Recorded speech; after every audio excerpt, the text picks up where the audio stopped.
Come on up front, people, all the way up front. No, Andrew, all the way up front. You up front. Oh, yeah, you.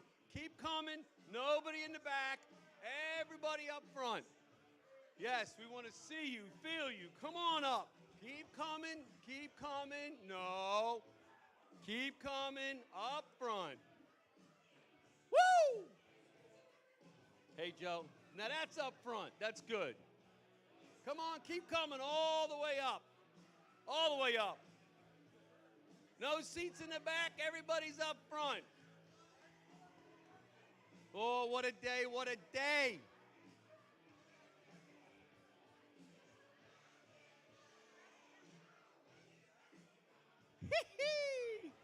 Yeah. I can't see a thing now. Right up front. Way to go, Bruce. Come on, Bobby Lett, all the way up front, buddy. My man, Bobby Lett. Woo! Wake up now, come on. Get that breakfast through your system.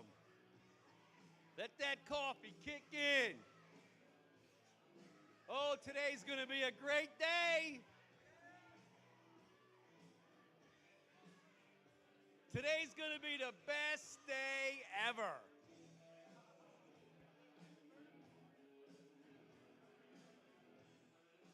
Come on, keep coming up. Keep coming up.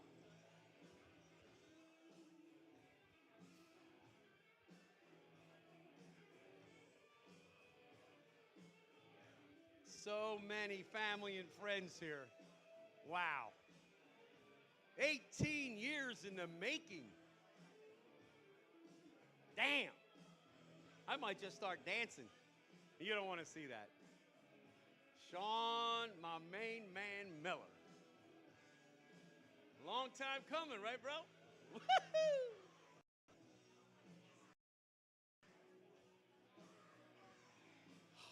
I need that bourbon now. Right up front. Good job. Sean McClear, God. Builder extraordinaire. Woo! We got the best of the best in this room, baby. All right, well, I have the honor and the privilege to welcome you all to today's event. So can I get an amen? Oh, no.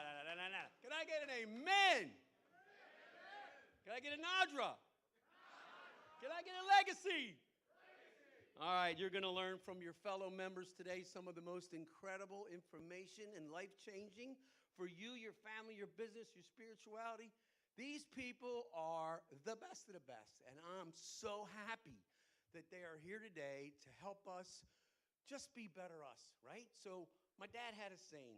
He said, make it the best day ever and be the best version of yourself. And that's what we want to do today.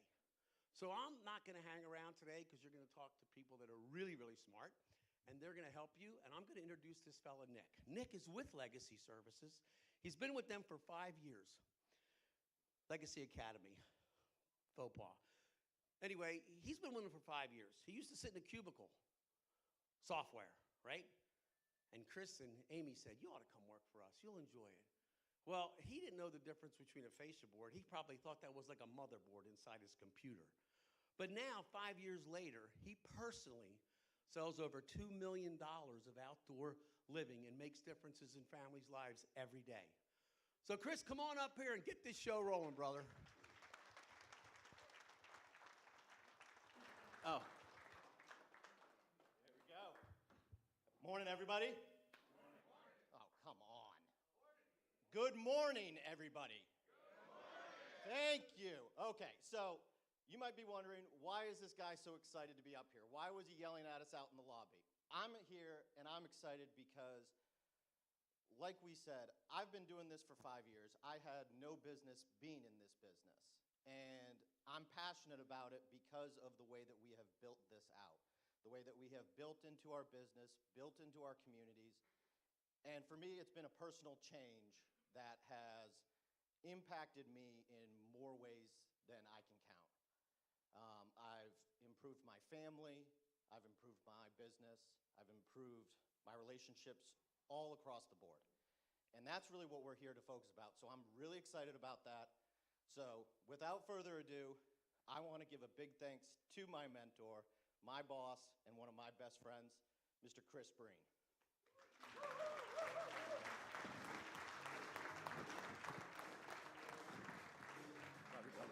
Appreciate you. All right. Is this not freaking awesome? I mean, look at this room. It's amazing. We're going to have some fun today, so I hope you guys came ready to do that. And it'll be more fun to participate. And but first off, really, I mean, honestly, I'm just really excited to be here right now. This has been like the better part of a year in the making. And I mean, I look around the room, and you should look around this room and just look at the caliber of people that you're surrounded with right now. Like, seriously, like, look around the room. And, as I was preparing for this, I actually read a saying that it said, if you show me your friends, and I'll show you your future, right? And as I look around the room at some of the friends that I have in this room, I'm just super freaking stoked about my future, but also about your future, right? Because you're in this room right now. And so arguably there's no other room like this around that you could find yourself in. I mean, if you guys think about it, right? We go to Deck Expo, we go to IBS, we go to JLC Live. Like, those are all great events, don't get me wrong.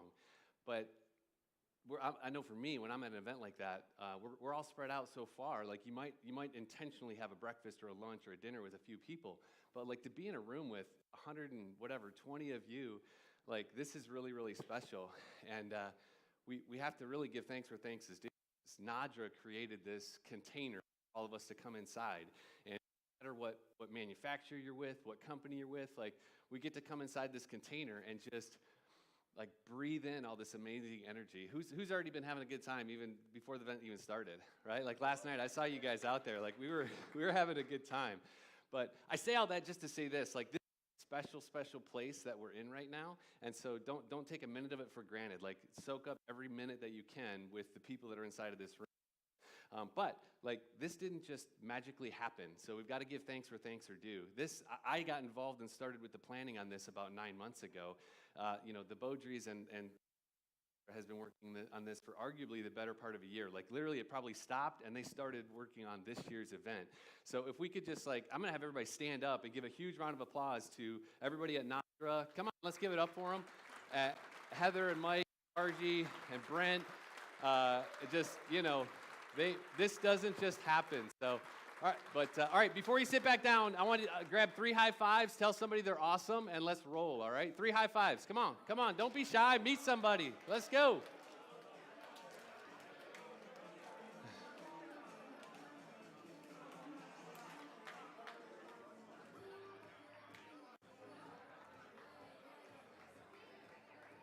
All right, good stuff. So, you guys all are awesome. I really appreciate you being here. Like, I don't take for granted the fact that you guys could be out doing something else besides sitting here listening to me. Like, I'm really appreciative that you're here. Goal today is to not just make this some inspirational, like, nonsense talk. I really want to give you guys some education and some pieces, share some of my story to help you guys go back and implement some things in your business. Now, I know the room that I'm talking to is super humbling for me to be here, because you guys are some of the top guys and girls, are some of the top producers that are out there. But I still feel like in any room that I go into, no matter who is speaking, there's always something that I could take away from them. So I'm just thankful that you guys are here, and I really appreciate you taking the time. Now, in front of you is a journal, and I call it a war map.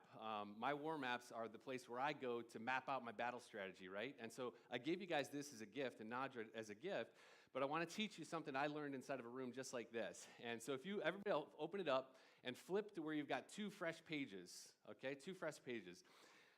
The right side of the page, I'm going to share a little hack that somebody shared with me. The right side of the page, because you guys are going to go home and there's going to be all kinds of notes inside of there, hopefully. And the struggle is, like, to pull out those pieces that were important to you. So the right side of the page, I call this the remember this side. Anything that you want to remember that a speaker says, write that on the right side. But more importantly, there's nothing more that I can say that's more important or valuable than, like, your own personal insights. So the right side is the remember this. Remember what the speaker said, but also remember what your insight was inside of what the speaker said. Does that make sense? Everybody understand? Okay. Left side of the page is the cool side. That's the do this side. So as you're journaling today or as you're taking notes today, right side is for stuff that you want to remember. Left side is for action items. So that way when you go home and you're back at your desk, you can literally just flip to the left side, and those are the things that you said, hey, I want to remember to do this. Does that make sense? Fair enough? Well, in the spirit of journaling and war mapping, we're going to go ahead and start right off with an exercise. This is going to be interactive too. Hang on here, there's supposed to be a slide up there. So we're going to start right off with setting an attention. So on the right side of the page, guys, we're going to get some music queued up here. Two things that I want you guys to write inside of this. This is going to be interactive. If you didn't get the marketing before this event started, like it's not going to be just a normal everyday event. So everybody's going to be participating. So just sit back and get ready. There will be some gifts and rewards for those that participate at a high level. But if we can cue the music up, I want two things. Number one, what's your expectation for today? Like, why did you get out of bed this morning, come down here to listen to us speak? What's your expectation, or what do you need from this? Second piece is just a takeaway that you want to take back, apply inside of your business. So what are some things that you want to accomplish today while you're here? So go to your journals. It's going to be super quick. We're going to give you 2 minutes to do that, and then I'll be right back up.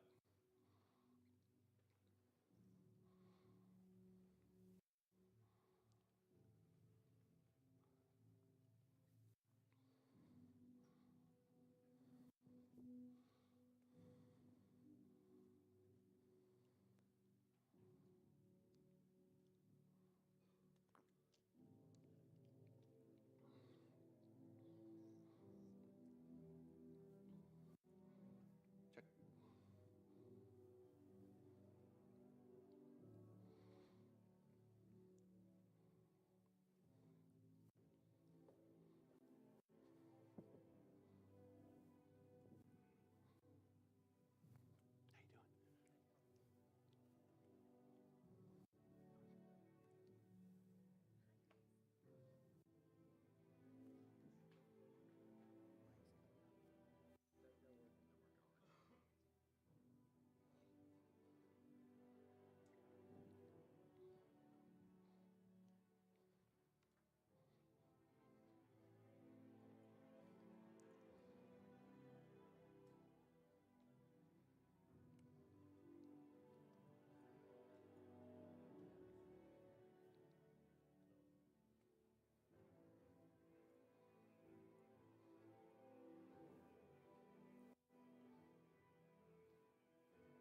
All right, start to wrap it up.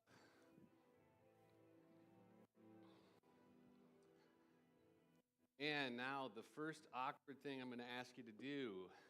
You're sitting 2 by 2 for a reason. I want you to turn to the person to your left or right, and in twos, I just want you to share with the person next to you, like, what's your intention, and what are you looking to take away from today? So we'll give you guys about 60 seconds per person. First person shares. My person on the left is going to share first. Person on the right or your left is going to share second. So we'll give you guys another minute or two to do that. 3, 2, 1, we are sharing. Oh, okay. Yeah, if you got groups of threes, that's fine. Yeah.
Hey, how you doing? Did you share with somebody? Okay, good. What's up, brother? How are you? How are you? Hey, Chris. Blake. Buddy, good to meet you. All right, if you haven't shared with the other person, go ahead and do that. We're going to wrap it up here, 20 more seconds.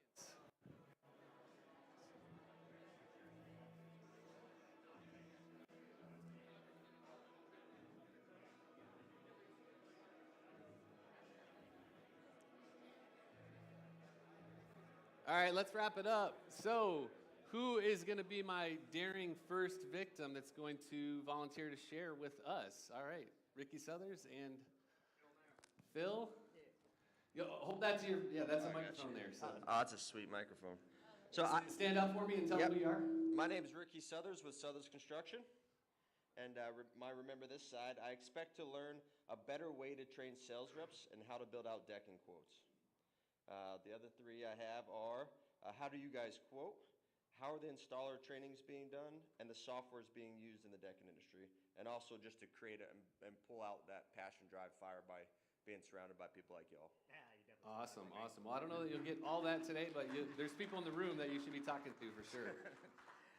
My name is Phil Merrill with Southers Construction, and my expectation mainly for today is to meet the right people to help me change the industry. Right now, we can be so much better than the industry is at the moment, so I want to find the right people that have that same passion, that fire, which is leading into my takeaway from today.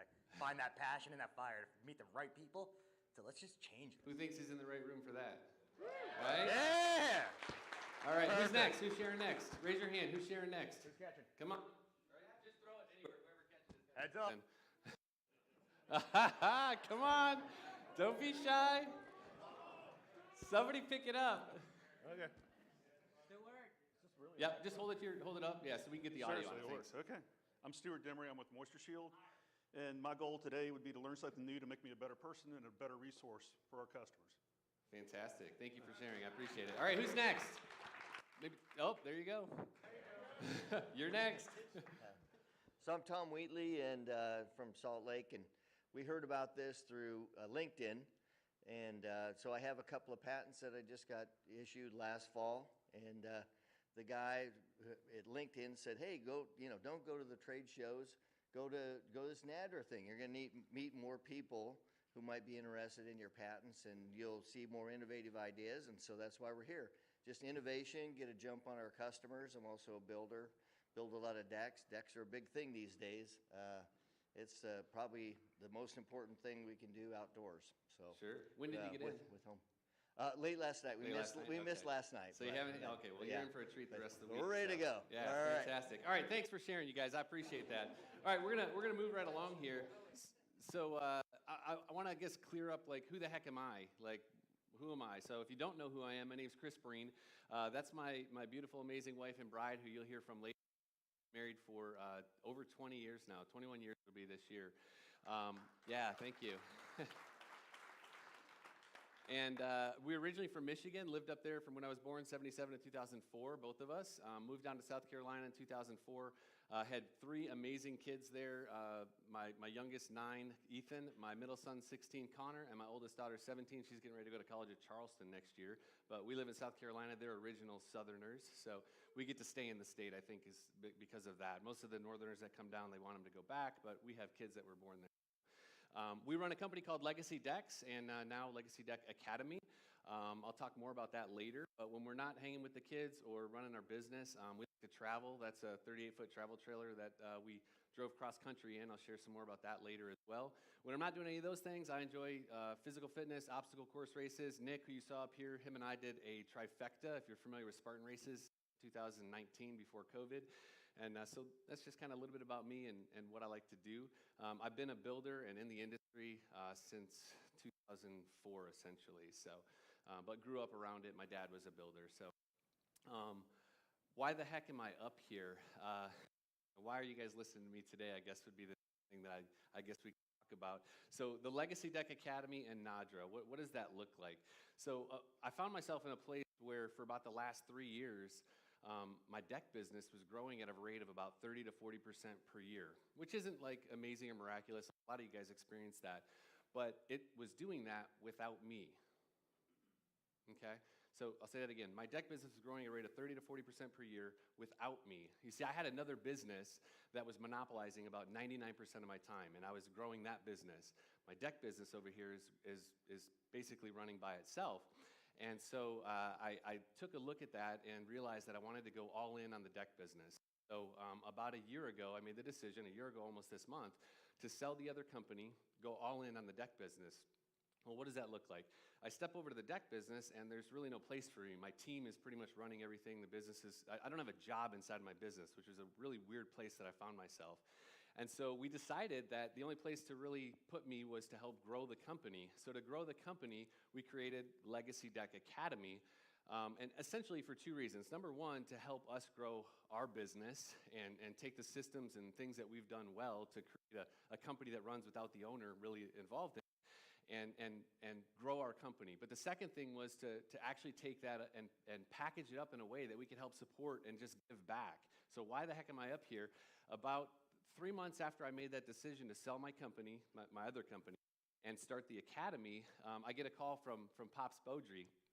If you've ever gotten a call from him, you know it's always a fun, exciting experience. And he says, hey, I've got this idea.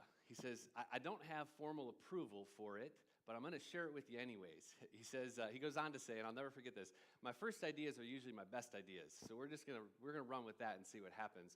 And so from there, this kind of collaboration between Nadra and what we're calling the Academy now came about, and that's how all of us are here today. Now, yeah, you were all coming for the awards, which was great, but Mike and I and Nadra has a huge passion, have always had a passion for education and elevating the individual, the business owner, you know? And so that's kind of why the heck that I'm up here today. Now, as far as where we're going to be going with this whole idea of breakthrough to excellence, it's really just an opportunity for me to share a little bit of my story. We had to call it something, so it's called Breakthrough to Excellence. So I'm going to hopefully share some of what has been my excellence inside of my journey, and ultimately how to structure your business so that it supports the lifestyle that you got into business for, right? So how can we build a business that supports our lifestyle? Because essentially that's why I got into business. Now, a little disclaimer, I don't claim to have it all figured out. Like, there's a ton of you guys in this room that I see that could be up here, right here, in my shoes. So, but I've got the microphone, so unless John Lee wants to come take, or one of you guys wants to come take my place, I'm going to go ahead and keep talking. Is that cool? Everybody okay with that? All right, fantastic. So that was just my little disclaimer. But so, like I said, I want to talk to you about how to build a business so that you can support the lifestyle that you got into business for in the first place. And, you know, from there, I've got to cover one disclaimer. Like, I know we've got a wide range of people in the room. We've got entrepreneurs, and we've got what I call intrapreneurs. Can we all just agree that if you're in this room, you're either an entrepreneur, you own a deck business, you own some type of business, or you're an intrapreneur? All the people are essentially intrapreneurs. Take ownership inside of their role in their business and are focused on growing the business. So can everybody just agree with me that you're one of those two things? You wouldn't be in a seat in this room if you weren't. Does everybody agree with that? Okay, fantastic. The second thing is I'm going to use some words up here that are necessarily gender specific, but I just want you guys to agree that you understand. When I say craftsman, am I getting a handheld now? Yeah, that's fine. We're going to turn one down. When I say the word craftsman, I mean craftsman or craftswoman. Can we agree on that? And when I say businessman, I mean businessman or woman. I'm not going to say businessman, woman throughout this whole Can everybody agree with me that we can accept that as being okay and move on with our lives? So, okay, great. So the problem that I want to talk to you guys about, and there we go, problem came up there. The problem that I want to talk to you about is I got to go all the way back to when I did things really badly to bring you to where I'm doing things in a different way now. So the problem that I found myself in was as a businessman, woman, I'm not going to do that again, but I struggled like with how to manage my business and the rest of my life at the same time. Has anybody ever been in that place where it's like, how do I do all of this? So I was really good at, and I'm sure a lot of you guys were really good at, the whole game of working hard, hustling, putting in the hours. Like, none of us are afraid of hard work. We wouldn't be in this room if we were. The story I told myself back then, this is 2004, was that if I just worked hard enough, eventually I would get to the point where the money would work out and I would have the lifestyle and be able to live the life that I wanted. The problem was, though, that while I was hustling and putting in all the hours, like I wasn't afraid to get up early, be there before everybody, stay late. Like all of us do that. The problem was is like everything else was falling apart around me. Okay, I may look fit, but like I have been in a place where I wasn't very fit, right? I wasn't healthy. I was probably 15 to 20 pounds lighter. I wasn't, my mindset, my spirituality, I was suffering all of those areas. As a husband, as a father, like all of that was suffering. But I told myself, like, if I could just work hard enough, someday I'll be able to be the dad I want to be. Someday I'll be able to be the husband I want to be. Someday I'll be able to travel the way I want to travel. Has anybody ever, like, felt that? Like, if I could just work harder, these things would all work out. But everything was literally suffering. And on top of that, to add insult to injury, the one thing that I thought should be working, which is the money thing, like my bank accounts weren't filling up like I thought they should be.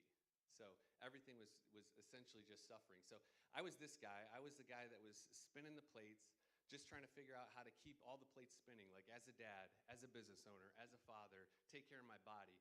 I was stressed. I was frantic. I was time deprived, essentially living a tolerable existence of unfulfillment. Right? But don't get me wrong, I was fulfilled as a craftsman. Like a lot of you guys and girls can probably relate with this. As a craftsman, the trade that I did, the thing that I built, I could go home at night every day fulfilled in that, like, that's awesome. Like, I built that thing. I did this thing. Like, completely fulfilled inside of that. But I was completely unfulfilled as a husband, as a father, as a business owner, really, essentially. As a craftsman, fulfilled. As a business owner, not fulfilled. So I was actually, all this hustle was essentially creating the opposite reality of what I got into business for in the first place. Does that make sense? Everybody tracking with that? Anybody else been this guy spinning the plates? Yeah? Mike? Yeah. So why does that matter, essentially? All of us have, sorry, I forgot I got to keep this thing up here now. All of us have either been this person spinning the plates, unfulfilled, or we are that person now. And why does it matter? Well, I kind of figured a way around that whole hustle. I figured out like how I could make it work. And so my goal today is to share that journey with you guys. And not only to share that journey with you, but the super exciting part about it is I brought 3 of the mentors, if you will, my wife being one of them, that helped guide me out of only finding fulfillment in my craft, but also finding fulfillment as a husband, as a father, as a businessman. Like, I've brought those people to share with you today. So you're not just going to share from me. I'm really excited about the guys and girls that you're going to hear from next, because they're the ones that helped me implement to get to where I am. Because, see, I didn't get here just because I figured a bunch of stuff out. I figured a bunch of stuff out because I surrounded myself with the right people. I got in rooms like you guys are in right here. So my hope is that you're going to take away some valuable lessons from me, from them, and it's going to help you kind of compress the time and get there faster. Is anybody interested in getting there faster? Like, no, nobody's interested in that? Okay. Okay. If you're not, that's cool. But that's my goal. So we all got into business, and at some level, we all thought that being an entrepreneur would look like this, right? Like, we'd be kicked back on the beach, and some of you live that life now, and I appreciate that, but this is did everybody, at some level, you thought that was what it would look like? Yes? No? Okay, great. How many of us found out that it looked a little bit more like this? Okay. So it's like the up and down, like the day in the life of the entrepreneur. This is hard. Oh, I messed up. I'm going bankrupt. What's wrong? And on really special days, it feels a little bit more like this. Fighting with the slides here. It's like riding a bike, except the bike's on fire, you're on fire, everything's on fire, and you might just be in hell some days. Does everybody relate with that? Can I get, yes? Okay. Does anybody still deal with those days now? And what's that? You live for those days? Okay, fantastic. All right. Well, so the problem, the reason that is that most of us, or all of us, are craftsmen. We're not entrepreneurs, including myself. Like, I lump myself into that. I got into business because I was a craftsman. I knew how to do this really cool thing. And essentially, a craftsman is a person who's skilled at a particular trade or art or one thing, right? The problem when we become an entrepreneur is we struggle with like the entrepreneur's dream versus the craftsman's nightmare. And the craftsman's nightmare is you're good at what? One thing, right? You've created a job for yourself because you know how to do that one thing. The nightmare is now you've got to learn 12 other jobs because you got into business. So you can't just go out and build decks. right? So the struggle with that is like, how do we deal with this whole craftsman's nightmare versus the entrepreneur's dream? And can anybody relate with this? Like, you get into business, you're a deck builder, but now all of a sudden, you got to put your marketing hat on. You've got to put your sales hat on. Oh, I've got to estimate that job. I've got to do the design for that job. Now I've got to go do the takeoff for that job. I could go on and on. Project manage the job. You've got to collect the money. You've got to deal with the lead. Like, you've got all these hats. Has anybody ever been in that place where they had to wear all these hats, right? And so the struggle, though, is that if you don't, probably the reason that 90% of businesses go out of business in the first year is because of that reason right there. Like, you're good at one job, and you don't get good at the other 12 jobs, and so you just have to close the doors because you're not a marketer, you're not an estimator, you're not a designer, you're a deck builder. And I'm not saying that's you guys, but like at some level, we all started there. Can we agree on that? Okay, fantastic. So I read a book by Michael Gerber called The E-Myth, which you guys probably have heard of this, but he says if you're doing it all yourself, you don't have a business, you have a job with all the risks of a business. Like, what are those risks? Well, you can't call in sick, right? Because then nothing gets done. If your material gets stolen off the job site, who's got to go buy more material? You do, right? If Mrs. Smith's dog runs out in the yard while you're building a deck and is all excited and jumps up on the deck, but there's no deck boards and it's just framing, and falls through and they get hurt, you got a big vet bill. Who's got to pay the vet bill? You, right? But so essentially you've created a job, but you also have to deal with all this risk. Now, so let's figure out how do we figure out how to get paid. My good friend Sean Van Dyke created this what he calls the craftsman cycle. I'm going to say he created it, but the honest to God truth is we all created it. So as an entrepreneur, as a craftsman, first thing we have to do is find work, right? You got to like get leads in. Next thing you do is you got to price the work once you find the work. Then you've got to close it or get the work. Then you've got to produce the work. Well, what happens if you're the craftsman and you're out there producing the work and you don't have a salesman or you don't have a project manager? Who's finding work for you? Nobody, right? So I found myself in this craftsman cycle where I would find work, I would price work, I would get work, then I'd have to go build it, but while I'm building it, nobody's actually finding more work. So then once I get done building it, there's like this lag, but I've got an employee I've got to pay, so does everybody relate with, like, can understand where I'm going with that? So that was me just spinning plates trying to figure out how to keep it going. And so again, I'm not speaking from a place of theory, like this, I've been in all of these places, and essentially, like, this is what I'm going to share with you guys today is what I call my craftsman to businessman story. I'd like to introduce myself. I'm Chris Breen. I'm a recovering craftsman trying to be a thriving businessman. So I don't know that there's ever going to be a final destination for me, but as far as credibility goes, again, I said I'm not talking from a place of theory. These are some pictures of me out in the field doing stuff. I don't know what years these were, but like, I've been in the minefield. I've got the battle scars. I've lost some limbs throughout the way, and so I'm not speaking from a place of theory. But so let's take a look at what that looked like. I'm gonna go real deep. I'm gonna go into some numbers for you from 2005 to 2013 or so when I built my first business as a craftsman, not a businessman. So just bear with me, but you guys will appreciate this. So 2005.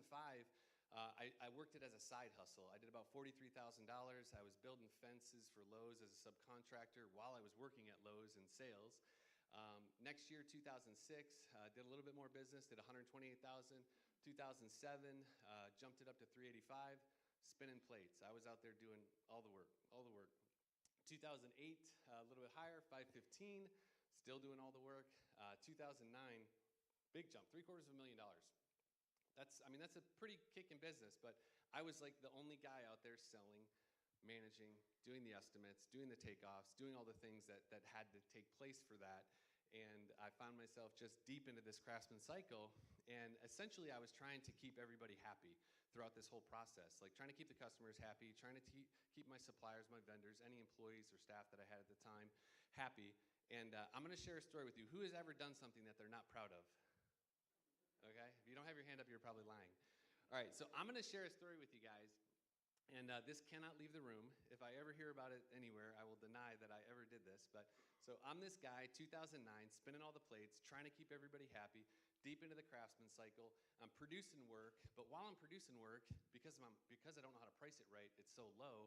Like, I'm getting a lot of people that want me to come do work for them, right? Anybody ever done that? You price work so low that you get a lot of people want you. Okay, so that's where I was at. So I've got to go over here and estimate these 5 jobs. Well, I'm going to flip forward here one and show you this. So it doesn't translate really well, but what does that look like on the top there? No. Good guess.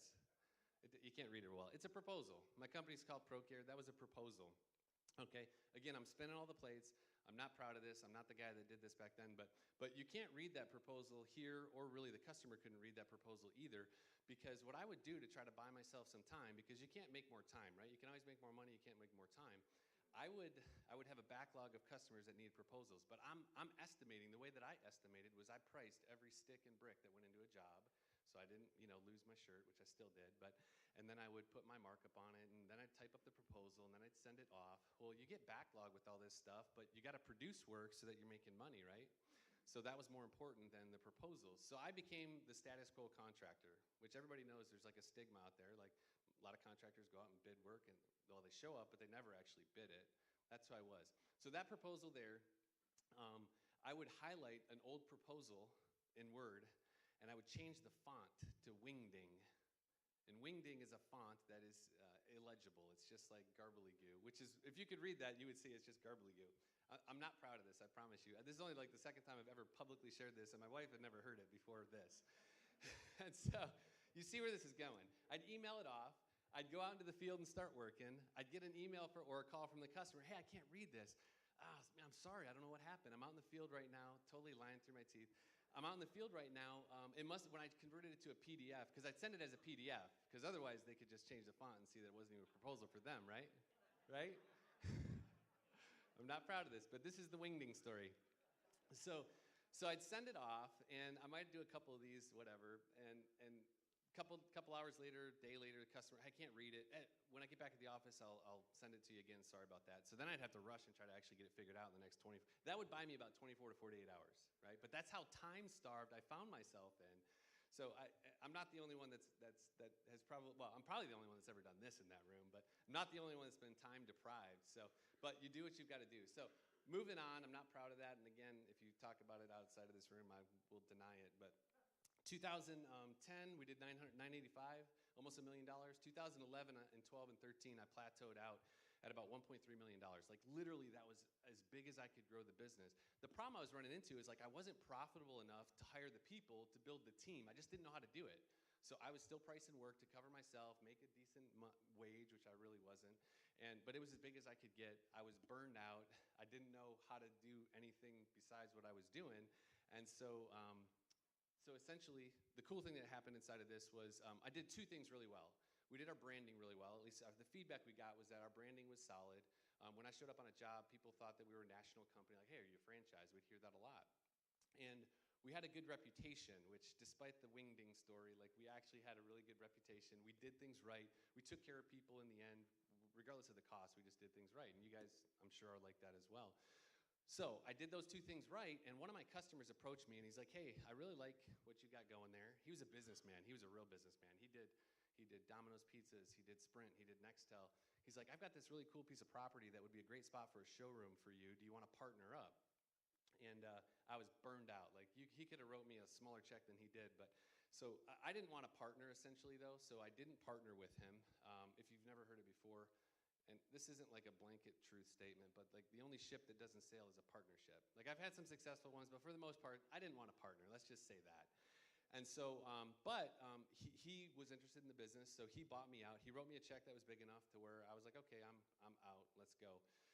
The problem was though, he didn't have the same ability as me to run that Craftsman cycle, right? So within about 9 months of me not being involved in the business anymore, almost a 10-year-old company, he's sunk. It had an F rating with the Better Business Bureau. He had to change the name. It doesn't even exist anymore, which is sad. But the reality is I didn't prepare my company to be sold. Like the company was me. It was a job. Once you take me out of the equation, it was only a matter of time before it would sink. So again, today, what you're going to hear inside of this room is some ways to like how to prepare your company. Because if the company runs without you, like mine is right now, it's very sellable. Like you could definitely sell a company that doesn't require the owner to be there. So, but needless to say, I had this exit, and business failed after I left, but I had my money. So we went on to actually enjoy some of the lifestyle that we got into business for. It took selling the thing to be able to do it, right? But we bought this camper, put my kids in the camper. They were 2, 10, and 11. Amazing experience. We did 11,000 miles cross country in that RV there. All the lower states, Hoover Dam, Grand Canyon. We We were in Louisiana the week before Mardi Gras. We were in Phoenix for the amazing experience. Like, people always tell me, like, oh, I'll have to do that someday. Well, the reason you guys are all in business is to make someday today, right? So live that lifestyle now. Like, why can't you take the summer off and go travel for 3 months? I didn't figure out how to do that with my first business. But I did have the opportunity once I sold it, so that was super cool. But essentially the business was me, and once I left, it shut down. So, all right, we're gonna go to our journals again, do our war maps, if you will, and we're going to what are you getting from this? Like, what's the lifestyle that you got into business for in the first place? And contrast that to like where you are right now. Like, what's the gap that's being exposed for you today? Like, why did you start it? And where are you at now currently?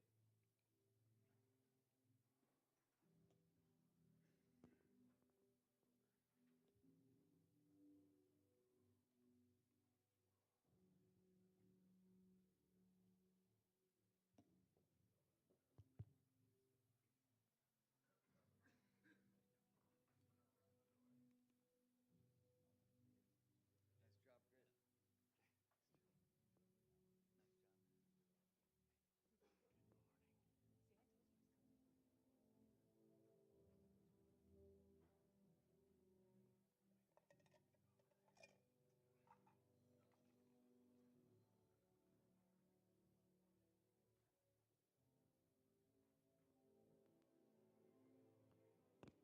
job, Chris.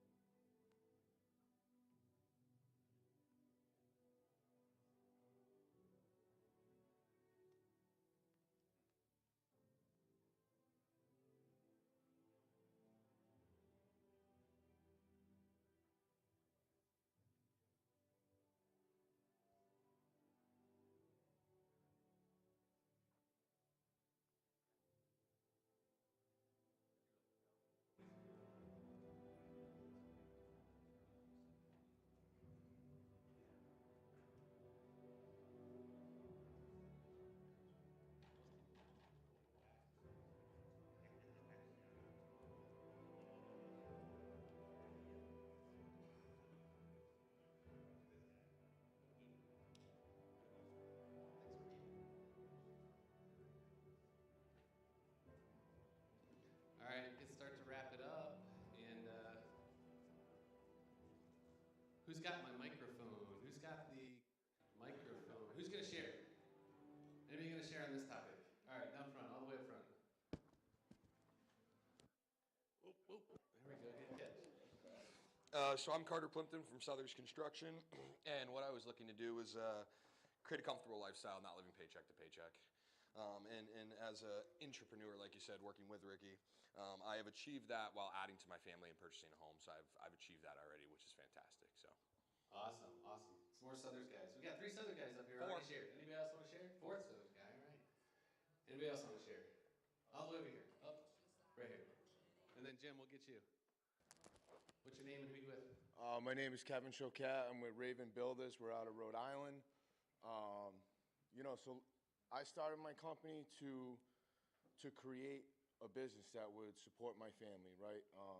We have kids. We just had another young baby, and kind of my dream has been able to have my wife leave her position and run our company, the day to day. One of my goals, we're in a quite seasonal climate. I don't want to work in January. I don't want my guys to work in February. I want to create a seasonal company. As of now, like the reality of that, for me to be able to give the guys off a couple, months a year to go travel and whatever it is, like I want to go in the Caribbean and fish in February. I don't want to build decks in February, right? When it's 4 degrees out. And the reality, like I just had a baby. I was able to take a couple weeks off. I think that's about the max my company can run without me right now is about 2 weeks.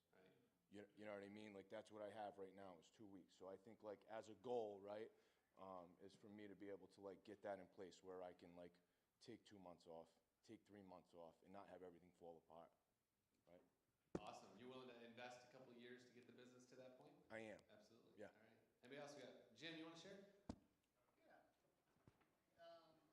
Here, let's grab the mic. There we go. Hold that right up underneath your face so we can hear you. Oh, it's a microphone. Yeah. Oh, I thought it was... Sorry, I guess I should have explained that better. Like, hey, this is a microphone. It's not just you look cool. Hold my look. Yeah, back in '98, I quit a job that I was working in 12 years, or 13 years. 12 was fun, 13th sucked, and I was traveling a lot. Had a 4-year-old and a 6-month-old, and said, I always wanted to own my own company, so I tried a lot of things in the past, and nothing worked. But then I got into screws, bought a box of screws. I wanted to stay home and help raise my children. Well, as life goes on, 23 years later, I haven't been home for about 18 years because the business did good, and so I did a lot of traveling. But now I'm partially retired, spend a lot more time with the kids, so it was a good choice, but a lot of work, a lot of work. Yeah. So you're saying that 18 or to 23 years, you were working so much you didn't really have as much time as you wanted then. Didn't work out to be home, help raise the kids because Yeah. go, go, go, go, go. Yeah, I hear you. So can I use you as a quick example? So the whole purpose, like for me being here, and my hope for you is, and Jim's story is super powerful. Like he's a super successful guy and living a great life. My goal is like enjoy some of that lifestyle now. And I'm not picking on Jim by any means. Like he's super successful. He'd lived the life that he wanted to live. But like the goal today would be to learn like how can we have the lifestyle during the business. Yeah, right? exactly. Would you recommend that to So these guys? 100%. You guys take time for yourself. Yeah. The almighty dollar is important, but it ain't where it's at. Yeah. Family, where it's at. Nadra family's where it's at. And I'm going to show you guys today, and some of the team that's going to come behind me. Absolutely. Thank you, Jim. I just got like goosebump tingles. Like that's exactly why we're here. Is because people discount the amount of power that they get as a producer, as a businessman. You discount the amount of power that you get when you show up every day as the husband you want to be, as the father you want to be, in the body you want to be in. And I'm gonna go into that next. So that's a great lead into that. So thank you so much for sharing, everybody, and thank you, Jim, for that. I really appreciate that. So what's different now is the next thing that I want to talk about. So with ProCare, I hustled, I grinded, I tried to figure out how to make all the money, but I didn't have the energy to be the husband, the father, the dad, all of those things. So what changed? What changed is I got into rooms like this. And I wish I would have done it earlier, but it happened in the time that it was supposed to happen. But I got into rooms like this and learned from some other people, listened to some people on stage, wrote some things down on the left side of my page that I went home and actually put into action. And essentially, I mentioned the word power. I essentially stopped leaking power. And what I mean by that is, how powerful do you think the guy is that shows up at work to lead his team if he's unfit in his body, if he's mentally just not, his mindset's not there, if he's not connected at home with his wife and his kids, if he's just, how much power do you think you have when you show up if you're just like out the door at 5, get the coffee, don't eat all day, work with your guys, come home late, miss the school kid? Like, how powerful do you think that guy is versus the guy who gets up, takes care of himself in the morning, spends some time with his family, those types of things? How much do you think there's a difference between those two guys? Do you think that the guy that's in more power or gal would be able to produce at a higher level, show up as a different leader inside of their business? And we discount that. And I'm here to tell you, just trust me on this, because I wouldn't believe the guy that was standing on stage either, that hey, you're telling me if I date my wife and I write some notes to my kids and I go to the gym every day, my business is going to grow like that, but it's going to take time. How does that? I promise you, just suspend your belief for a minute here. It works. So essentially what I'm talking about here is, and Nick Long is going to talk a lot more in depth on this after I leave the stage, but is you've got to focus on building the business man, woman, before you build the business plan, right? Focus on building the business man before you focus on building the business plan. And you show up in power. So what I started to do was I started to focus on myself. So the first thing I did was I focused on the physical body that I have. This is the only thing that we have to produce. Everything that's our reality is our body. So I started working out. I started drinking green smoothies every day, taking supplements. You can't see this, but that's my meal prep. I would prep my entire week worth of food, because otherwise, guys, I wouldn't eat. Or I would eat really terribly. I started doing fitness challenges. Now, I didn't drop 100 pounds and get a six-pack. I did at one point get a six-pack, which was cool, but the reality was, the guy on the right here, way more powerful guy than the guy on the left there when I showed up for my team. So I worked on this first. From there, I worked on my marriage because that's like the second most important relationship in my life is my marriage. And went one too far there. So, oh, you're right. You actually were right. Go back there. We worked on my spirituality next. One more back, Brent. Spirituality. So this sounds super weird, but like if you're not right in the head, this is my Calm app right there. This has got 662 days of worth of meditation that I do. I actually switched over to using the Muse app, which is a different thing, like this headgear you wear or whatever.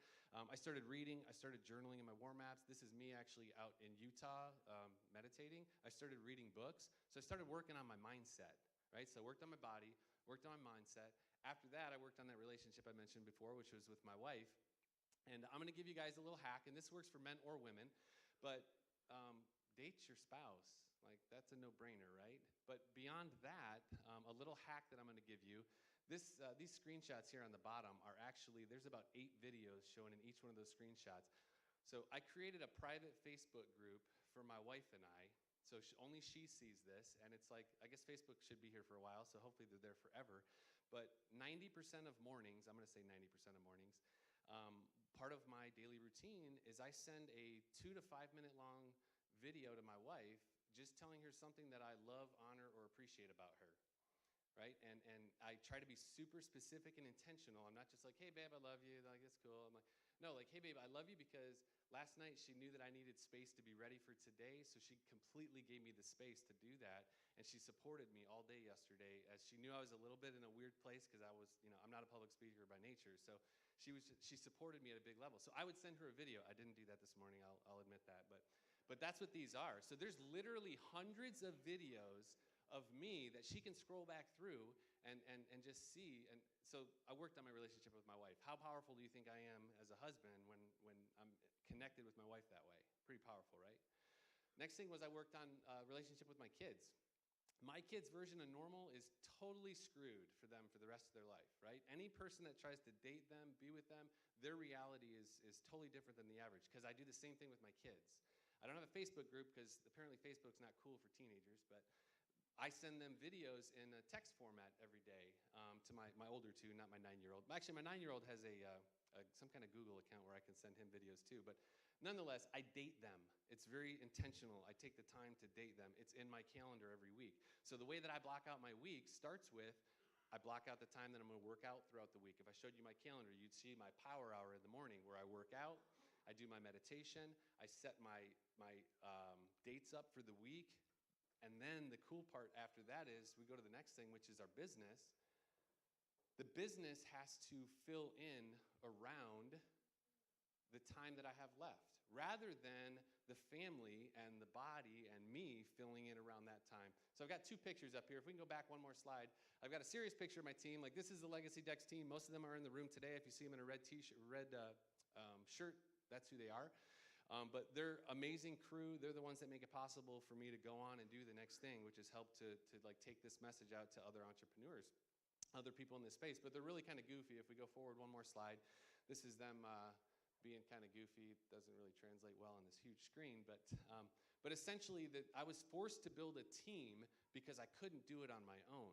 I couldn't be the guy. I couldn't show up in power inside of my life and build an empire on my own. So I had to build a team. And again, Nick and Cullen are going to more detail about that. But essentially, that's my team at Legacy Decks. And like I said, I'm just scratching the surface here on kind of the specifics of it, but they'll go deeper on it. So what have been my results? Let's move on to that, and we'll wrap this thing up here. So the results have been that I actually, if you go for one more, Brent, for me. I decided it was too hard, so I threw in the towel and I got a job at McDonald's. No, that's not why the slide's up here. How many of you, if you went into your local town, the McDonald's in your town, and asked to speak to the owner, what would they tell you? Right, he's not there. Why is that?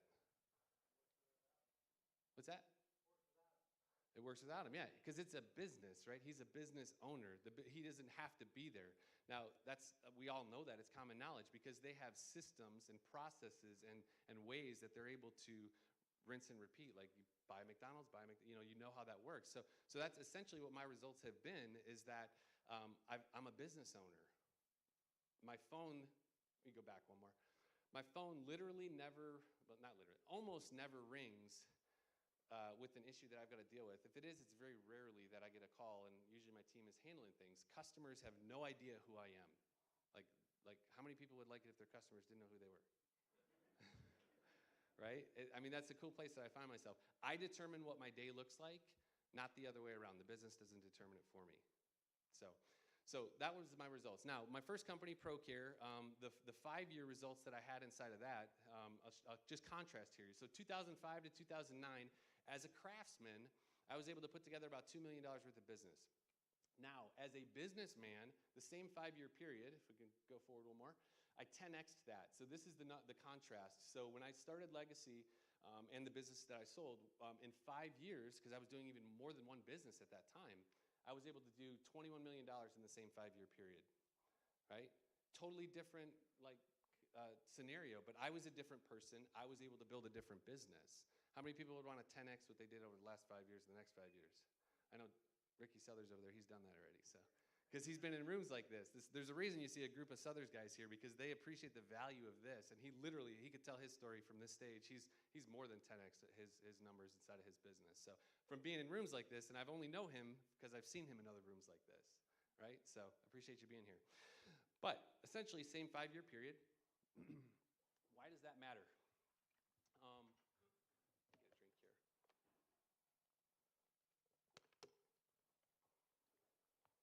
It matters because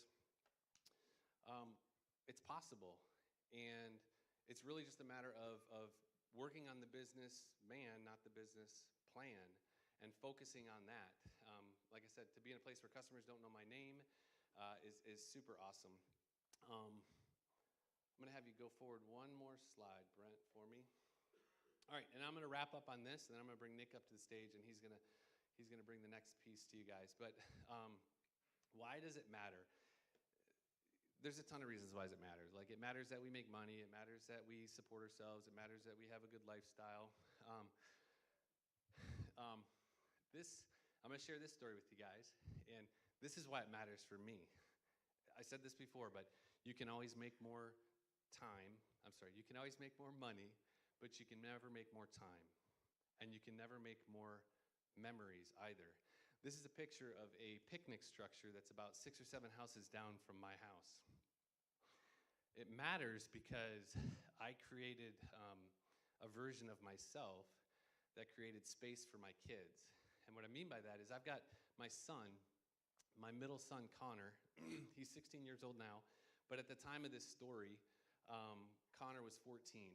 And just to give you a little bit of an idea of Connor, he's super quiet, he's kind, he's generous, he's compassionate, he's a servant, he's gentle. He's not your average like rumble-tumble 14-year-old kid. He's not the guy that's out there playing football with his buddies and stuff. But he's a good all-around kid. And doesn't do any sports, but he went through a tough time when he was 14 years old. And kids don't come with an instruction manual. How many know that? Like, you just got to do the best that you can. And so it was a Saturday afternoon. It was raining. It was miserable outside. And this picnic structure, I'm going to get to that in a minute. But he always has this way of we know he's coming before he comes, because you can hear on the stairs, like he's coming down the stairs, and there's like this half wall at the bottom of our stairs, and he always like peeks his head over it. And he just looks at you. He doesn't say anything. It's very few words he says. And so he peeks his head over, and he's like, "Hey, can I talk to you?" He says. Actually, he says, "Can we go for a walk?" In my mind, now mind you, he's not a big talker. I've got to like pull it out of him to get him to talk to me. So in my mind, I'm thinking, it's raining out. Are you crazy? Like, can we go for a drive or something? But on the outside, I'm like, yes, let's go. We're going to go for a walk in the rain. Like, what's going on here? And he's like, I just want to talk to you. And so we put our hoodies on, hooded up, and we go outside, and we start walking. He's not talking. I'm just giving him space, just waiting for him to talk. And I know I'm going to head to this place because it's a few doors down, and we can get shelter. We get there, and we're sitting at that picnic table, and it's still there today. It's such a cool reminder. And he's not saying anything. In my mind, I'm thinking, is this like a sex thing? Like, is there something going on with your body we're going to talk about? I didn't know where this was going to go. And we've always had like open conversations. But he says to me, he says, when he finally does talk, he says, I'm sad all the time, Dad, and I don't know why. He didn't say a lot of words, but, and I'm kind of just breaking down at this point. He says, I'm sad all the time. He says, and sometimes I think about hurting myself. And he says, in a super, just innocent way, he says, is there, doctors, do they have, medicine, or there's something we can go do that could help me with this? And so, anyway, just all that to say, why does it matter is because if you don't do that, if you don't work on this, right, that conversation doesn't ever happen, right? Maybe not happen, right? How many know that story could and does end very differently for a lot of families, right? And so about 5 years ago, I found myself in a room like this, and I kind of went in on blind faith, like, hey, maybe this stuff works. Let's work on this guy and see if I can make more money. But it matters because that conversation maybe wouldn't have happened, and maybe the story would be different for him. He's doing great now. Is it perfect? No. But he felt comfortable enough to come have that conversation with me. I would pay $1 million for that truth to be what it is. So, anyways, I appreciate y'all listening through that, but that's why it matters. Screw all the money. I'm not sure what liberty I have to swear up here, but screw all the money and do it because you need to be that person, because you can't make more memories. You can't make more time. You heard it from Jim. Jim, that was beautiful. You can't make more time.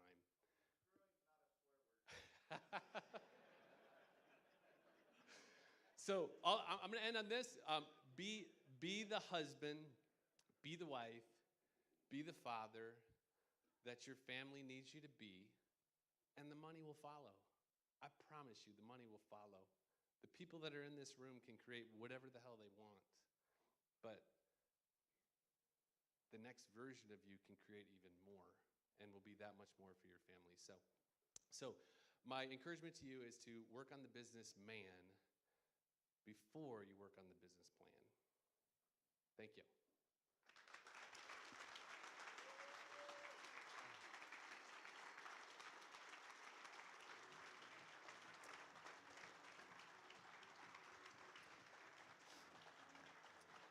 All right, so we don't actually have time for this, but I'm going to do it anyways, just because I don't want to miss this opportunity. Take 2 minutes and just, what are you thinking? What are you getting out of this? What's something that you want to do to help create space in your life? Just 2 minutes, and then I'm going to bring Nick up here. Thanks, guys.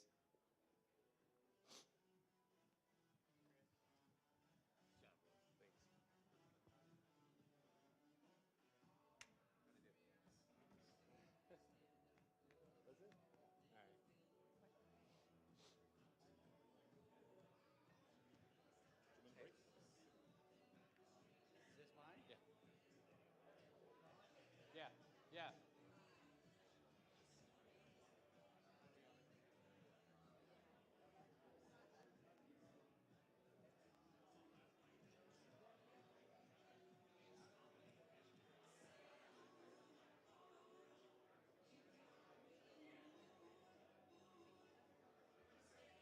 You actually might want to take a couple shares because a bunch of people just exited for the bathroom. Okay. Hey, I just want to say thanks for sharing that story about your son. Oh, yeah, thank you. I recently had the same talk of mine not too long ago. So, Awesome. I could see you choking up, and I was like, I can feel that. I can totally feel Thank you. I appreciate it. So, All right. this is exciting. Thank you.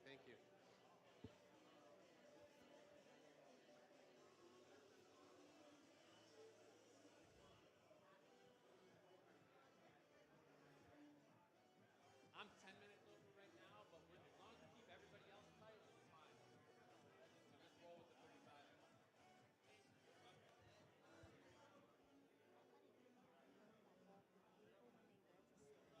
Oh, okay. And I did find my phone, and it's here. Okay. All right. Yeah, I'll have everybody check. It's an iMac, iPhone iMac. iPhone? Okay. All right. Does it have a case on it? Okay.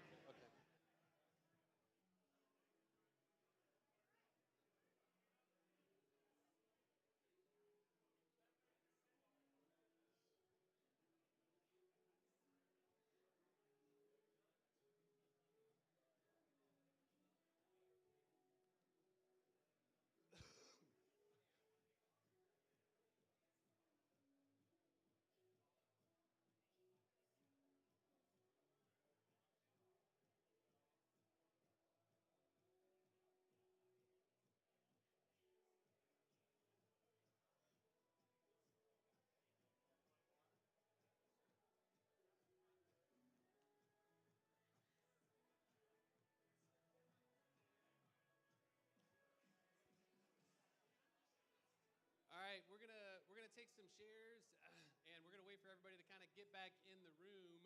But I did forget that I told you all I had some stuff for you for those of you that participated at a high level. So if you're in the room and you did that, Sothers Clan, there's some oh, I'm so sorry. Another one for that guy. Another one for that guy. Who else did we have share? All right. Who else did we have share? You want a shirt or a hat? Shirt? Hat? You get a hat. We lost Jim. Who else shared? Is anyone else in the room that made? Okay, we'll get him when he comes back. There he is. I was going to buy a t-shirt gun, but I wasn't sure if it would be well received.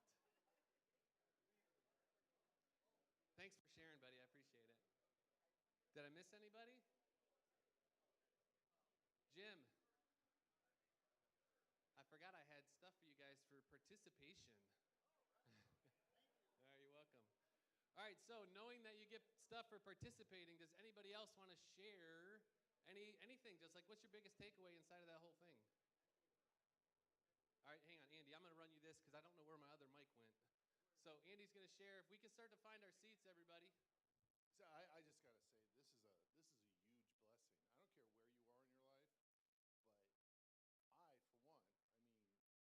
I don't care where you are in your life, but I, for one, took lots of pearls out of what I heard. And it's time to, the only way I could summarize is do it, as to what needs to happen here. And, these things are on my hit list, right? But now I just got to, step up. Someday never comes if you don't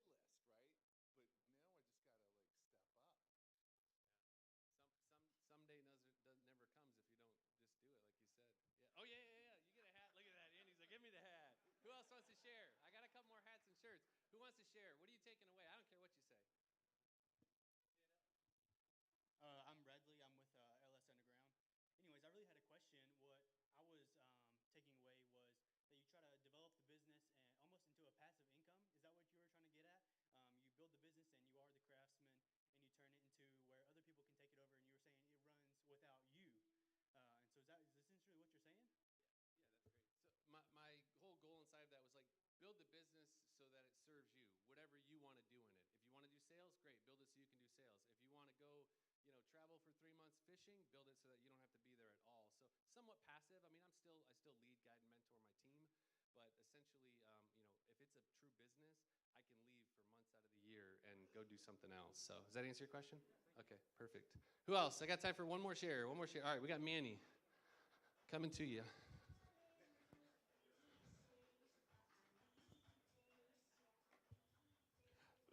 Yeah, so Manny from Walnut Hollow Construction.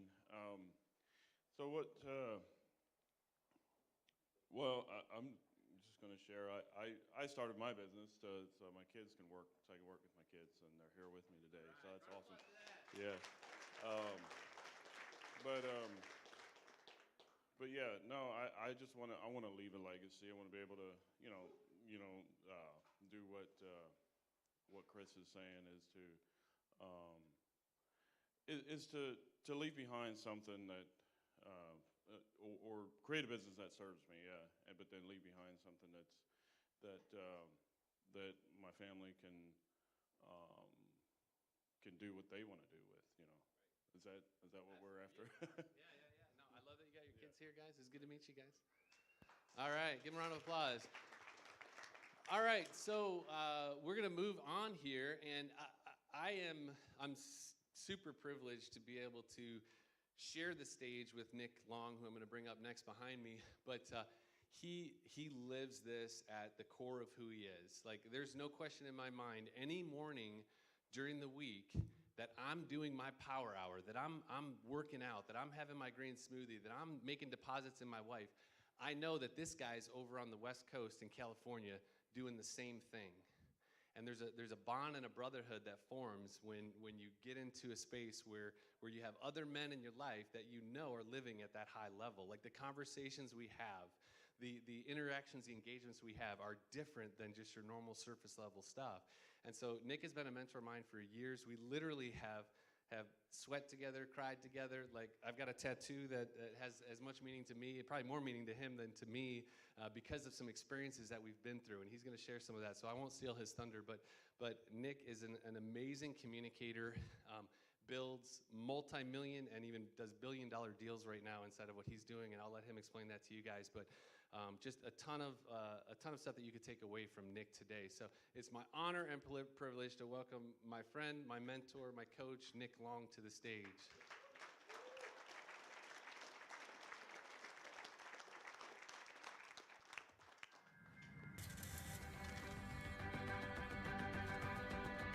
I've always been a fighter, and somewhere along the lines I lost that a bit, and I suffered so deeply for it. I mean, lost almost everything, all my money, hurt my family, hurt the ones that love me the most, and I've been slowly but surely like fighting back and fighting, but not at the level that I fought at today.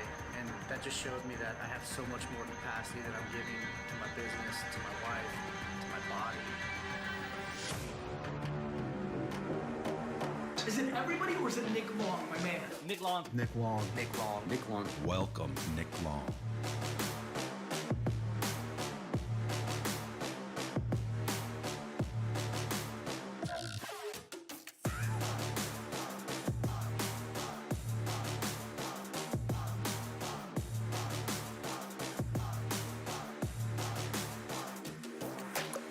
Hiring Nick Long as my coach about 1.5 years ago was one of the most important decisions I've ever made. His proven process has helped me to navigate some of my most challenging business decisions. Since working with Nick Long, I have found freedom, financial freedom, personal freedom, spiritual freedom, and I have become a better person 10x in all areas of my life.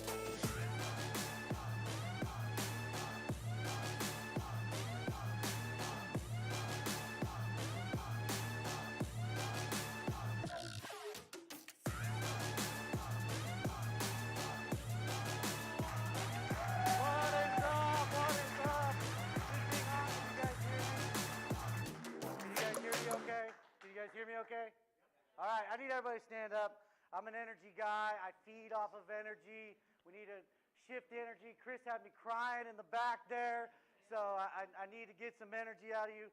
You guys are all familiar with the we will rock you, right? So how does that beat go? Do it on the desk if you had to do it. Boom, boom, boom, boom, boom, boom. But instead for doing we will rock you, what does it say? It says Nadra rocks. We're going to go. Nadra, Nadra rocks it. Come on, after me. Nadra, Nadra rocks it. Come on, one more time. Nadra, Nadra rocks it. All right, grab 3 high fives and take a seat. Take a seat, take a seat. Take a seat, take a seat.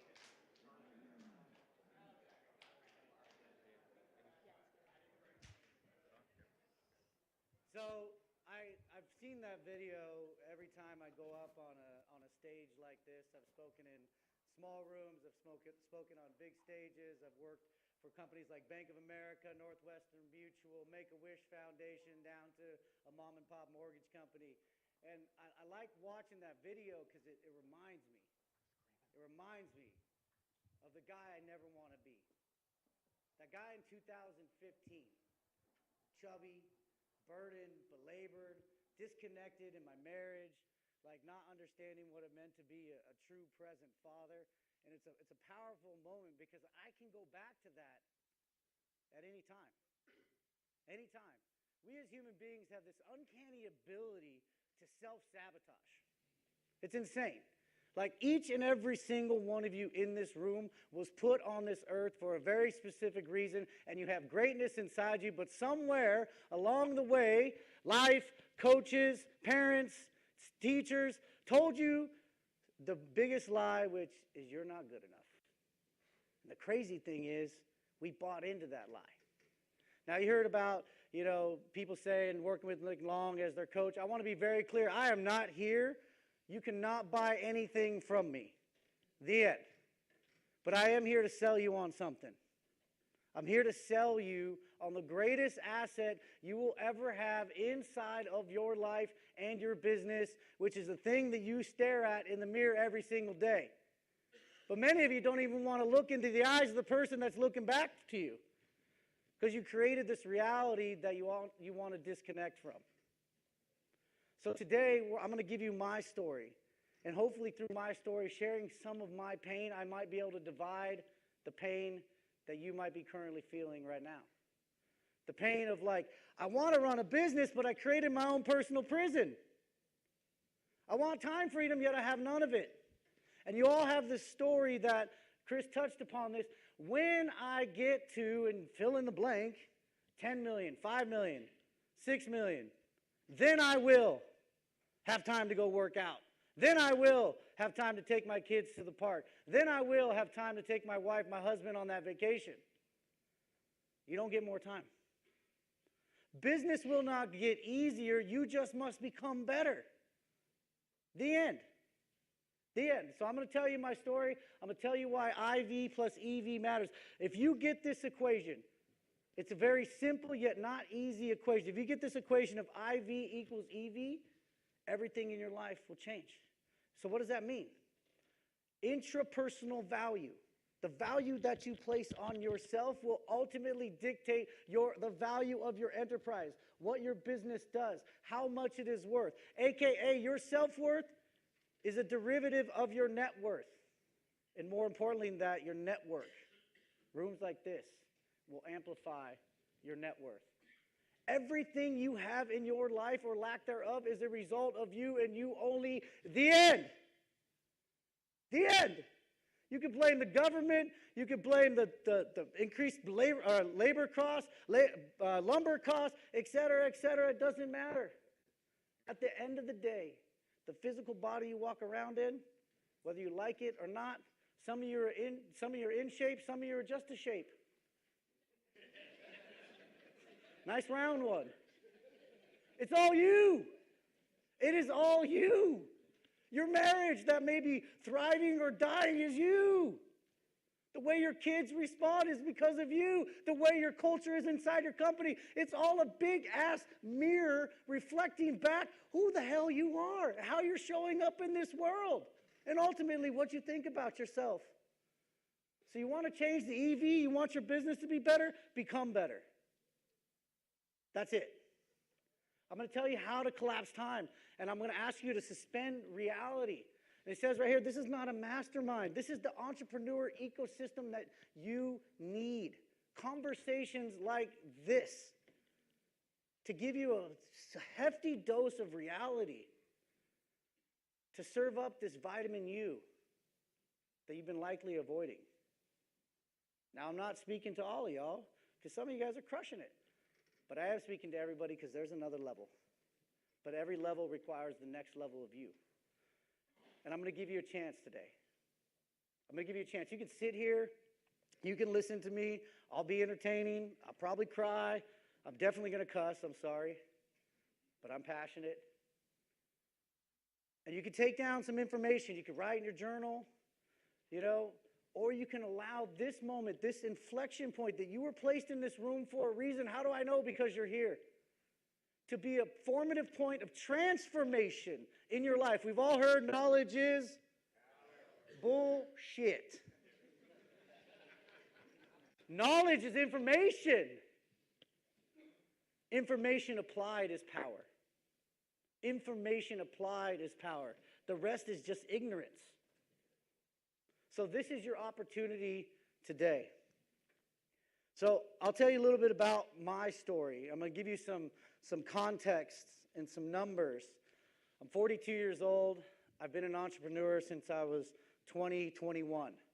Pretty much makes me a dinosaur, like in the entrepreneurial world. It's like dog years, Every year that you're an entrepreneur takes 10 years off your life. I'm technically going to die as soon as I step off this stage. But inside of that, I've created multiple 8-figure businesses. By the time I was 28, I had 500 employees doing $60 million a year. And life, I thought the heavens were going to open up and it was going to rain manna of wisdom down and my life would be fulfilled. And I arrived at a place that I call the most extreme failure ever. Financially free, emotionally bankrupt. Because at least when you don't have money, you've got this hope, right? You got this lottery ticket sitting out there. That's why most people play the lottery. They know they're never going to win, but it's that hope. Gosh, what if I did? But at least when you're broke or you're not making the money you want, you have this vision of like, when I arrive here, then. And I arrived there and I was like, holy shit. I was filling this black void in my life. I was emotionally bankrupt. They called me Ferrari Nick. I had a faux hawk, blinged out watches. My priorities were watches, women, and cars, and not necessarily in that order. And you could probably guess which one came first. It was the car. And I retired by the time I was 30 years old. I exited that business, but because I wasn't broke, I was broken. Guess where I found myself? Broke again in 2 years. In 2 years. And so I want to tell you guys right now, like the cost versus opportunity cost, right? The cost of you leaving your business right now, like I know it's probably painful for some of you guys and gals to have left your business.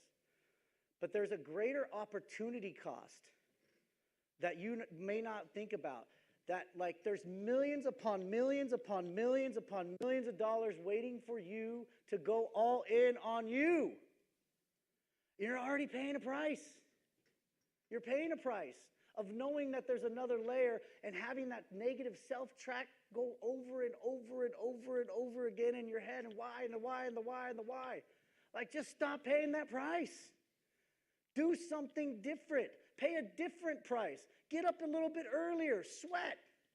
Have that conversation with your spouse that you've been avoiding.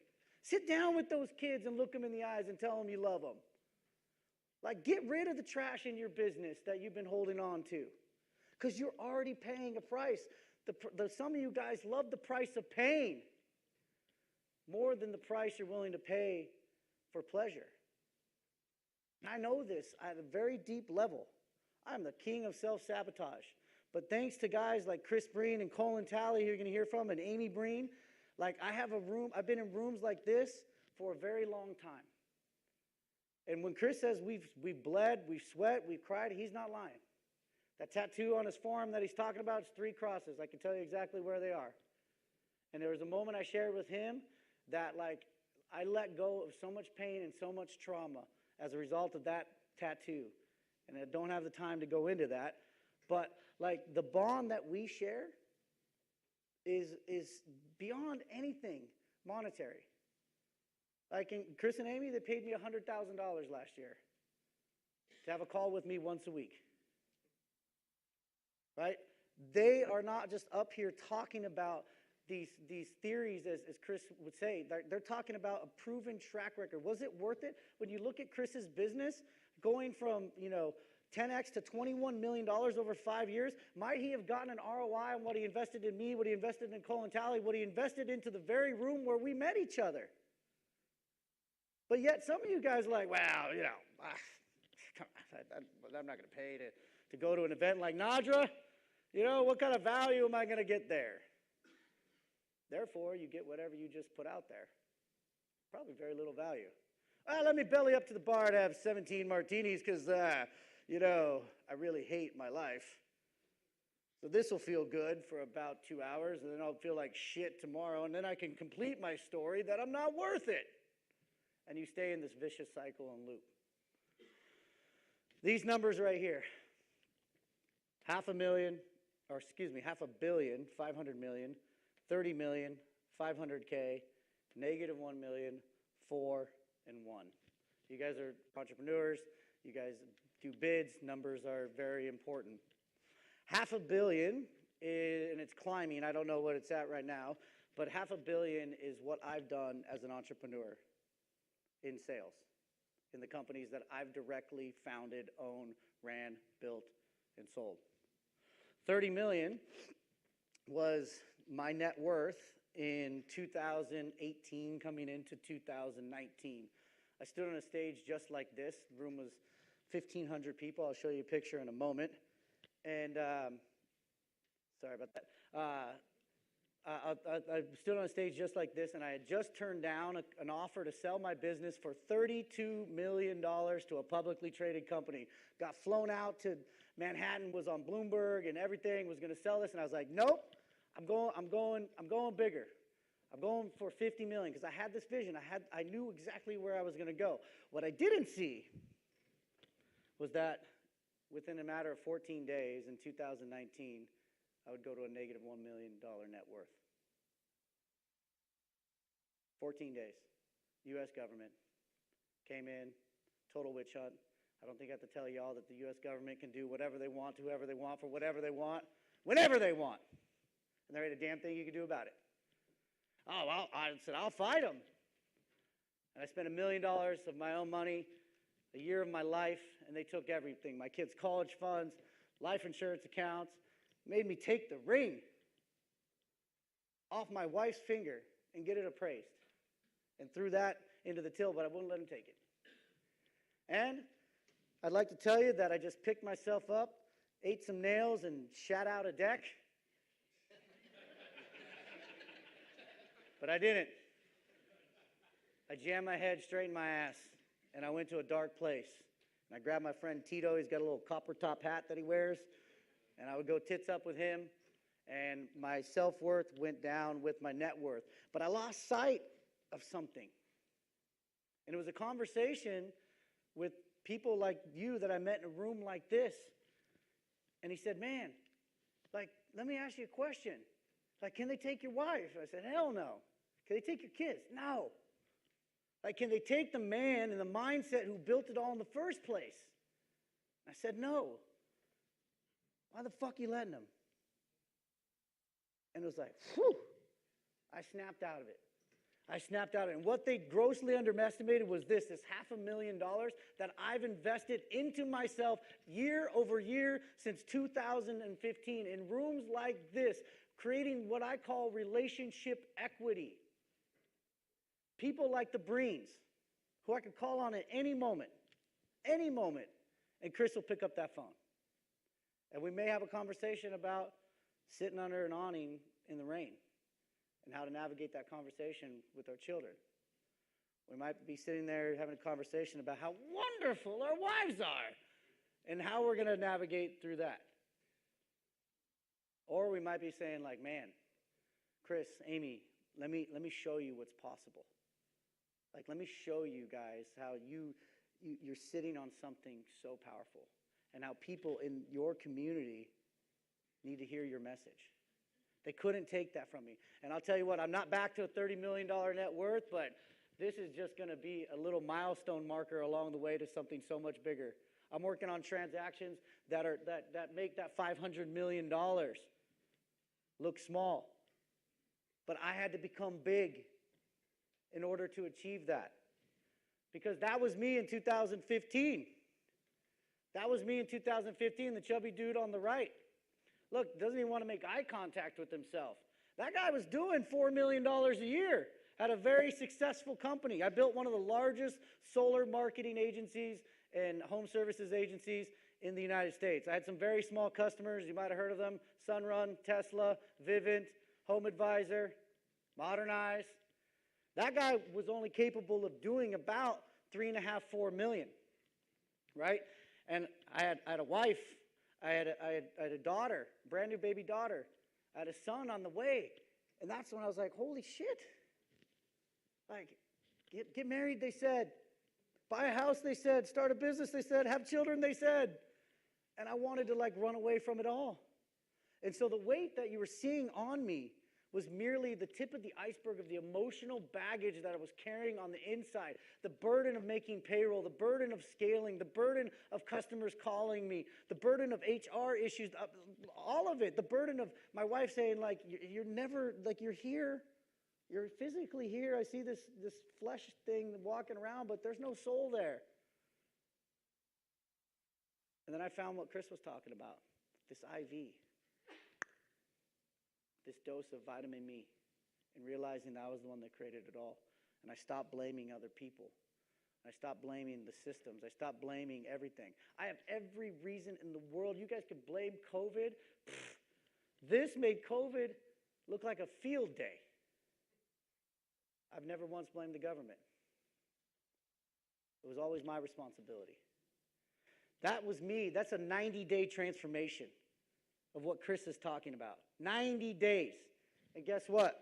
That guy turned $4.5 million into $30 million, and I didn't even talk about my second business, which was doing just as much, if not more. 300 employees. Like, the business didn't get easier. I just became better physically, emotionally, spiritually. Like, I became more connected with my wife. A lot of you men, I'm going to speak to the men directly. You want to go out and conquer. You want to go out and build your kingdom, and your castle is burning. It's like, in every battle movie you've seen, whether it was Troy or Gladiator or whatever it is, what do they do first? They train physically. They go out there, they yield their swords, they combine with other warriors to train physically. Then they go on bended knee in the church, or whatever their spirituality was, to pray for the safe return. And the last thing they do is say goodbye to the queen and the kids. But we do that shit all different. We get up, we jam a couple Red Bulls down the throat, hit the little Piggly Wiggly on the way in. Let me get the most greasiest thing they have. And didn't kiss the wife goodbye, didn't tell the kids anything. And man, I was feeling slow and lethargic. But I'm going to go conquer today. It's no different. We're not fighting in a war-torn country. You guys don't live in the Ukraine. But there are mortars and bombs and missiles going off in your head on a daily basis. And you're at war with yourself. And at the end of the day, I don't care what it is that you tell me you're searching for. It distills down to one word, and that word is peace. That's what you're searching for, is peace. Peace in your marriage. Peace in the mirror and the reflection that you have. Peace in the way your children look at you. Peace financially when you open up that bank account. Peace from all the shit that goes on through your head every single day. That's what we're all seeking. But we'd rather pay the price of war. And all I'm asking for today is for you guys to go to war with yourself. To go to war with those stories, to go to war with those glass ceilings that you put on yourself, and understand that anything is possible. I am not any smarter than any single one of you guys. In fact, I'm just too stupid to know I can't do it. And I surround myself with men like Chris Breen and Colin Talley. So I joined a group, this crazy band of brothers, and there's two of them in the back there. And like literally, we have gone through hell with each other. Chris and I went through an experience called Warrior Week 40. We became certified trainers. That's my mentor, Garrett J. White.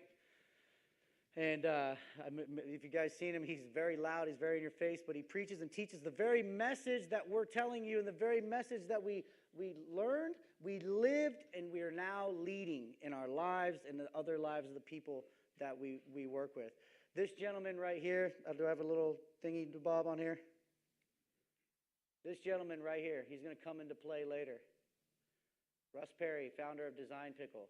This is Travis Rosser, founder of Kajabi. Like good human beings.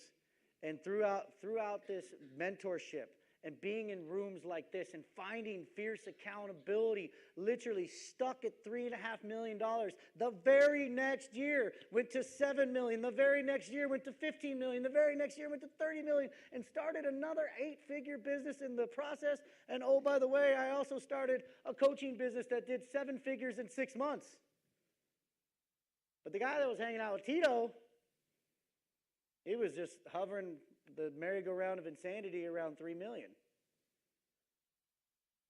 So as a result, like, people came and asked me, like, how did you do it? Because our business was bootstrapped. My wife and I, when we started that business, we had $75,000 in debt. I proposed to her with a cubic zirconia, and I looked her in the eye, and I said, babe, I don't know when, I don't know where, but I will replace this rock with a real rock, and it will be the best that I can do at that time. We had to pay for our own money, and we wanted our own wedding, and we wanted a world-class honeymoon. We got married on December 31st, New Year's Eve, 2013. I replaced that rock with whatever I could at the time. I think it was about a carat, maybe, if we round up. And we paid for a badass wedding. New Year's Eve, Great Gatsby, black tie style. And we took 3 weeks. We went to Thailand, Hong Kong, Cambodia, and Macau, and came home pregnant with our daughter. Today, my wife has like a 5-carat ring. And I told her, like, this is the one I always intended for you. And our business was bootstrapped by the B of N, the bank of Nick and Nicole, to $30 million a year, 300 employees. Is it possible? Absolutely. Once you start going all in on you. As a result of doing this, I've met some really cool people. I've had a top 100 podcast. I know I always like to show this. There's Gary Vee right there. There's me. And oh, what's up, Tony? What's up, Tony Robbins? Come on now. I met cool guys like Russell Brunson, owner of ClickFunnels, Brad Lee, Charlie Rocket, Gerard Adams, Snoop D-O-double-G, Brendan Bouchard. But like at the end of the day, I only show this slide for some edification purposes, but this is really all that matters. And that's what this number is. 4. Like that's the only thing that matters. These 4 human beings right here. Nick, Nicole, Nevin, and Noah. And notice I put it in that order. Nick, Nicole, Nevin, and Noah. Nick first. Like, you have to put yourself first. It's a self-serving self-interest. You have to put yourself first. You have to invest into yourself. Then I go as a happy, whole, complete man who doesn't need my wife to make me happy, because at the end of the day, she cannot. She can take from it, she can add to it, but I have to find my own happiness. And therefore, she has to too. Otherwise, we're in what? A codependent relationship. That's healthy. And then as a happy, healthy human, me and my wife come together as a loving, connected, physically, emotionally, intimate couple to mirror for our children what love looks like. Imagine that.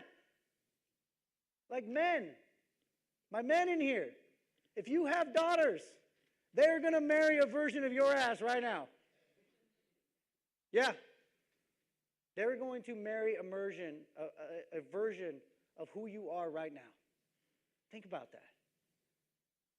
Fucking scary. For most of you. Lucky girl. For you. Right? And then we can create happy, healthy human kids that don't experience the pain and the trauma that it took me 35 years to figure out I was living in. This rise and fall and sequence of self-sabotage to realize it only ever came down to one. And this one is the one that was responsible for all of this. On Chris's slide, you saw the book Extreme Ownership. I highly recommend it.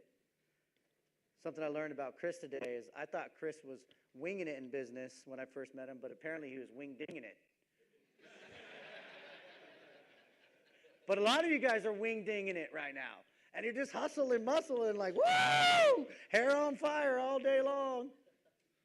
Rather than just taking some time to create some time. So the guy on the left over here, like, that's me, you know, the quintessential Instagram photo. When I was at Wall Street getting ready to sell the business. Like, this guy loves building businesses. The guy on the right, this is the coach version of me. Like, this is the person that loves building the people of businesses.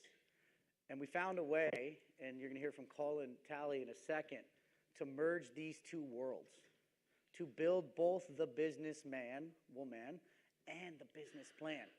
We call it the POS, your personal operating system and your professional operating system, so that you don't become or be or continue to stay a POS in life. You don't have a POS business. You don't have a POS marriage. You don't have a POS relationship with your children. These two worlds, the businessman and the business plan, when they converge, shit will happen at a pace that you can't even comprehend.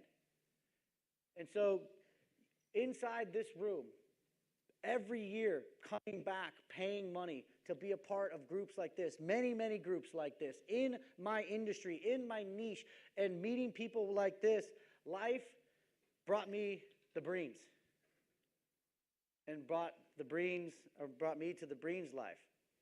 And they continue every year to invest. They just renewed their contract with me, with Colin, and I'm just one of many things that they do. And I have a call with Chris and Amy every week to go over everything, to hold them accountable, to talk about what's possible, to look at from a third-party perspective, because I am not emotionally attached to their business. I am emotionally attached to them and the outcomes that they said they want. And so sometimes when you're looking at the label from inside the bottle, it's hard to see. And we've built an amazing brotherhood, sisterhood with Amy, and their relationships that you can't put a price on. Somebody right now put a price tag on that conversation that Chris had with his son. Put a price on it. You can't. Chris doesn't create the space. Chris doesn't follow into this continuum right here. I guarantee you that when Chris was asked to make that similar investment, it probably did not make sense financially in the gestation of his business. But instead of saying, can I afford it, he switched to, I can't afford not to. And by doing so, he has one of the most priceless moments in his entire life to create a container of safety, security, and space for his son that's in a dark place. But you just want to pour more into your business. You're just going to get more of the fuck who you are right now. The end. I wish it were different. All of us start looking in this external world for the answer, for the marketing solution, for the sales script, for more trucks to roll out. Except for just going on the inside. That black hole that I described, being emotionally bankrupt, could not be healed with the things I was stuffing in it. It had to be healed from the inside out. So you're asking, like, does this really work, Nick? Well, like, Secure One Capital eclipses $1 billion. Yahoo Finance says right there. CEO Ryan Merrier said, we invested into a mindset mentor, Nick Long. We encouraged our managers and bankers to participate in Nick's revenue acceleration program, which includes weekly coaching, team huddles, and committing to a healthier lifestyle. The results speak for themselves. I was sharing this with Nick last night, Nick from Legacy Dex, is that they've been stuck at $24 million a year. $24 million a year in revenue for 2 years. They said, and I know marketing, I know leads, I know scripts. I ran big call centers. Hey, man, can you help us out? Yeah, for sure. Are you going to change our script? Nope. Are you going to change our marketing? Nope. Are you going to help us on the hiring and training? Nope. I said, well, you know what? I kind of lied there. I am going to help. I'm going to help you with the script, but I'm going to help you two. You two owners write a new script. The transcription of your heart, mind, and soul. I'm going to put you into the depths of hell. I'm going to pull you out and show you how much more is inside of you. And I'm only willing to do this if the two of you are willing to do this experience. So these two polished suits are these two men right here. And when they changed, when they shifted, it transcended into the organization. And they say the rising tide floats all. They went from the first month when we did this in their organization, 33% increase in sales. That same calendar year, amidst a pandemic, we went to $66 million a year in revenue, over $1 billion of funding. It works. Colin Talley and I work with a 125-year-old furniture business, 125 years old, that is having record sales, never broke 8 figures in 125 years. And when the personal operating system and the professional operating system came together, whammo, he's doing over $1 million a month right now. The furniture market didn't get easier. What do Colin Talley and I know about furniture? Well, that's a chair and that's a table. That's about it. What do I know about Dex? A lot of puns with that thing. But even as you builders, you guys are builders. What's the first thing you do? Whenever the plans are approved and you go to start to build, what's the first thing you do? What do you put in? The what? The foundation. Oh my God. And did you just go surface deep? The foundation will only support how deep you actually build and put those furnaces in. The same is true for your life. We got to unearth the foundation in your life and erect whatever it is that you want. Not erect a deck, but erect your life and resurrect like what was given to you in your life. This is the ultimate story of IV equals EV and how this all comes together. This is my dear friend, Russ Perry. Russ Perry went all in on himself inside that same experience that I told you back in 2015. His business was doing $30,000 a month. The price tag to get into this group was $65,000. He was doing $30,000 a month.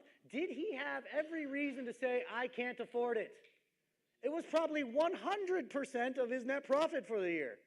But he said, I can't afford not to. And he kept showing up, and he kept showing up. And there was guys like me that were way out in front of him, and there were guys that were way out in front of me. And through this whole thing, we had this closed loop belief system that allowed us to lift the limiting beliefs and keep going. Then Colin Talley, who's about to speak, enters his life and brings the professional operating system along with it. He just got a $130 million post-money valuation. He was able to put multiple 7 figures into his pocket and multiple 8 figures into his business. So now he's working with OPM, other people's money. And I looked at him and I said, Russ, his net worth literally is just knocking on the door of $100 million. $100 million. But he had to eat shit for 2 to 3 years. And he had to keep coming back when he didn't believe and be in rooms that allowed him to believe and raise his level of awareness, but then also get better at business by hiring the right team around him. And if you divide the years it took him to get there, it was like he made $12 million a year. Worth it now, right? But some of you aren't willing to pay that price. So you'll just keep paying the price that you're already paying. Like, this stuff works. I want to leave you with this. It's crazy because, I have young kids. I have a 7-year-old and a 6-year-old. I watch this video often. Who's your hero? Daddy. Who's your best friend? Daddy. Who do you want to be like when you grow up? You. How much do you love me? Too much. Too much? Give me a kiss. I love you.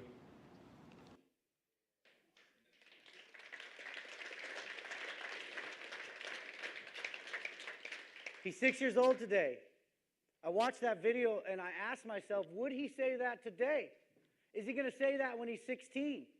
Is he going to say that when he's 26? He's obsessed with, Dad, how old will I be when you're 90? And I'm like, Jesus, I'll be dead probably. But I have to reverse engineer the math. And he's obsessed with this number. But I want him to say that same thing. And as a result of that, like, the numbers are easy, guys. When you just get this first one, starts and ends with you. So I'm honored to be here, and I'm honored for my friendship with the Breens and the brotherhood that I share, and I'm honored to be able to introduce your next speaker. This is a man who I met in a room just like this, and we sat down on a bus. It was 6 a.m. We had no idea where we were going, but we knew it was going to be painful. And we just bonded, and we've been together ever since. And it was crazy because I saw this IV side, right, where it's like this intrapersonal value that I was placing on myself, doing this thing we call the Core 4, which you guys are all going to get access to. And but I was like, wow, man, I'm all juiced up, like I'm all fired up, I'm ready to eat nails. But like, God, how do I run a meeting? Right? Like, I can't just go in there and rip everybody's heads. Like, there's got to be some practical, tactical things that I can do. And that's when this whole professional operating system side of things came together. But we can't even talk about the professional operating side of things until you become the person who's ready to receive them and achieve them. So, ladies and gentlemen, I'm honored to bring up the man who is by far the best at the professional operating system. I call him the Raging Cajun, and I always introduce him like this. So if you'll please get on your feet real quick. And we say, Colin, Colin, Colin, Colin, Colin, Colin. Colin, Colin, Colin, Colin, Colin Talley!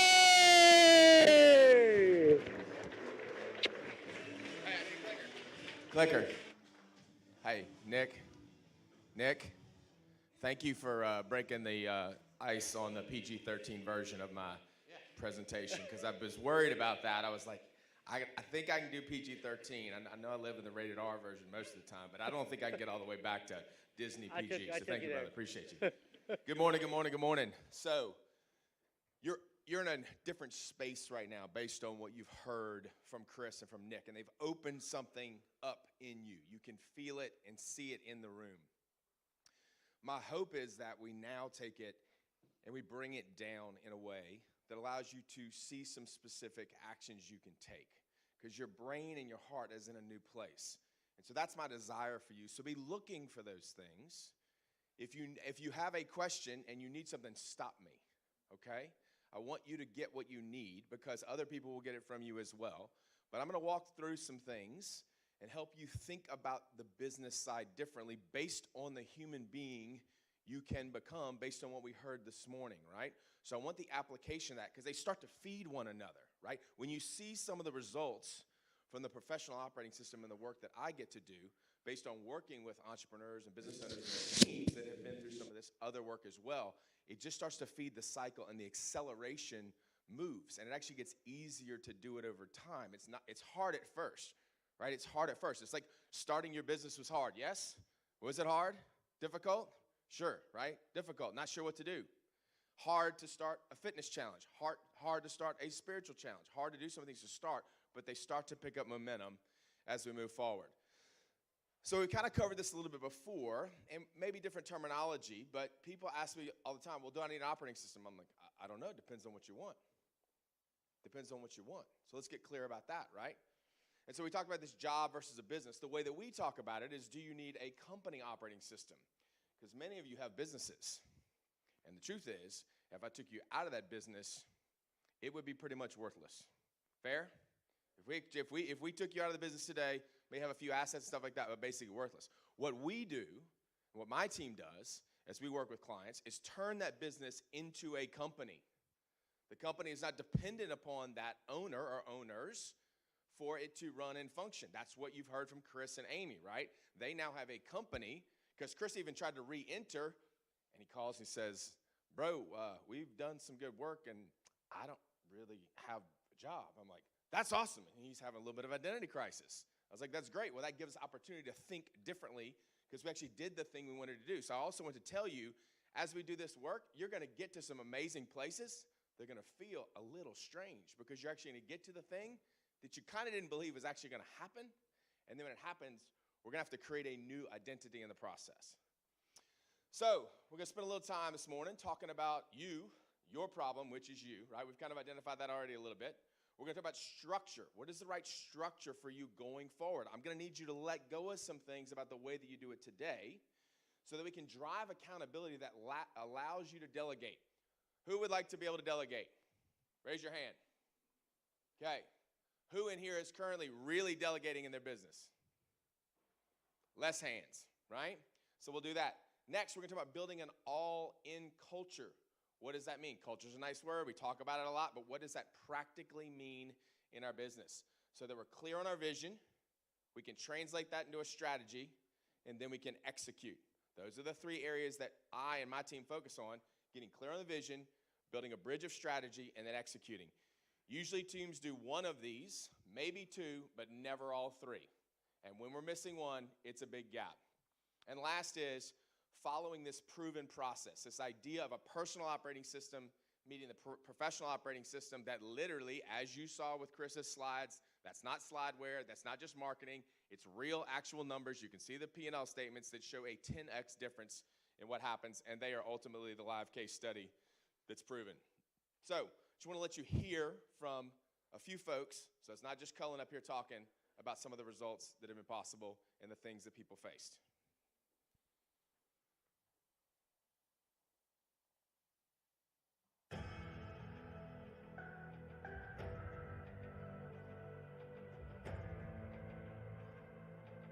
I think the biggest thing that surfaced back up again was just that feeling of burnout, that feeling of not enough time in the day, not enough of me or Amy to go around. But we needed something to help us figure out how to handle the growth and handle all that we were dealing with and not have everything burned down around us.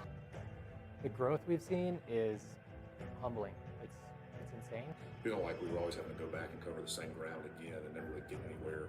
Yeah, we were just kind of bouncing around without a clear focus. One of the biggest problems we had is we didn't have very much clarity within our organization on specific roles. I hit a ceiling, and it was an unhealthy place because we couldn't break through because I didn't have the capacity to do it. Before, continued to have my hands on a lot of different small, minute things that are important, but at the end of the day, they're not moving the needle. Adopting some kind of system or some kind of format for everyone to operate and communicate in a cohesive way was just becoming too much to bear. And we were growing, and we needed something to help us manage the growth and to make the right decisions for a growing company. We're bumbling along, doing well, but there wasn't quarterly improvements happening every time. Figuring out everybody's responsibilities, figuring out accountability, figuring out who owns what. There were different goals across departments. I feel like the biggest problem was all the departments interfering with each other. There was no clear process for each department. Okay, we had incredible sales. Where did all the money go? There's other companies out there that are doing things that are better than what we're doing. We believe that entrepreneurs are the spark of creation and innovation, providing incredible value to the world. We believe that entrepreneurs have a calling to create and build and should be rewarded for the work that they do and the risks that they take. We believe in putting power back in the hands of the entrepreneurs so they can escape being trapped in the chaos of their business, showing them new ways to predict and protect what they've built. Now we have a plan and a team of people that know what they're doing and what they should be doing instead of asking me all day long what to do next. And once we kind of started really honing in on what our culture was, it made it crystal clear. Having a system that you can run your business on kind of ensures that all the cylinders are firing and everybody's pulling in the same direction all the time. Meeting with Colin, for the first few months and then quarterly, it kept us online for those goals, and all of those little things throughout the year, it really made an impact on reaching those first year goals. And now looking back, it's like we've hired all of the right people for the right seats, and just seeing like the explosive growth. This has allowed us to not be firefighters all day long. It's given us organization, it's given us clarity, and it's just given us clear direction and kept everybody on the same page.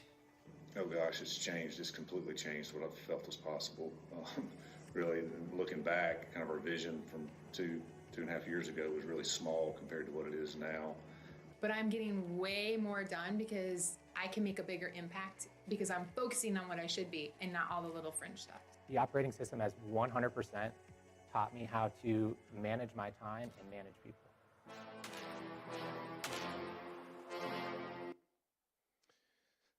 So,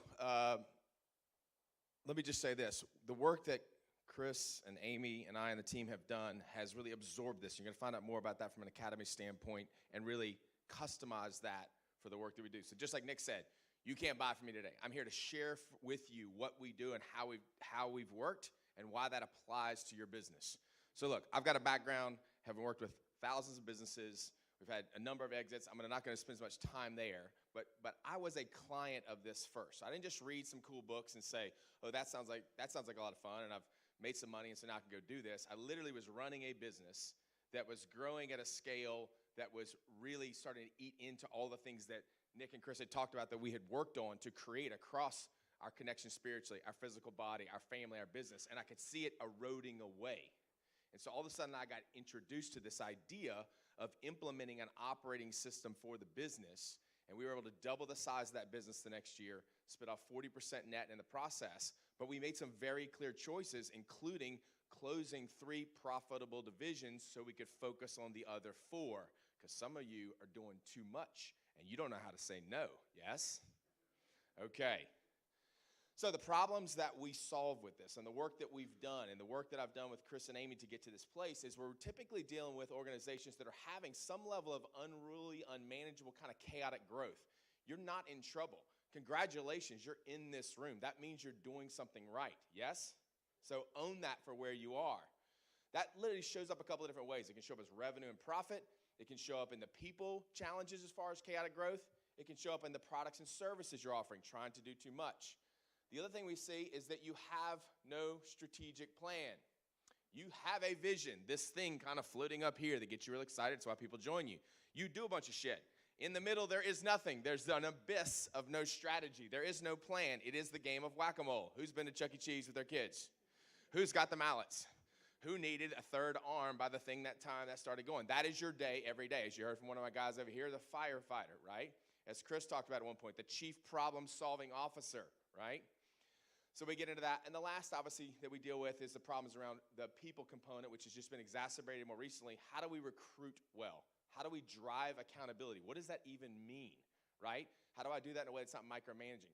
How do I lead? Nobody taught me how to lead. They didn't teach me that in school. I need to become a leader, right? And just being honest about that. How do I delegate so that it doesn't boomerang and hit me back in the head? And how do I have it where everything doesn't land on me? So those are the problems we're trying to solve because this is what most of you look like. See this guy down in New Orleans playing a bunch of instruments. He's got a nice little case there. We throw some dollars in there. And the truth is, it may look prettier than that, but underneath, this is what your day looks like, and this is what your life has become, trying to play all the instruments at one time so that hopefully there's a few dollars in the box at the end of the day. So, lots of great content. You come to places like this. We write a bunch of stuff in the journals. We read some great books like these books that we use for inspiration. You get done, you go back to your team, and you say, we're going to do this. You're super excited. They're not as excited, true? You say, we're going to do this. They all turn to each other and say, just wait a minute. He's going to forget in like 2 weeks. Just keep doing what you normally do and just shake your head yes. Who has done this before to their team? Raise your hands. We're recovering folks. I got it. So we do that, and your team start to understand it's not going to change, right? There's not enough there. The problem is you're trying to do this. You can't read that, and that's okay. You're not qualified to do this. You don't know how to take the book, extract the concepts, create a tool, and implement it. I barely changed light bulbs. How good do you think I would be at building a deck? Not very good, yes? You guys, I need the expert, right? So that's why it's critical we have somebody who's done that. So that's the work that we've done and the customization that we've certainly done for the deck industry. So here is how we think about it. And I really want you to step back for a second. Think about your business. This is the model I want you to look through. Number one, we have to have the right people in the right seats doing the right things. Right people in the right seats doing the right things. Nice concept, sounds good, hard to do. Second, those people need to be connected to a purpose beyond their paycheck, the brand, your cool swag that you may give them to wear. They need to be connected to something bigger than that. Why do we wear team jerseys? Why do we participate in other things in church or community or whatever else? Because we feel connected to that. They've got to be connected to something as far as the purpose of this business beyond the actual business you're in. We've got to build playbooks. Amy is an expert at playbooks and process, and she's going to go into that. But we have to think in terms of being a championship team. Championship teams have playbooks, yes? Do they just hand that playbook out? Can you go buy the playbook for pick your favorite college team or pro team? Will they just give it to you? Can you just go up there and say, no, they protect it, right? The players get it. Do they study it? Do they have drills? Do they have practice? Does all that happen before they get into the game? Okay, so how many of you have a playbook that I could come yeah? No hands. Okay, how many of you do practice and drills from your playbook before you put your players in the game? Next, got to measure performance. Got to measure it. Got to live by a standard. Here's the standard that we operate at. You can feel it with the Legacy Deck crew. Look at them in the shirts, the way they talk about what they're a part of. And I'm sure many of you have that as well because you're here. But there's a standard by which we operate.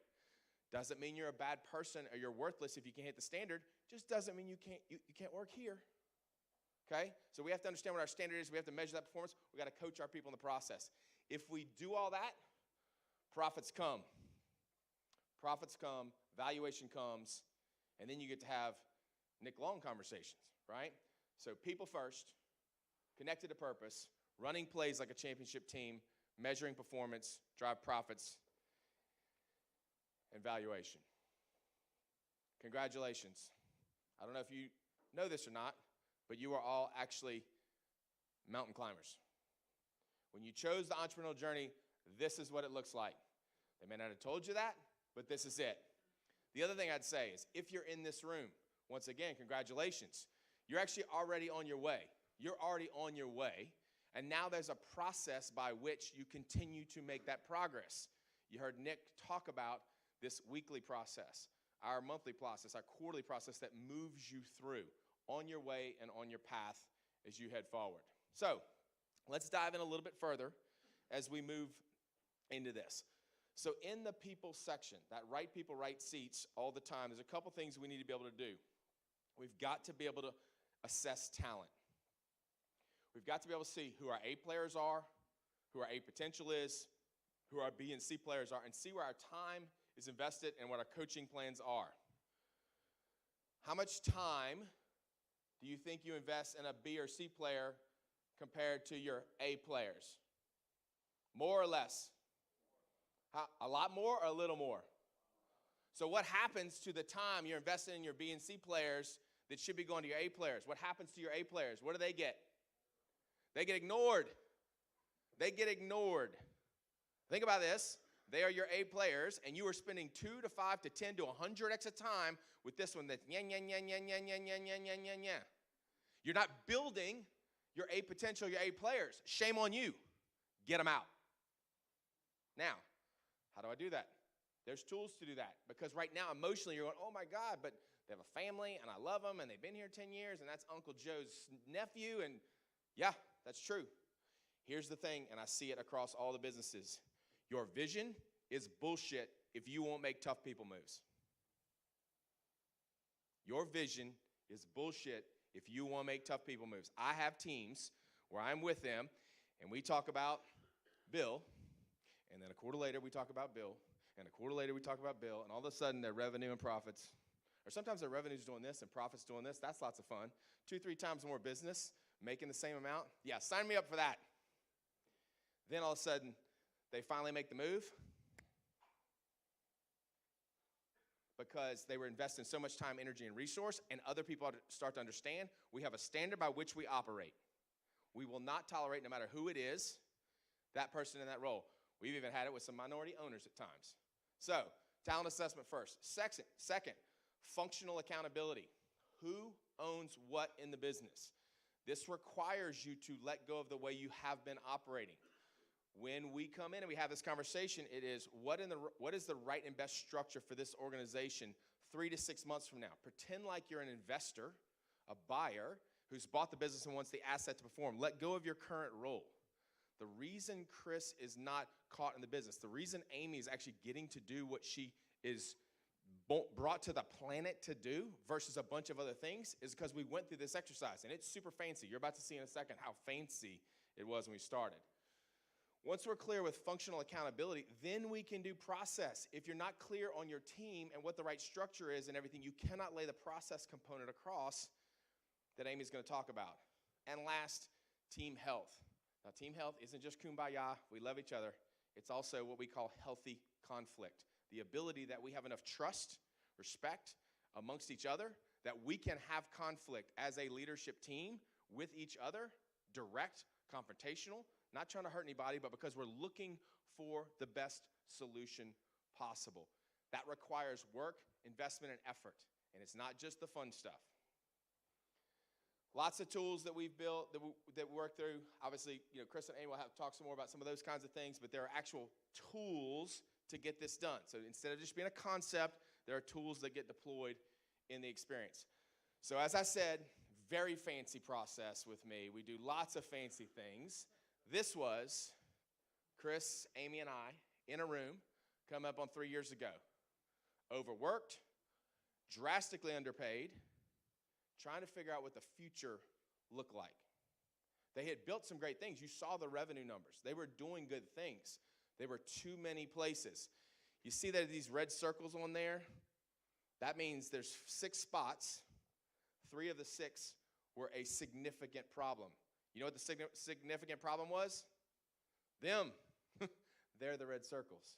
So what does it look like, and what's the plan and the process to get clear about what is the right structure for us, who owns it today, and what's our plan to figure out how to unwind that over the period of time? Did we fix this overnight? Did Chris call me 3 months later with all this solved? No. It took time, effort, energy, but we were clear about what was wrong. It's kind of like going to like the fancy doctor. You go to the doctor, they run all those tests, they come back and they give you all the results, and you're like, okay, so now what we do? Well, we start with one thing, and then the next, and then the next. Eventually, that gets super fancy. We put it in software platform. You get it easy to see. We can do all kind of future looks for that, and so it starts simple, and then we wind up creating something much more complex and pretty to work with and everything else as you move forward. Next, I talked about purpose. We've got to be tied to purpose as an organization. Why do we exist? Why do we exist as an organization? Again, what is our vision? What is our plan? What is our brand message? How do we deliver this culture? It's got to get defined. We got to do that in a way that is digestible and shareable for your team. The problem is many of you communicate in a language, maybe like Wingding, that nobody else can understand. Their brain doesn't necessarily work like yours. Then your other problem is you don't do it regularly enough, right? There's not this regular cadence where your team gets dependable insight to the vision and strategy of what you're doing at least every quarter, sometimes every month, depends on the growth of the business. But bottom line, we've got to do that. Okay, well, Cullen, how do I do that? Is it a 20-page document? No, it's 2. But it's really, really pretty when it starts. So here's the work that we started doing. Again, as you can see, back in 2019, planning for 2020 with Chris and Amy around their strategy. But that then gets distilled into a number of things that we answer. We get clear about the core values of the organization so we can drive culture. What does that actually mean? How do we coach to them? We get clear in our purpose statement. So it's not a paragraph long that sounds good, but nobody's ever going to read. We get clear on what our number one goal, that pinnacle on top of the mountain is as an organization that we're chasing after in a simple form. We get clear on who our ideal client is. By the way, it's not everyone. Just so we're clear, everybody is not your ideal client. We got to get clear about that. We got to get clear about what your brand promises are. So we get clear on those things, and we share that regularly with the team. We use it as a tool. Then we lay out what is the 3-year outlook. Where are we going to be in 3 short years? Much more specific than we were on the 10-year or 20 or 50, whatever that big, hairy, audacious goal is for you. And then we get down to strategy. What's the 1 year? What's the next 90 days? What are the things on our issues and opportunities list that we're going to go after as a group? That is the vision and the strategy, right? Many of you think vision and strategy, either 1, it's this thing floating in the air, or 2, it's some massive document that you've got to work on. No, it is pulling this out of you, working with your team to make sure we've got it distilled down, again, so it's digestible and shareable as you move forward. So playbook. I talked about this idea of processes. Who is excited about spending a bunch of time documenting a bunch of processes? Are you? Awesome. Great. You're very few, and that's fantastic when you are. Here's the thing. We see most entrepreneurs like, we'll get to it. We'll get to it. Well, guess what? You can't scale without them. So you can't train. You can't keep doing the tribal nature education approach, because if I stand next to you for 6 months and watch you do what you do, I'll pick it up. The problem is when you get to 5, 10, 15, 20, 30 employees, it's not possible anymore, right? The challenge is oftentimes people over-document what they're doing. They put too many things, and then you wind up with this binder, right, that nobody uses, that collects dust. The person that created it, what are we doing over here? We have this problem? Been there. It's fun. So then when one thing's wrong in the binder, what's somebody say? If I'm on page 37, sub-bullet 2, section A, and that one line is wrong, what's the person say who's got it? Yeah, they know what to do. The whole thing's wrong. The whole binder's garbage because subsection 2, bullet A is wrong, right? So our idea is, what are the mile markers, the buoys in the channel that we can follow, right? Buoy to buoy as I move forward. So from a core process standpoint, how do we document as little as possible, taking that kind of 20-80 approach, where 20% of the steps to get us 80% of the result. If I make a right person, right seat hire, they follow the process, we'll get the result. If they're unclear in there, I turn back to the core values, I try to make a decision, and regardless of what they did, as long as they tried to follow the process and they checked in on the core values, I can coach that. I can get that person where they need to be. Now, once we've done that documentation, what's our process for practice? How are we a great team that uses that time well? And what does our meeting structure look like? Who has meetings in their business today? Who does not have meetings today? Okay. How productive are those of you that have your current meetings in the time that you have? Super productive, make 10 decisions, get clear on things, very short period of time, everybody leaves very clear on what the plan is? Or is it more a visit session? It sounds like the last meeting a little bit with a few things and another update and another update. We're unclear. Yeah, because we just don't know how to do it, right? We're all in the room. We care, but we're not following a particular process, right? So the work that we've done is created a way to run those meetings that help us use the time as effectively as possible, make sure we're connected as humans, knowing what's going on with our numbers, checking in on our key projects, making sure we're dealing with the issues, the opportunities that are in front of us, and making clear commitments and decisions in that meeting for guess when? The next week. As I say over and over and over again, micro commitments lead to macro results. Micro commitments lead to macro results. Nick talked about Russ. Russ and I and the team have been working together for 2.5 years.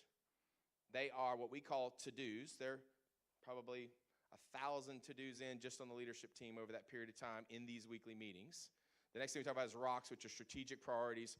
Very clear what done looks like, what the finish line is every quarter. They're taking, typically on leadership team, 3 to 7 of those a quarter, so they've done a couple hundred rocks in that time. And oh wow, their valuation is probably 4 times what it was as he gets to $130 million. Micro commitments lead to macro results. And it is this process of what's our process, what's our practice schedule, so when we actually don't follow the process, how do we correct it? Just like watching game film as an amazing athlete.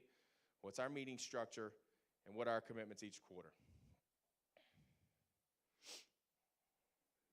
There's some tools in the way that we break that down so we're clear on what those are and we help people think through it. One of the craziest things that I see in your industry and in other home services and construction industries, you guys are in the project business, correct?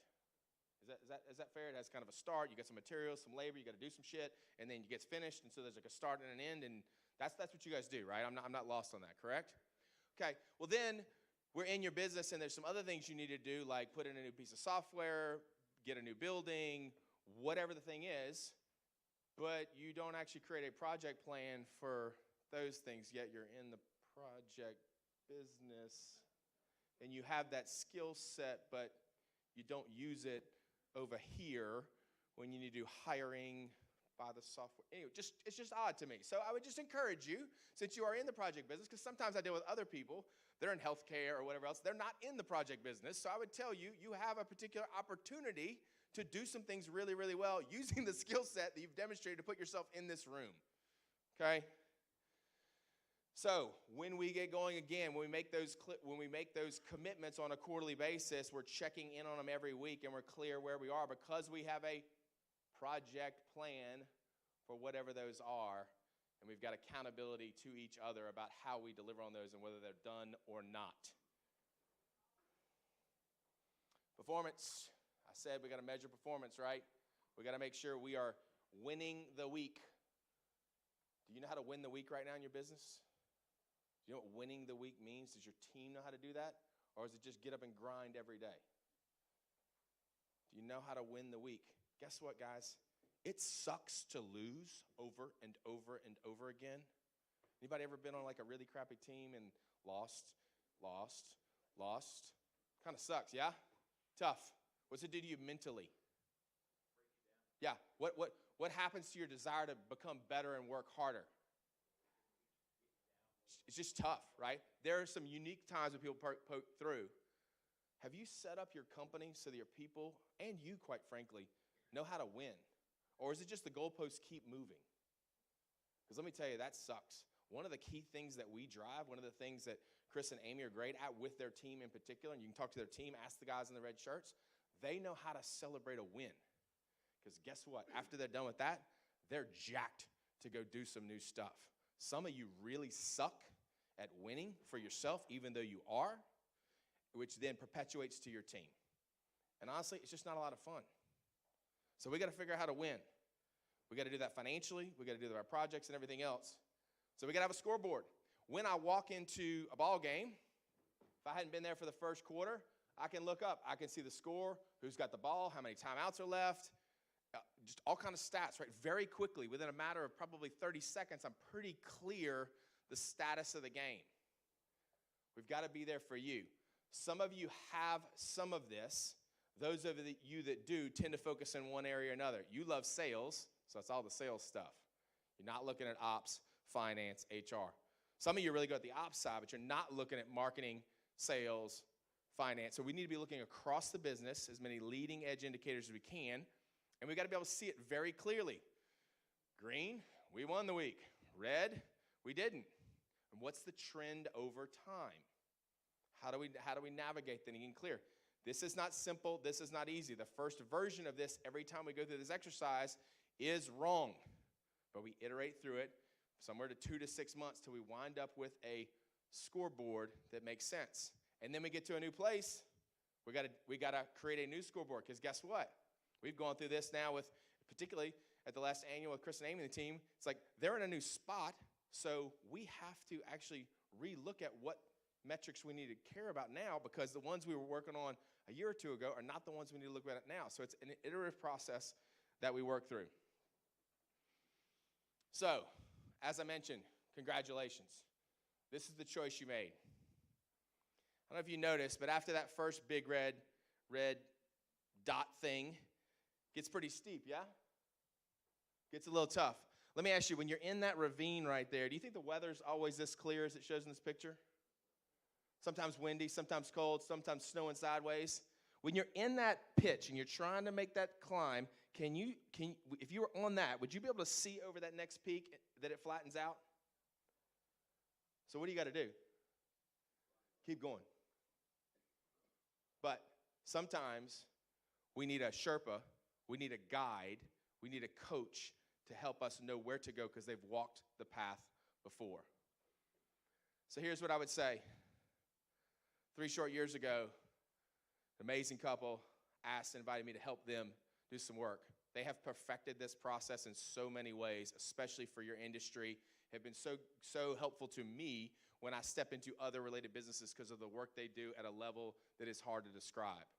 But it started with me and Amy in the middle arguing about some things. So I got my finger out, I'm pointing at her, she's not even looking at me, she's writing down, this guy's an asshole, I don't like him, I don't understand why Chris likes him. Yet, what did she do? She kept going. He kept going. Pandemic? Did we stop? Oh, we can't this. No, we couldn't be together in person. We kept going. Celebrated along the way because they believed in progress, not perfection. It's possible bit by bit by bit. Fortunate to be here and have a chance to share a few minutes with you. Happy to address questions when we get on the panel. But here's what I want to know. Talked about a lot of stuff over the last 30 minutes. What's the one thing?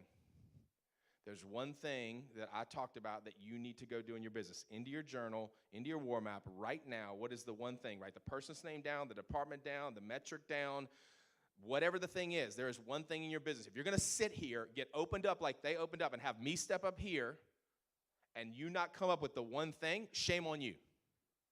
You're wasting it. So what is the one thing? Write it down. What is the thing you have to do when you get back?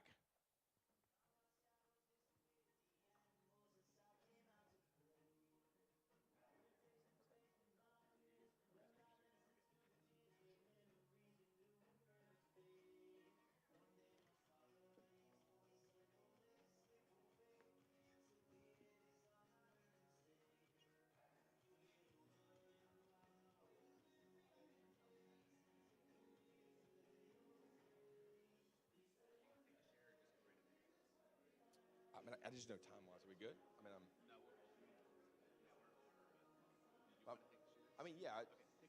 Okay. All right. Who is up for a share of the one thing, the thing that they are committed to doing as they get back to the organization? All right, here we go, right up front. Okay, be more specific. Chris, you got is it not on yet? Work on yourself, what does that mean?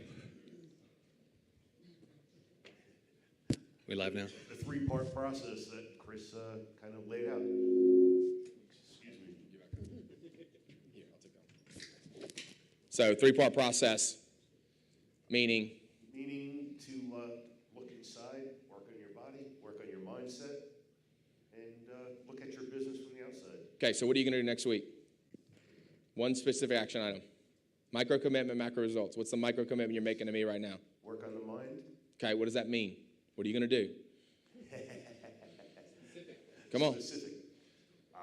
Hold on. This is all your problem. It's thematic. You're feeling something because of the conversation, but you're not actually making a specific. I don't need you to do much big. Literally, you could read something in the Bible. You can read a chapter of this book. You can share it. She seems like an awesome partner. What is the thing you're going to do? Download the Calm app. Dude. Thanks, Chris.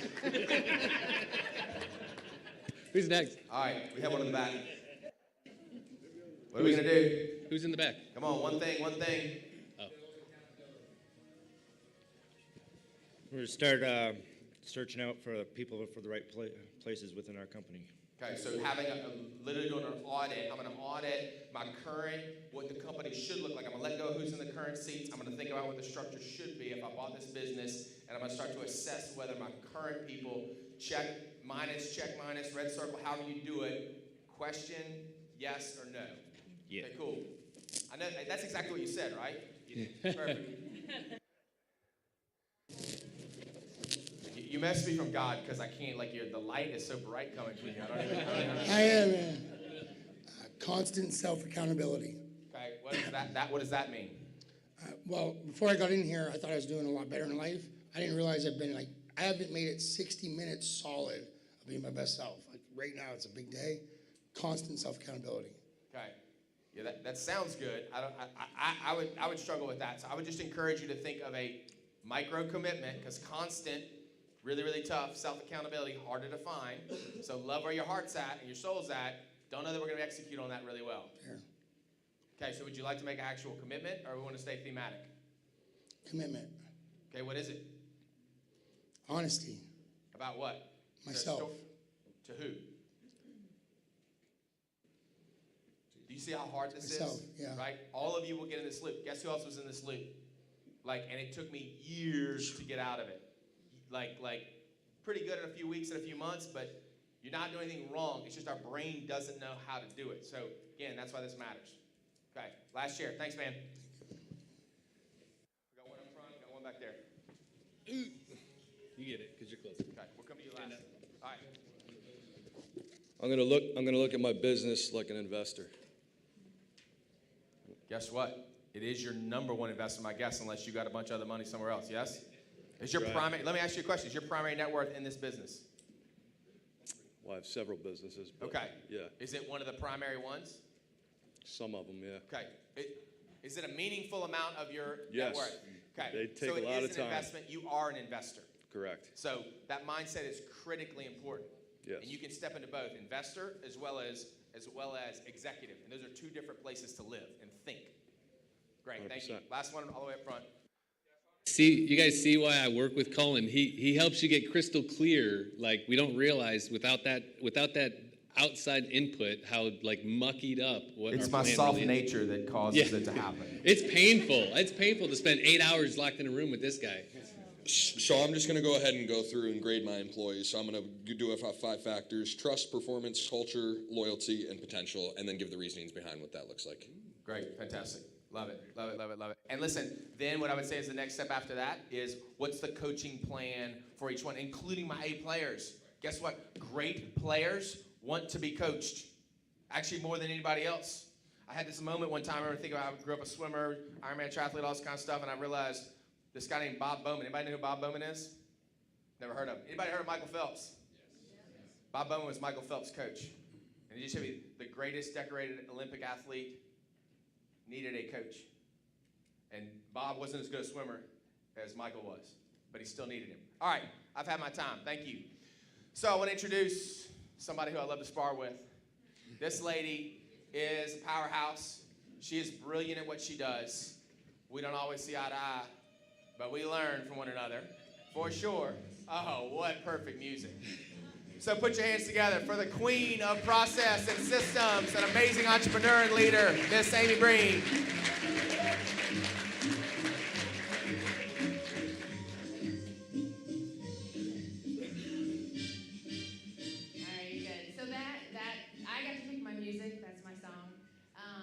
Around the office, I have two different nicknames or monikers, whatever you want to call them.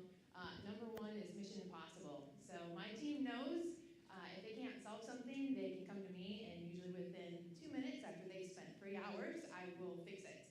And so I am the doer of all. I wear lots of hats, can fill in on anything inside of the business. My second is I'm the wizard behind the curtain. So most of the time you won't find me at the office because I would much rather be at home in my pajamas. Shh, don't tell them that. And being the magician behind everything. I love systems and processes. It's what I'm really, really great at. I can see the big picture of where we want to go. And the really cool thing is I can see all the little steps to get there. And I love talking about business and those kinds of things with people. I hate doing it this way, because this is a generalization across the room. I don't know your business, I don't know your business, and I'm gonna tell you things about systems and processes that may pertain to you or might not. And I hate generalization because I am very much an individual and my business is an individual, and I don't like when people generalize across my business. So we're gonna just suspend belief right now and pretend that everything I say will work for everybody's business and you'll love everything I say. So if you could just amuse me with that. And any other time, over the next day or two, you want to come up and talk to me about system, process, things like that, please do, because that's where I excel at, is that one-on-one problem solving, thinking it through, looking at the bigger picture. So, and yes, Cullen and I have done lots of sparring because I have my ideas and thoughts, and he likes to poke holes in them and push me and make me better at what I do. So, so it's fun. It's fun. I loved watching that.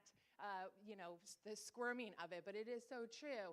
And inside your systems and process, you have to get to the minute and you have to get to the big. So you can't just generalize and say, I'm going to have better employees, because that doesn't get you better employees. You have to get to the minute. What does it mean to have a better employee? What do they look like? What are the pieces of it? How am I going to train them to be better? Because, some of our team, you guys met Nick earlier. Nick wasn't in anything to do with construction, sales at all. And he came in, and so we had to train him. He had attributes that mattered to us, that we had determined mattered on the inside, mattered at the core. I can train him about a deck. I can't train him to be charismatic. I can't train him to have a great natural ability with clients. So you need to be able to get to those minute details of what do I want and what does that exactly look like. So now I'll get to my actual slides here. So leveraging systems and technology to create efficiency sounds super fun. I bet you guys saw that in the list and you're like, that's the one I want to listen to. But what if there was a way you could increase your employee productivity, lower cost of operations, increase your customer satisfaction, and strengthen your company for little to no cost for only $9.99? And I'll throw in another one for free. No, just kidding. So this has been a huge thing for our business. This is what allows Chris to have the I don't have a job, because we've put systems and processes in place so everybody across the board, from our subs, our vendors, our employees, our customers, they all know what to expect. They all know what they're accountable to, what they're accountable for, and we measure it. So I'm the queen of flowcharts in our business. Everybody loves it when they're like, hey, how do we do that? And I'm like, I don't know. How do you think we should do that? And they're like, well, we should do this. And I say, stop. Go do it and write me a flowchart. And they're all like, oh, why? And I want the visualization. I want them to think through it. I don't want to solve all the problems. And what that does is it empowers them to problem solve, empowers them to think through it. They live it. I don't go do sales. yes, I know how I want my sales guys, but they're gonna be in the process. They need to think of how this looks. We need to discuss it, come up with a plan. And having that systems and process allows me to not have to do all those pieces. One little thing is I'm a master delegator. I don't want to do it. It's just how it is. The more ways that I can figure out to empower my team to do it, the less that I am responsible for. And I like that. And that leaves me, like Colin had said, getting to a place where now I can do the things I enjoy. Inside of our business, I'm the visionary. I am the big thinker.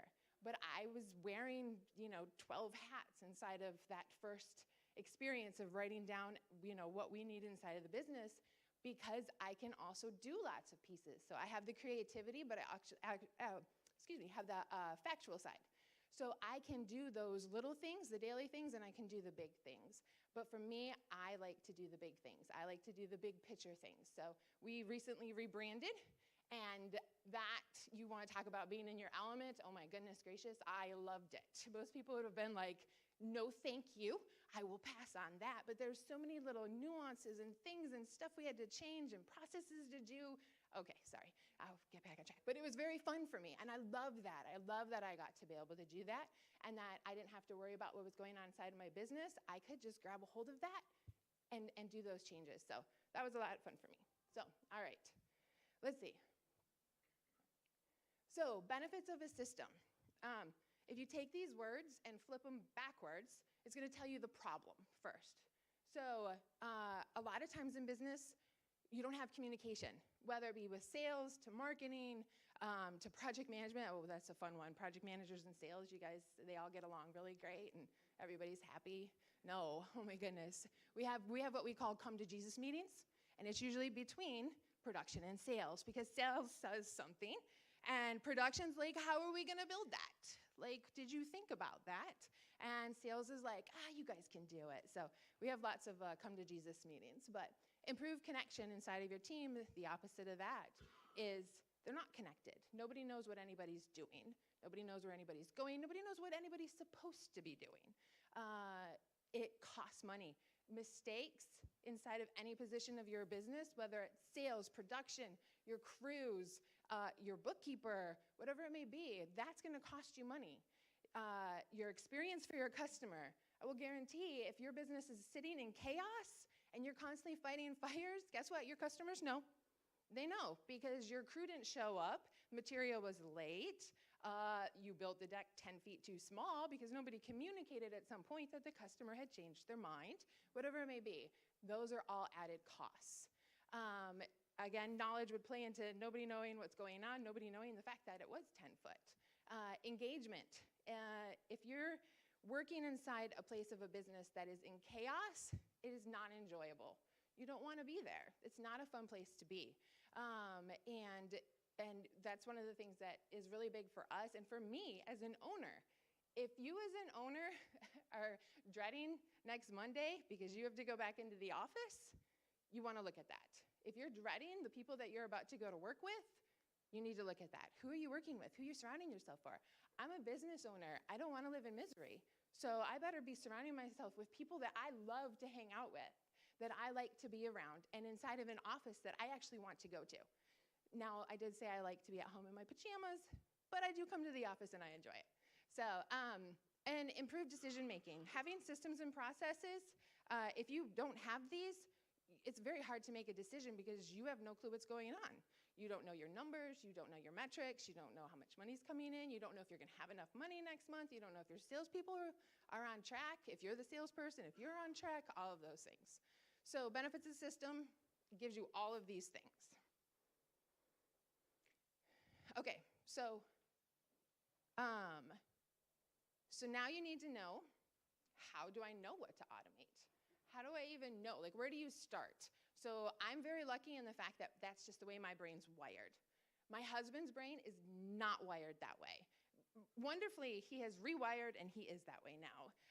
When I first met him, he had a lawn and landscape company, and we were very, very young, so just a few years ago. But, and he had this lawn service, and it was so funny. He had a yellow legal pad, and every time he would go and cut someone's house, he'd write their name and the date, very good, and he would just keep that list going until he needed money, and then he would go ahead and bill those customers. And I was like, well, how do you know when to bill them? He goes, when I run out of money in the bank.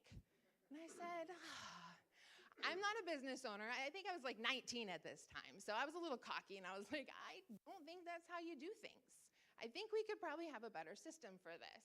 And he's like, it's working so far. And I'm like, customers don't even remember. Like, that was 2 months ago. You could be telling them whatever. So me, being systems, I made him an Excel sheet. And I said, you'll now fill this out and turn it into me every month, and I will bill them. And that began my lifelong love of Excel sheets. But so how do you know? Yeah. He's like, I met this girl. She knows Excel. I'm keeping her. Yeah. She's gonna revolutionize my business. So, anyway, so what do we automate? Why do we do it? How do you know what to automate? If you've gotten anything today, one of the biggest things is you guys are your problem. Surprise! You're the problem in your business. We all are, because everything stops and begins with us. And that's not a bad thing, because the beauty of it, you can put systems and processes to protect yourself and protect your people.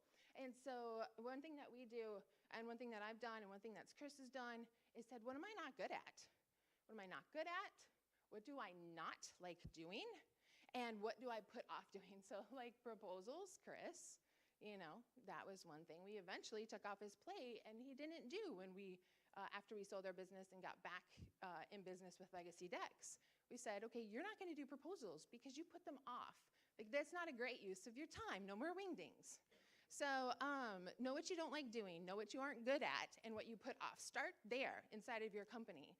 Go ahead and look at yourself, because if you can free yourself up, then that allows you to go deeper into your business to make more systems and processes. And, if you are, and I might get into this later, well, we're gonna just repeat it. So if you are, when we started, him and I, so I was like, you wanna do it? He's like, oh, no.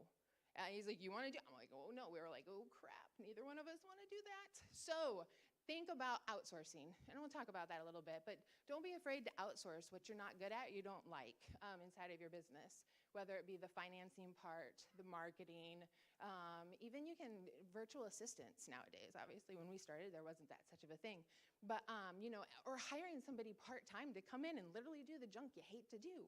I hate to scan papers and file. I had somebody who would come in, a gal I knew, kids were in school, so 4 hours a week, she'd come and just do that for me, She made whatever, $50, and I was happy I didn't have to do it. So think outside of the box of those things. When you're a small team and you're like, I can't delegate that stuff, you can find somebody who will help you pick up some of those pieces that are time consuming that you don't need to be doing.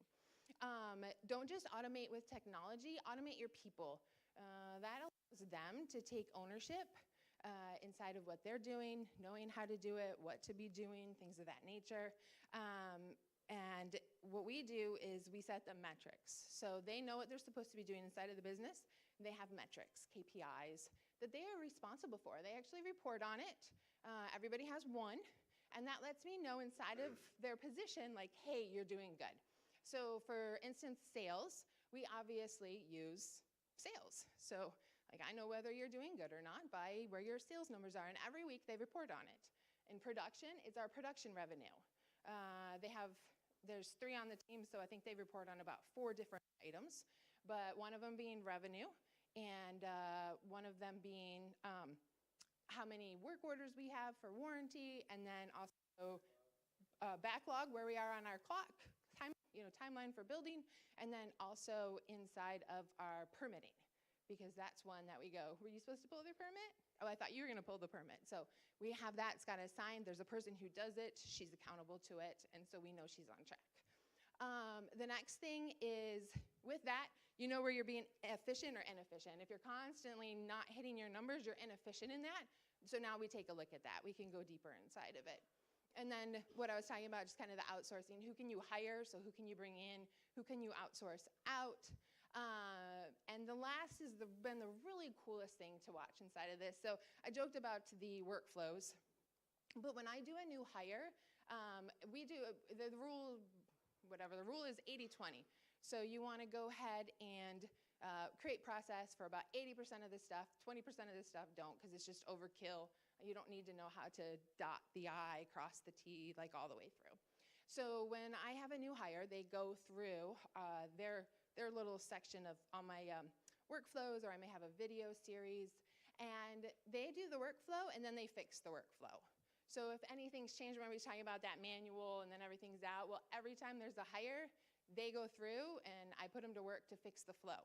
What are we doing differently? What do we need to change? What do we need to update inside of that?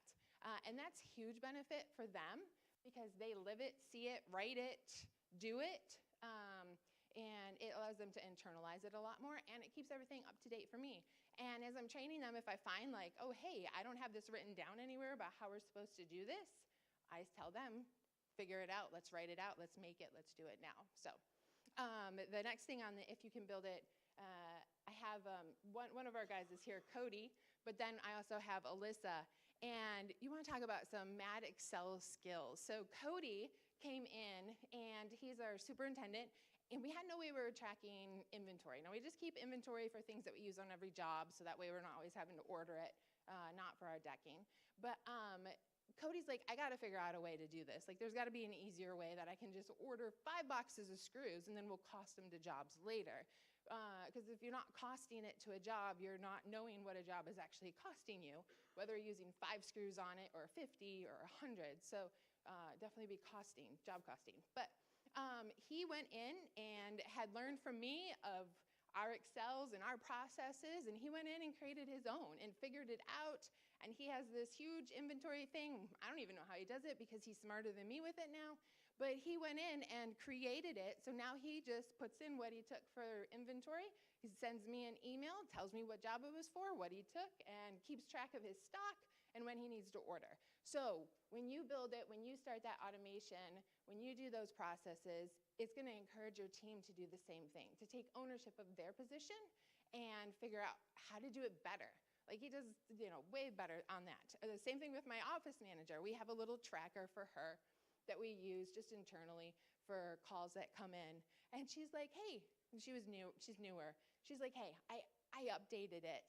And I was like, oh, you touched my Excel? What did you do? I'm gonna need to approve that. I have some control issues, but I was like, I'm gonna need to see what you did to my Excel. So she shows it to me and it was beautiful, guys. She had graphs. She did things like graphs and bars, and she's like, this is how many leads have come in, and this is where they came from, and this is who I assigned it to, and this is the disparity through all of these things. And I was like, wow, what else can I get you to do? Right? But the cool thing was it leveled me up. So I went, God, I have my own little Excel that I use, but I said, mine sucks. It's not as cool as hers. So I went and learned Excel, and I had her teach me, and we up-leveled mine. So now I have pretty graphs. So anyway, so when you do that, when you automate, when you teach that, when you lead that, even little things, don't, I'm talking about Excel. We use some bigger stuff too, but just even in the Excel world, that you have a workbook or a Word document, it doesn't matter. You guys don't have to get fancy on this. You don't have to get wordy and all these things, the more you do that, the more you're gonna run people off because they're gonna be like, oh, that's too much, let's not do that. So take a minute, just for a minute here. What is the one thing in your business, you all have it, we have one right now, it's pay sheets for our guys. I've told my husband, yeah, it's a true story. I'm like, if 30 minutes, we can set this up to have it automated right from our budgets to make a pay sheet. And we still are doing pay sheets by hand, so even we are not perfect. But there's one thing you are constantly doing in your business over and over again that if you just took 30 minutes, or maybe an hour because you need to watch a video to learn how to do it, that if you could automate it, it would just happen over and over again. So just take a minute, write that down right now, put it on that side, put it on your to-do list side that Chris talked about. What is that one thing you just need to go home and automate? And then also, what's one thing you could do for your team to automate? What do you need to do for them? Okay? So we'll just take a minute.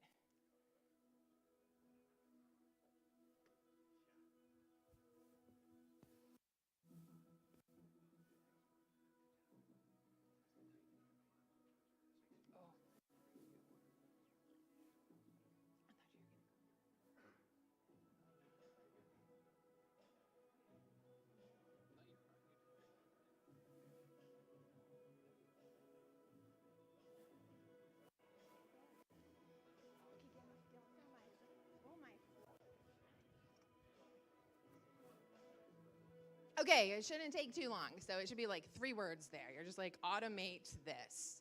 So I encourage you all to, on Monday, do it. Just do it. Oh my gosh. I recently, I can't remember, this is how horrible it is, right? It was like, and maybe Chris will remember, literally 2 years of something I needed to do to automate, to just make life easier, just fix something. And for 2 years, I suffered with it. And I joked with him, I was like, hey, you know that thing that I've been meaning to take care of? He's like, yeah. I was like, 20 minutes, dude. 20 minutes. I fixed it. So it's going to take you a lot less than you think to just go ahead and create that automation. So, all right. So what do I look for? So now you've got this thing you want to automate, this whatever it may be, this process you need to put in place, a system, and automate to me feels like, I don't know, a dishwasher running on its own, things you leave it and go. But an automate is just a process. It's a written process of what you can do. So it's not fancy, but I follow 3 rules when choosing a software, implementing a change, which my people hate change. So, like he said, I forget who it was, calling anything about, okay, we're going to change this. Just wait. So my people would love if I would just forget things, but unfortunately I don't. Once I make a decision that we're going to change, we are changing. So stick to your guns on that. But when we implement a change or creating a new process, the first thing I'm looking for is ease of use. It has to be intuitive. It has to be something my people will use. Because if they're not going to use it, there is no point in doing it. So have an ease of use. We've done construction for 20 years. If there's an estimating software out there, I have gotten the free trial. And I've probably looked at 500 different softwares between CRM, finance, project management, estimating, proposals, we could go on and on. Task management, all of it. And if I go in there and if I cannot, within 4 minutes, quickly figure out how to use this software, it's off my list. Because if I can't figure it out in 4 minutes, remember Mission Impossible, what they're doing in 3, I'm doing in 2 minutes, 3 hours, 2 minutes. I know it's gonna take them like 6 hours to just get through something. So if you can't get in there very quickly and see how to use something, scrap it, just move on. And there are softwares out there that look great, a lot of big companies use, and you get in there and it's like, yeah, no, this is not gonna work for us. So ease of use. Number 2 is no more than 2 touches to information. So the more places that your team has to put stuff, the less likely they are to put it. So if I have to take my customer's name and I have to put it in 7 different places to get things done, they're most likely going to stop after the 3rd because it's just too many touches and it's too much repeating. You're not creating a duplicatable process if it has to be done 7 times. That's not a duplicatable process. This next one is less is more and more is best. So a little what? But using less systems and softwares across your business, pick your top 4 or 5, whatever, and stick with that and find the ones that can do the most. So if you're having a project management software, even if you're not using it all to start with, okay? Because sometimes we'll get in there and be like, well, I'm not gonna use half this stuff. That's okay. The goal is to grow big enough that you do need to use all that stuff. When we started with the project management software that we used half of it. We became really good at using that half, and then we added the next ones in, and then we added the next stuff in. So having it where it can do so much more for you makes it easier because you're not switching between softwares, you're not using this for that, and then that for this, but then you gotta go over here if you want to, you gotta do the schedule here, and then your emails here with your customers, and but your selections, you're gonna come over here, we keep track of our calendar here, and your subs, you're gonna do this. Find something that you can put it all in one place and grow with you. So same with if you're using a front-end CRM to keep track of all your customers. Again, find something that can do email automation. For anybody who hates marketing words, just close your ears for a minute, but where it's keeping track of all of your drip campaigns. Whether, when the lead comes in, it drips all the emails. When it goes to a booked appointment, it's dripping all the emails. And that just means it's automated. Like those emails are written, they go out, it's done. That has text messaging in it. You can schedule people with it. You can retarget them, all of those things. So find something that can do all that, even if you're like, I am not doing the drip campaign, lady. I don't even know what that means. I'll turn my faucet off. But have it so you can use it at some point. Because at some point in your business, you want to grow to that. You want to get to that point.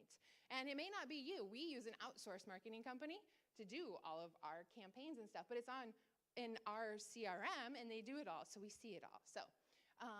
So less is more, and more things on it is best. Okay, so could you answer these questions? So they're really small, so I'll read them off.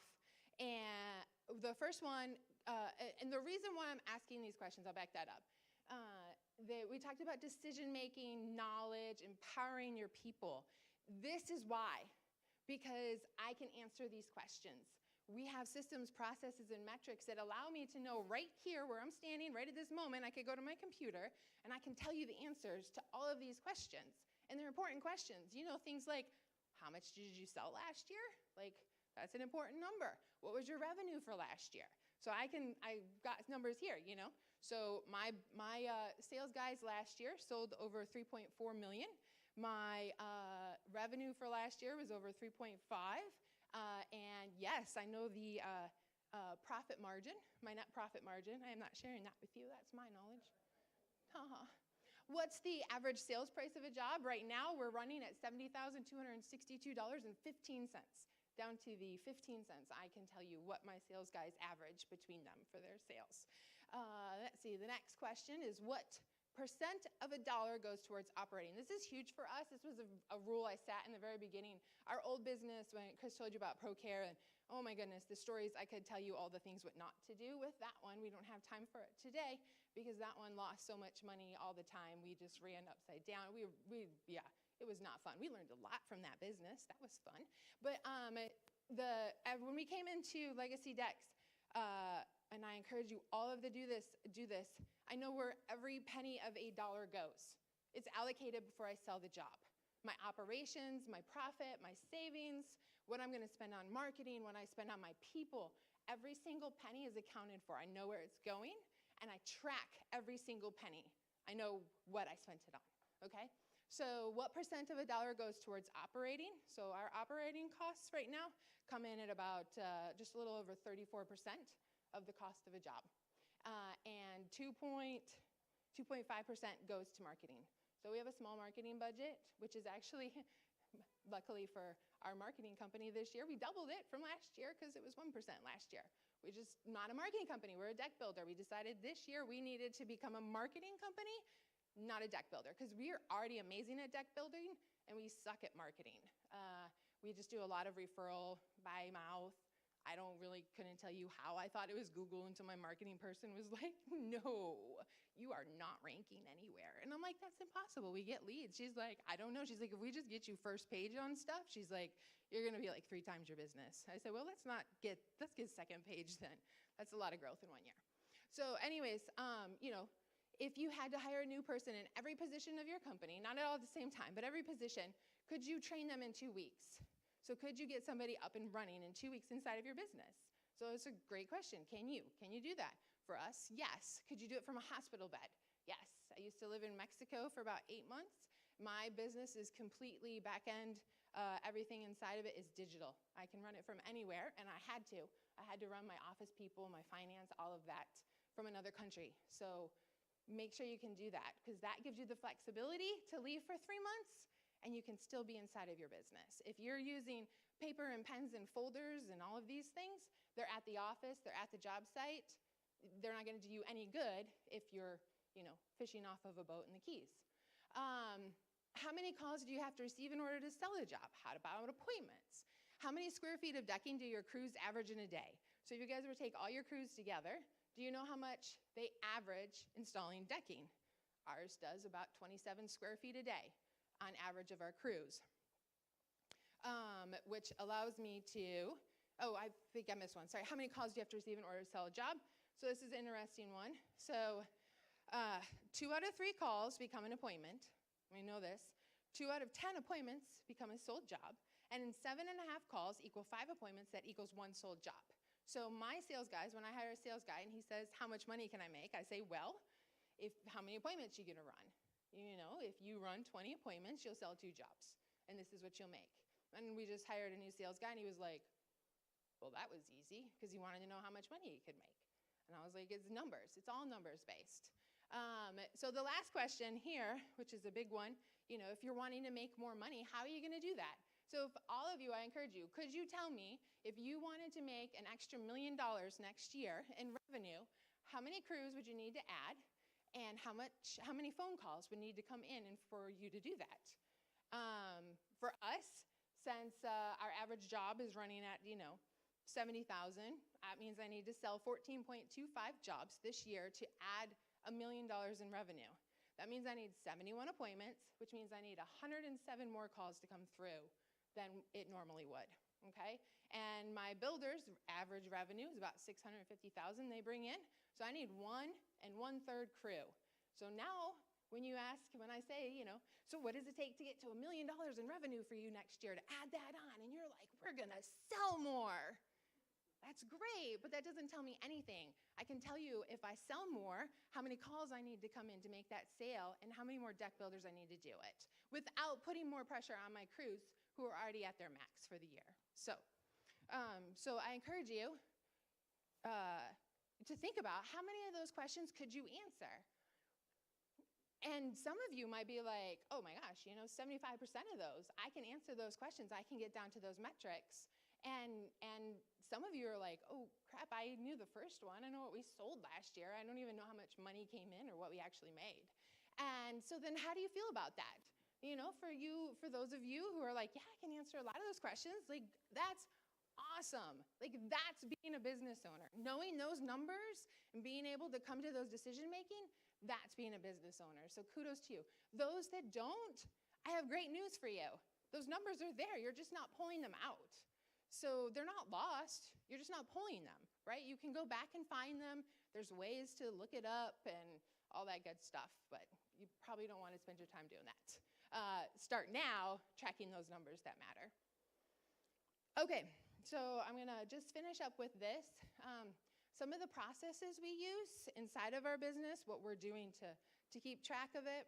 And I tried to think of just everything from small to little. A lot of these are integrated into pieces that we use, because like I said, I like to keep it at a few things. Let's see. I'm gonna start with the number one thing, if you all are not doing this, is document storage software. So I don't know if I'm allowed to say any software names, but we use Dropbox for this, so I'll throw that out there just so you know what I mean by document storage software. We use Dropbox. My people could be anywhere. All of my people are here, and they all can do their work. And they won't miss a beat, because every single file, receipt, invoice, budget sits on Dropbox. We have no filing cabinets in our office. We have no papers on the desk, nothing. It's pretty crazy. So if you are not having a digital business, that is the first thing you need to do to become that business owner who doesn't have to be there. Get your stuff up somewhere on file sharing. It allows you to share with your crews, with your employees, whatever it may be. You let them have access to what they want. What you don't want them to have, you can keep away, all of that great stuff. So get it up there. That is the biggest thing for our business, was having everything digitally and not a single filing cabinet anywhere. The flowcharts for 80% of our process. I do a mix of flowcharts, so like good old Word, and video. I actually have some video charts that are just things you need to see, especially in my finance. I have my finance videos so they can see in our finance software how to do things. We have a project management software. So our crew, our production team uses a project management software for everything. Everything is inside of there. They deal with their subs inside of there. They deal with the clients inside of there. It's all there. And the cool thing is, once the job's done, it's still all there. So when a customer calls back a year and a half later, I can go right in, and they're like, could you tell me what stone you used? Because we're going to use it somewhere. We can go right in there. We see our selections, and we say, this is the stone you used. Have a nice day. Instead of spending, mind energy for a half an hour of trying to go find that, look it up. Oh, I got to call them back. Like, it's just right there. We have a full CRM. So we use a full front-end CRM that everything comes into for all of our clients. Email, chat, it's overwhelming, but email, chat, text, social, it all comes into one place, and one person is assigned to control it. And then outsourced marketing company, I talked about that because we're a deck builder and we have sucked at marketing for 5 years. And we said, okay, it is time to just hire somebody to take care of this. Like, to become great at this, like, we just need to not do it because we weren't doing it, which is why we weren't great at it. So anyway, so we hired somebody.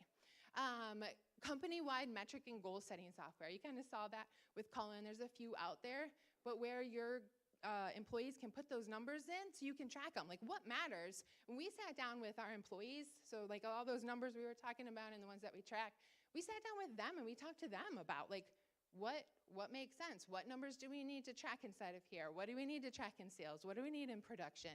And sometimes we bring a number on just for a short period of time because it matters in the system, in the process of it. And then that number's gone once we say, okay, we thought, we had a hunch, you know, something was off. Let's track that number for a little bit and see if that hunch is right, because a lot of times we work from feelings instead of facts. So I feel like this is not right.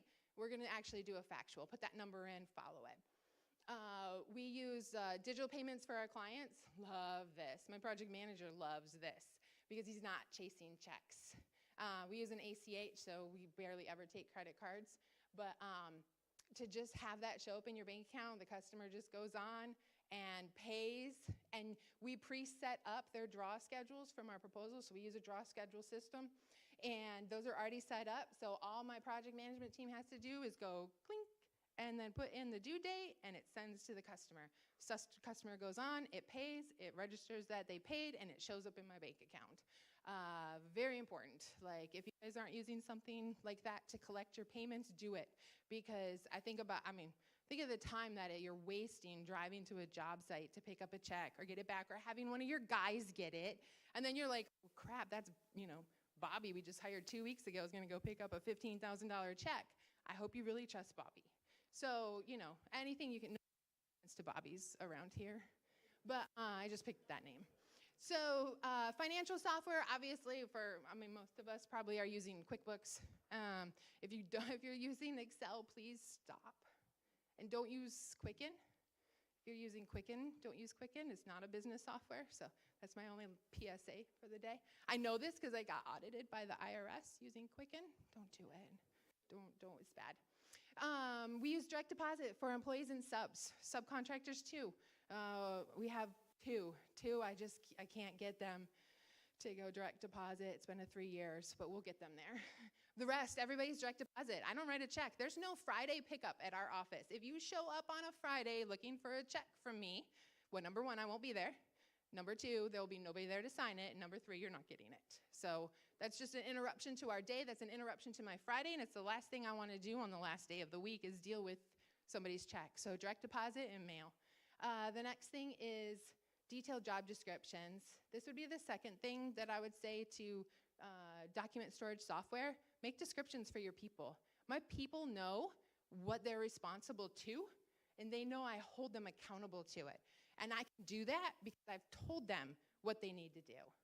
The next thing is a text group. It's really a meme group, but we have a text group with our team. Everybody's in it, but we talk in meme. I hope other people are like that too. If you don't know what I mean, meme. But sorry. It's fun. It's great. It's a great way to keep information going between everybody on our team, what's going on, where we're going, all of those things. Happy birthdays, the birthday memes. They get a little out of control, but it's fun. And then, of course, the good standby Excel. I have tried to figure out a way to just get rid of it, but it's just good. It's just good. It works well. To have the workbook, I have a workbook that I use that has all of my stuff in it. One workbook, one spot, so don't have 17 different page workbooks. But that's been a great way just to keep track of stuff. So you don't have to get fancy with software, just keep it all in one place. If you have Excel and you're using Excel, that's great. You don't have to get fancy, but for the love of God, put them all in one workbook.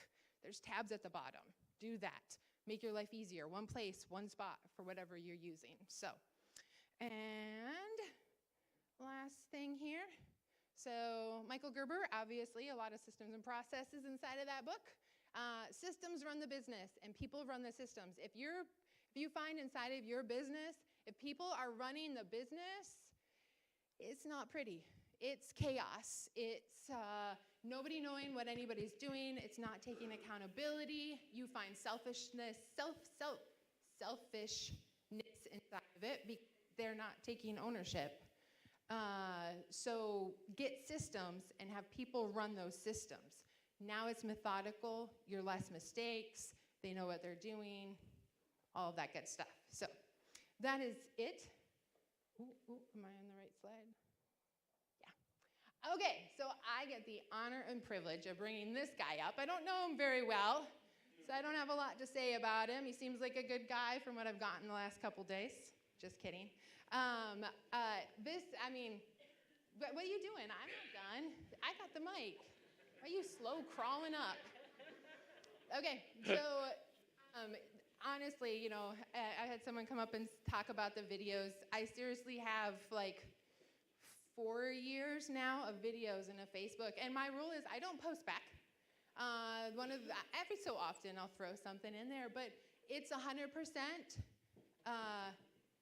him with no strings attached, and that's amazing to me. I don't even have to say something to him like he's not looking for praise. He's not looking for my admiration. Oh, you're so amazing. It's not. It's about me and the words that he's telling to me.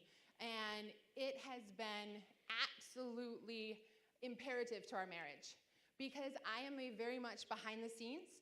And there may be many of you, this is just stereotypical, the wife, we help in the back of the business. You know, there's lots of you in this room who are probably the wizards behind. Like Chris knows, like if I quit tomorrow, like he's screwed, pretty much. Screwed.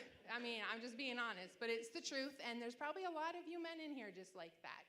But I'm the wizard behind the curtain. Nobody sees me. He gets the accolades, and I'm the one keeping that all together. But for him to come on there, and he gives me those words, you know what he's saying to me? He says, I see you.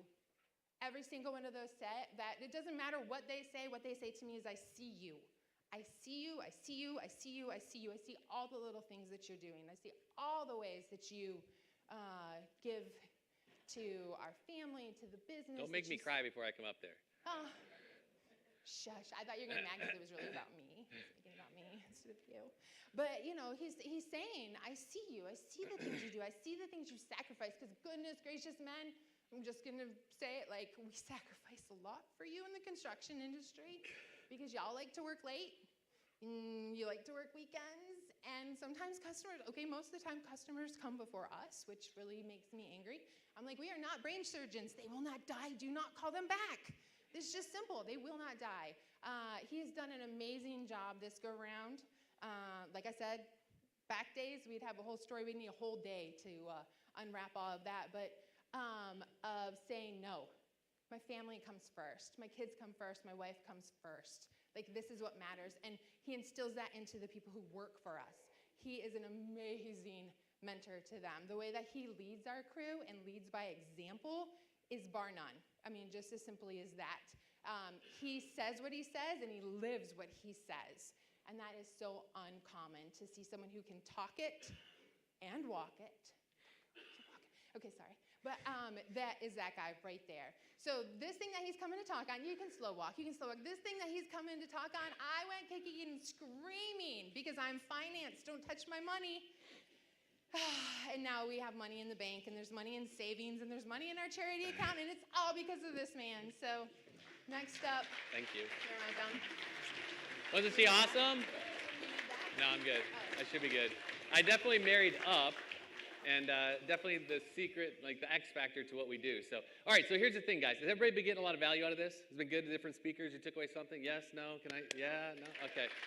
All right, so we want to give back to you guys. So I know there's been a ton of stuff. It's like drinking from a fire hose. So I want you guys to flip to the backs of the journals. On the inside cover of the back of your War Maps journals, there's a QR code. Everybody take out your phone, scan that QR code, and you're going to fill in some quick information. I'm going to give you guys the time to do it. Just basically name, email, all that. And we're going to email you guys an action guide that has specifics on my first talk. And then it's got specifics on what Nick talked about, specifics on what Cullen talked about, what Amy talked about on systems. And then what I'm going to talk about, I've got -6 minutes to do a 30-minute talk, but I'm going to teach on profit first for you guys. It's going to go quick, and then we're going to roll into the panel and get some of you guys up here so you can hear from your peers what's working, what's not working. And so I'm going to give you guys the time to do that right now. We'll get some jam music, and then I'm going to roll through this really quick.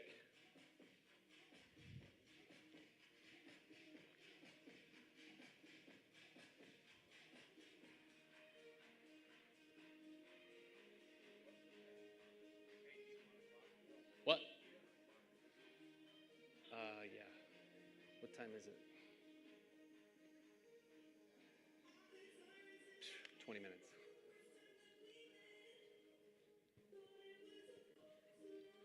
And if you got to use the restroom during my talk, this talk, or the panel, just do it. You guys are grown adults. Get something to drink, whatever. But you're not going to want to miss the rest of this afternoon, so for sure.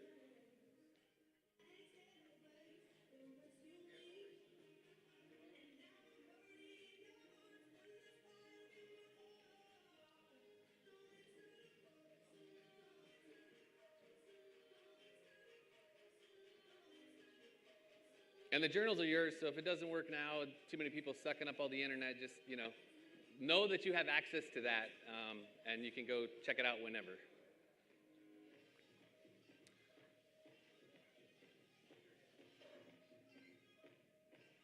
Did you start me? Go ahead.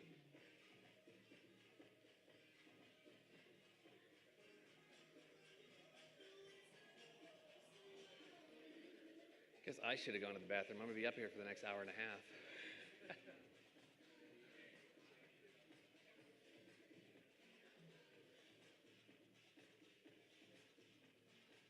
All right, is that working for everybody? Yes, no, yes? Okay. All right, cool. Well, I'm going to jump in and get started because, like I said, I've got negative 8 minutes to give a 30-minute talk that we're going to crunch into 20 minutes. But again, the action guide that you're going to download is going to have a cheat sheet in it for how to implement what I'm getting ready to talk about. So retain what you can, take notes on what you can, but there's a really clear action in the action guide, a cheat sheet on how to do what I'm going to talk about. So my goal inside of this, and again, I realize the room I'm talking to here, you guys have figured out a lot of stuff. You wouldn't be here if you haven't figured out how to, have some level of success inside of profitability in your company. What I'm going to give you is a simple system to manage cash flow and guarantee profits. This revolutionized my business when I met the gentleman who put this content out in 2000, I think, 19, I was at an event, Trek Summit, actually, and I met this guy, Sean Van Dyke. But essentially what I'm going to do is I'm going to solve all your cash flow problems, make you permanently profitable, and we're going to do that without crunching any numbers, calling your CPA, or having your books even. Your books don't even have to be in order for that matter. We're going to show you how to be permanently profitable. Is that everybody open to that? Yeah. Sound like a good thing? All right, fantastic. Well, essentially the biggest problem that we have inside of being profitable is understanding your financial reports. And anybody get into business so they could sit in front of the computer and stare at profit and loss all day and just, crunch numbers? I know that's not why I got into business. And so instead of understanding financial reports, we've got a simple system for managing your cash. And I'm double clicking here. So can everybody say this with me? Profit is not an event, profit is a habit. Profit is not an event, profit is a habit. If there's nothing else you get from today, from my talk right now, that's the thing. So many of us think that, if we could only buy this thing, maybe it's a drive head so you could put helical piles in, then I'll be profitable. If I could only hire the right sales team, then I'd be profitable. If this thing happened, if this event happened, I chased that for a long, long time, and it never happened. So I want you to get real clear on, it's a habit. And I'm going to prove to you that it's a habit because all of you did this morning in the bathroom. And before I jump into that, I want to share who actually shared all this with me. Sean Van Dyke, he wrote Profits First for Contractors. Essentially, the original book was by Mike Michalowicz, Profit First. Who's read Profit First or Profit First for Contractors? Okay, a handful. Who has not? How about that? Let's see all those hands. Who has not read that? Okay, I highly recommend you get the book. For participation today, I do have a couple actual signed copies, so if you participate, you could see yourself walking out here with that book. But if not, I've got a couple more t-shirts left. So again, profit is not an event, but profit is a Okay, so I'm going to prove that by something that we all did in the bathroom this morning, or at least I hope you did it in the bathroom this morning, which is we all brushed our teeth, right? Who did not brush their teeth? If you did not, move away from those people if they raised their hand. So all of us do this in the bathroom, and what do we do though? What's the habit that we do when we run out of toothpaste? buy more. Who said squeeze the tube? Squeeze the tube? We squeeze the tube. Do we have any guys that are rollers? How about ironers? MacGyvers, you just take your pocket knife off and you cut the back of it off and stick your toothbrush in there, right? Okay, that's a habit that we have, very similar to the way that we treat our bank accounts. And I'm going to tie it all together. It's going to make a lot of sense for you. But essentially, when we run out of toothpaste, we get frugal and we get innovative. Sorry, slides are slow there. We get frugal and we get innovative. How many people would agree with that? Okay, we do the same thing when it comes to our finances. When we don't have the money in the bank, we get frugal and we get innovative. So the law of induced demand says this: the demand for something expands to match its supply. How come it is when you run out of toothpaste and you're ironing it out or you're MacGyvering the back off, that little, and you get that little dab just on your toothpick, but that's enough for that day, right? How many of you brush your teeth with that little dab? Right? So how come it is that with our bank accounts, we're able to operate, when our bank accounts get really low, we're able to operate off of that little bit of money? So how come it is that when we have an abundance of money, that we just squeeze that baby, or the toothpaste, we just squeeze that and get as much as we can, right? You might buy the marketing campaign that you can't really afford right now, or you might pay for the truck wrap, or you might go out and buy a truck, like because the bank account's full of money. Does that, everybody follow what I'm laying down there with that? So many of us treat our bank accounts like we do that tube of toothpaste. And how many people have ever done bank balance accounting? Bank balance accounting. Anybody ever open up their phone and check their bank balance? Why do we do that? Why do we use our phone? Or why do we check the bank account to see what's in the bank? Because it's reality, right? How many of you have ever said, hey, I don't know how much money I have right now. I'm going to go check my P&L. Has anybody ever said that? Why don't we check our P&L? Because it's what? Boring. It's confusing. It's backward looking, exactly. A lot of times there can be mistakes on there. Because how many people have ever got the call from their CPA and he's like, hey, congratulations, I just sent over your P&L and you were profitable this year. You made $120,000 in profit. But then you go to your phone and you're like, well, shit, man, where's that money at? I mean, right? Because your P&L is not reality. Your bank account is what is actually reality.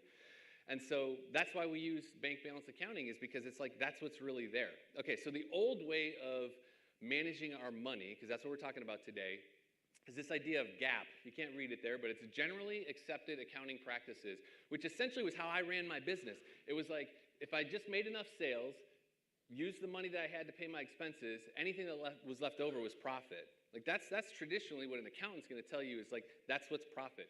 Sales minus expenses equals profit. I ran my first business for almost 10 years running that model, and guess what I found out?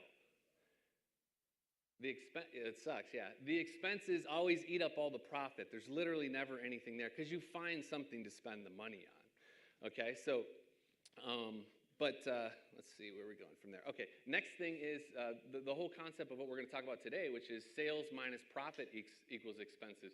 So actually running a business that prioritizes your profit ahead of the expenses, you actually force the business to run off of what's left, rather than force the business to provide a profit off of what's left, which typically is not there.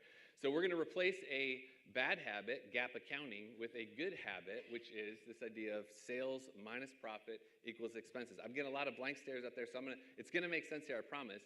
So again, profit is an event, profit is not an event, profit is a habit. And I apologize, I'm trying to do 30 minutes and 15 for you guys, so I'll get it all in for you. But so let's get clear though on one thing, is that my slide's not moving. What is profit? We know it's a habit, but what else is it? It's the reason that we're in business, right? Has anybody ever heard somebody say like, hey, I'm not in it for the money? Okay, well, a lot of times people that say that they're not in it for the money typically don't have any, right? And so my recommendation for you is to make a whole bunch of money and then give it all away and see where you're at that point. So, but essentially the reason that we're in business is to make a profit, so be in it for the money. That's why I'm in business. That's why essentially all of you guys are here in the room today. So, and essentially profit's a measure of effectiveness. So how effective are you inside of your business? That really is a factor of like how much money you have left at the end of it. So be very effective inside of your business, and I guarantee you that you're going to have a lot of profit left at the end. So get ready here if you're a note taker, because this is where we're going to get into the specifics of the system.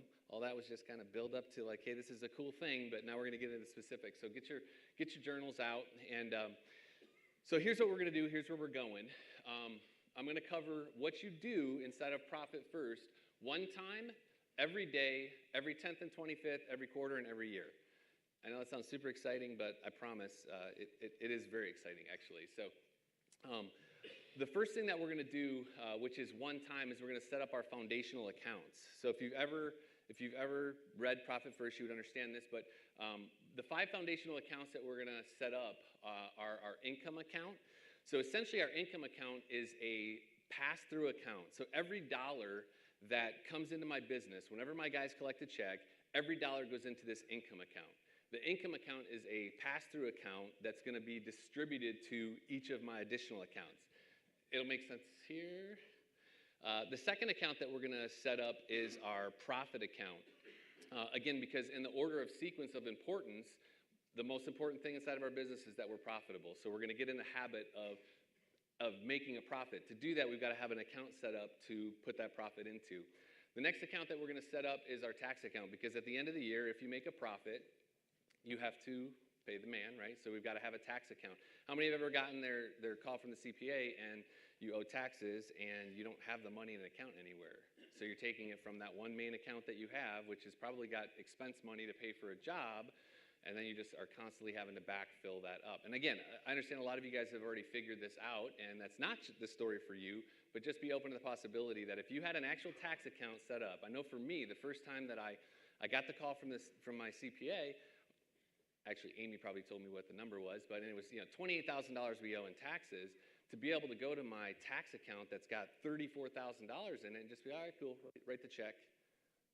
Would that be pretty cool if you could just do that? Because again, if we're profitable, so many of us, in my first business, my goal was to not make a profit because I didn't want to have to pay any taxes. Now my goal is like to be as profitable as I can and pay as big a tax bill as I can.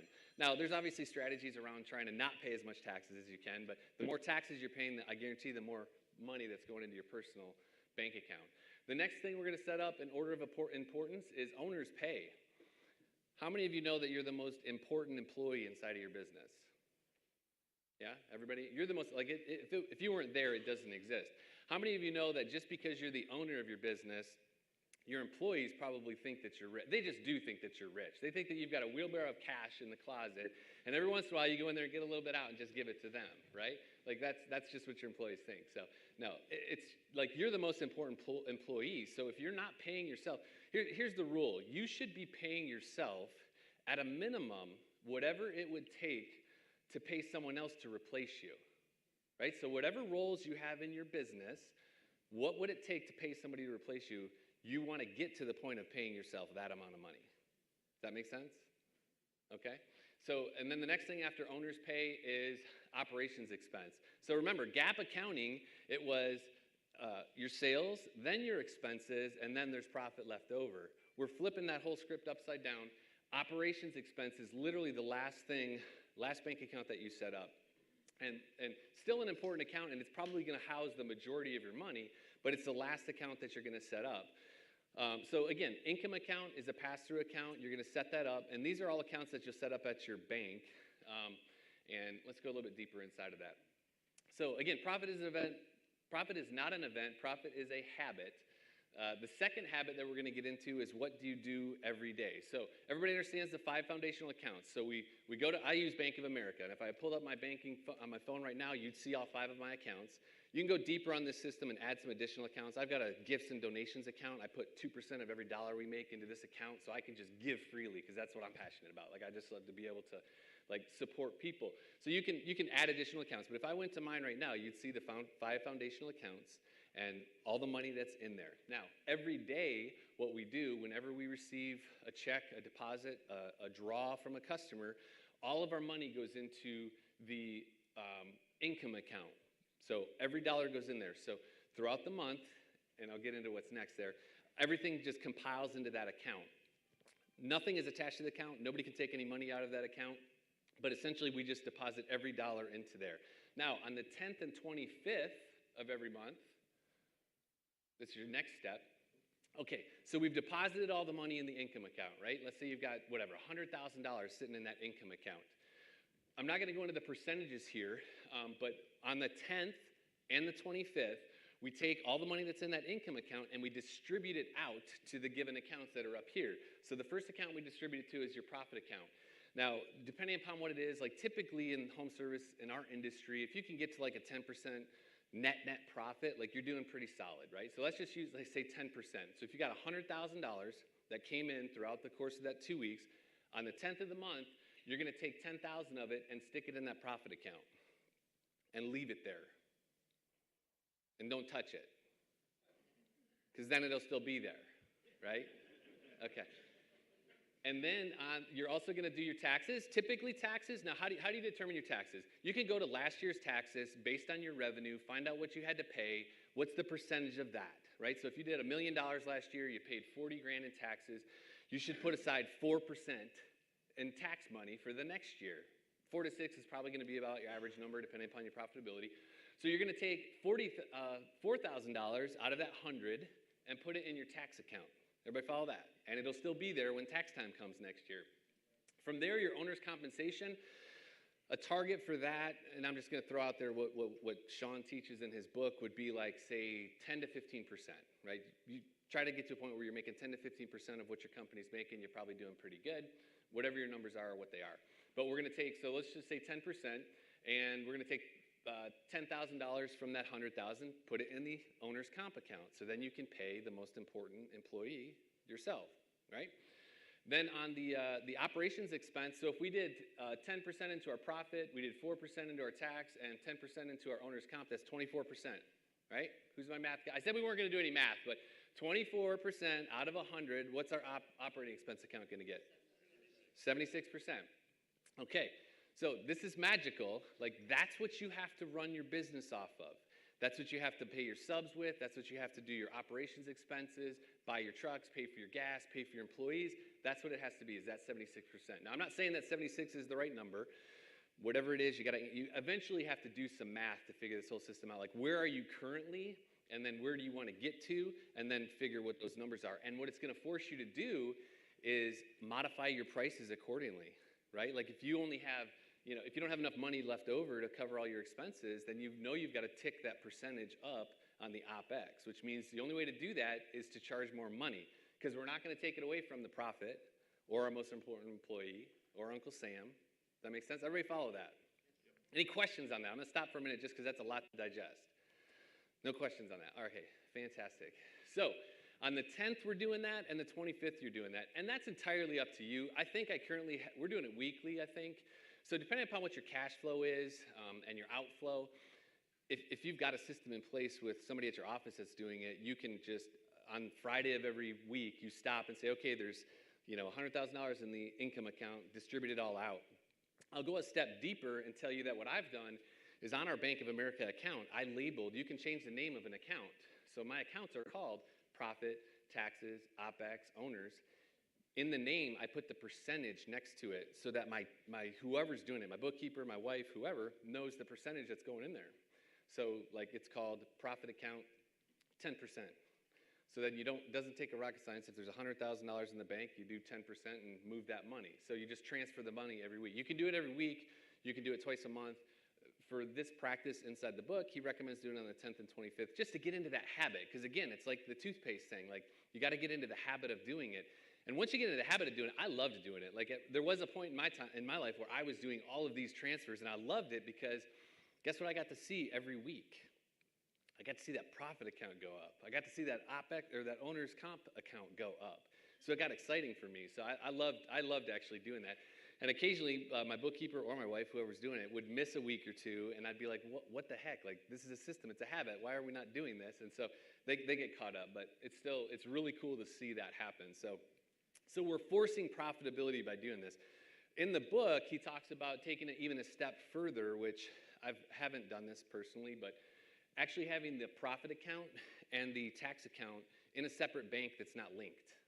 That way it's harder to move, right? Because it's pretty easy with Bank of America. I could move, 50 grand from my profit account to my expense account if I had to, right? So it just depends on how disciplined or undisciplined you are, whether you do that or not, how like regimented you are in the system. I'm pretty regimented, but I just couldn't get my wife to agree to, open up an account at a credit union that couldn't link to Bank of America and then run money over there all the time. But the purpose of that really is to make it painful.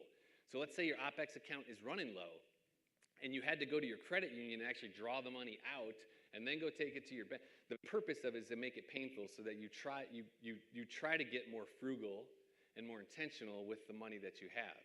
And if the money runs out, again, like I said, you've got to raise those prices. So again, I appreciate the room that I'm talking to, because most of you guys have figured a lot of that stuff out, but this will reveal it really quick if you're not where you need to be. So the next thing that we're going to do, the third thing, is every quarter.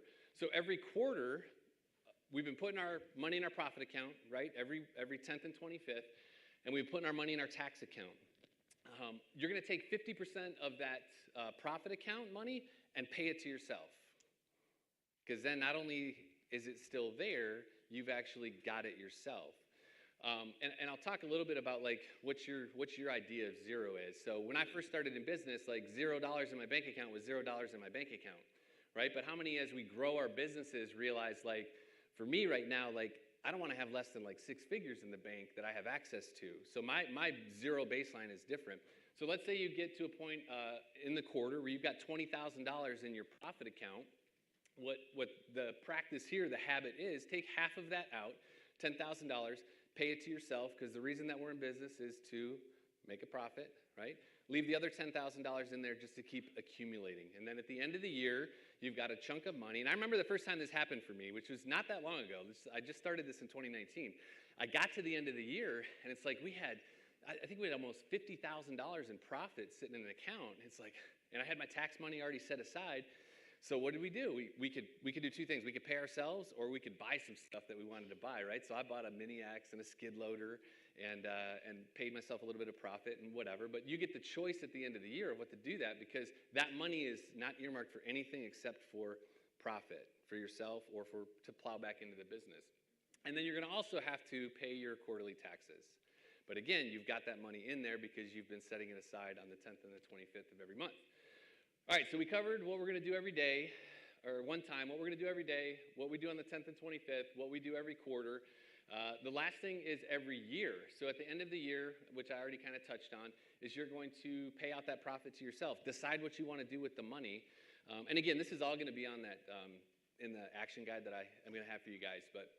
And then the last thing you're going to do is review your financials and adjust your numbers. So at the end of the year, you're going to have all this data to analyze and really see like what's in our expense account, what's in our profit account, what was in our taxes, analyze those numbers. That's when you sit down with maybe the CPA or something like that. So the reason that Amy and I struggled with this whole thing, okay, because there's two things that we do with the money in our business. Number one is we have to account for it. And the accounting side of things is the P&L and QuickBooks and all those things that don't make a lot of sense to us, right? But the money management, that's what I'm talking about here is management. So when I told Amy, hey, we're going to put 6% aside of every dollar that comes in, and that's profit. We're 6% profitable right now. She would argue with me. She's like, well, but are we really profitable? like, no, Dan, we're going to be profitable because I said we're going to be profitable, so 6%. And we would take, so the cool thing for me that I did was I would gradually, there's a target number that I wanted to get to in profit, and I was forcing the business to do it by creating this habit. So every quarter, and this is part of the rollout plan that's inside of the guide I'm going to send you guys, I would go from, I started at 1%, went to 2% in the second quarter, 3%, 4%, eventually got to the point where we were chasing double-digit profit numbers that we could legitimately pull out and not have it affect our overall operations of the business. Does that make sense? All right, so that's what we're going to do. Okay, one time, everybody's clear on all that stuff. I know it's a lot. It's actually making me a little exhausted here. Why is my slide not working? So profit is not an event. Profit is a habit.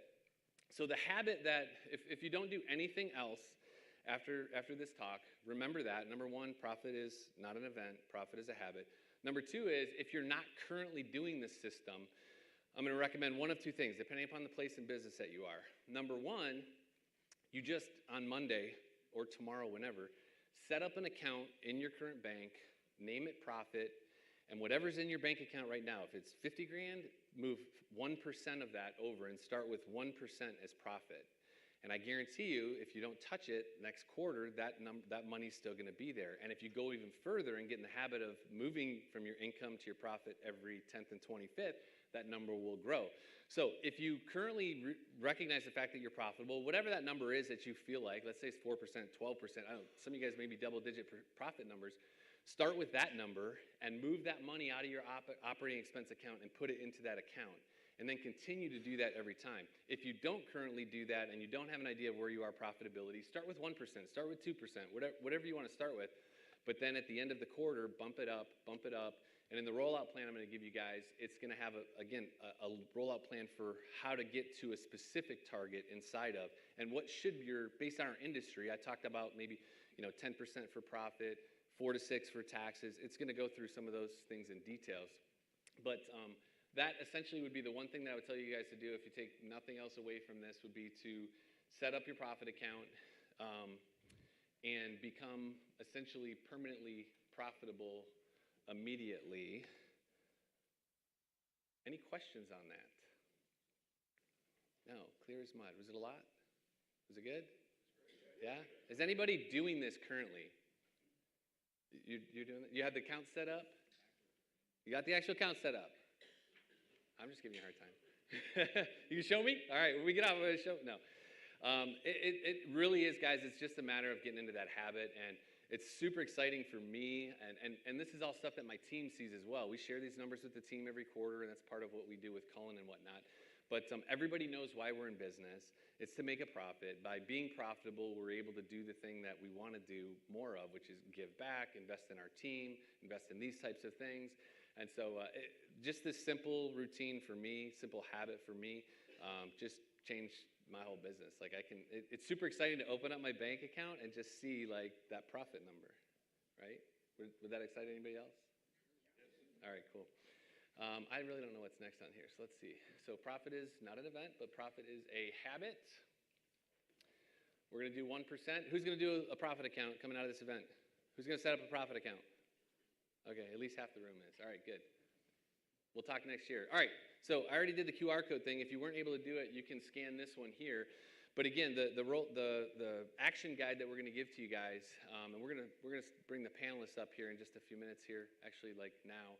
If I can get chairs up for the panelists. But if the action guide, if you have any troubles with the action guide, just email me. But if you scan that guy or scan what's in your book, you'll be able to pull that up and literally have a rollout plan for every one of the talks that we did today here. So has this been good?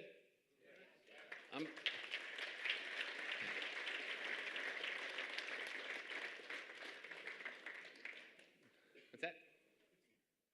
Oh, yeah. I had 0 participation. Just kidding. Who wants a Profit First book? We'll start with that. All right, right there. All right. Amy, pick a number between 1 and 10. You. 7 was my number, so you. All right. Who else had their hand up? All right. I got this guy right here. He had. I'll get you. That's all I had. Wait, hang on. I got a couple more things. If I can get the panelists coming up, and Joseph, if you can cue that panel music for me. Who wants a shirt? Over there. Who else? Just set them down. All right, I got 2 more shirts. Who wants a shirt?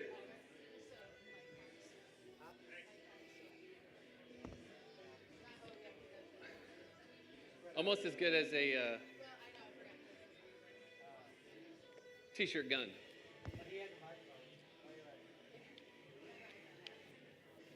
If I can get our panelists come on up. We've got Brendan Casey's actually not feeling well. He's not going to be with us. We got John Lee with Deck South. Can we give John a hand? We got Jason Barney with Dock and Deck. You guys can just have a seat on either side. We got Blake Carter with California Deck Pros. Frank Polagrudo with Decks and More. There he is. I hadn't seen you, Frank. And Mike Mitchell with Mitchell Construction.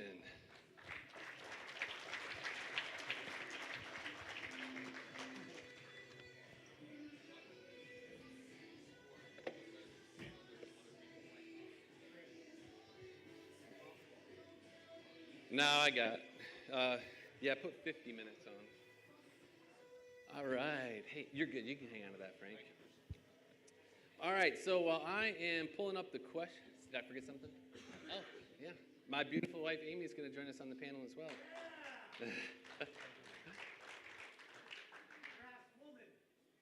craftswoman. That's right. All right. So let's start off. Pass it down to Jason real quick for me. Thank you guys for being here. Like, I really appreciate it.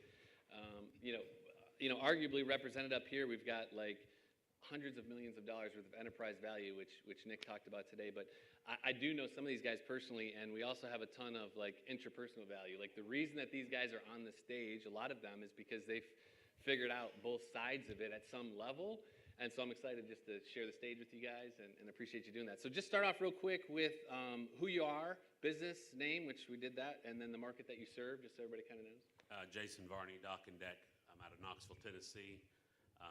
We are really we specialize or start our business mainly in the marine construction aspect. Marine construction was the first, being docks, or boat docks, boathouses, that type of construction. And then we have a deck construction, and then we also have a pool construction division of the company. Perfect. Pass it to Blake. How's it going? I'm Blake Carter. I own California Deck Pros. We're out of San Diego, California. Yeah, we specialize in big custom decks that have multiple elements like steel structures, stone, composite decking, and all the above. So. I'm John Lee, owner of Deck South. We're in Metro Atlanta, Georgia. Actually, Marietta, Georgia. We kind of go to the backyard. Started obviously with just a deck 24 years ago, but we've kind of grown into kind of all things backyard now. Decks, porches, patios, pools, outdoor kitchens. Perfect. Mike? I'm Mike with Mitchell Construction, Mike Mitchell. We are a deck company that just specializes in low maintenance. So we just turn your space into something that's enjoyable instead of maintaining it. And we're in the Chicagoland area. Frank Polagrudo with Decks and More, based out of Smyrna, Georgia, the Metro Atlanta area. We like to create your outdoor oasis. So we get your thoughts, your ideas, your input, and together we design a plan that best suits your needs. So what I like to do is I like to educate my customers, serve my customers, and create something special for them. Thank you. Pass it to Amy. We know you. No. Go ahead. Amy Breen with Legacy Decks, and we focus on composite decks. So probably about 2 years ago, we got rid of wood decks completely. So we only build composite outdoor living. We do screen rooms are really big where we're at, roof structures, fireplaces, fire pits, things of that nature. So everything but hardscapes. Perfect. Thank you. All right, so we got a handful of questions, and not everybody's going to answer every question, but I'm going to try to get everybody through at least like 2 questions here. And so I'll start it off right out of the gate with John, actually.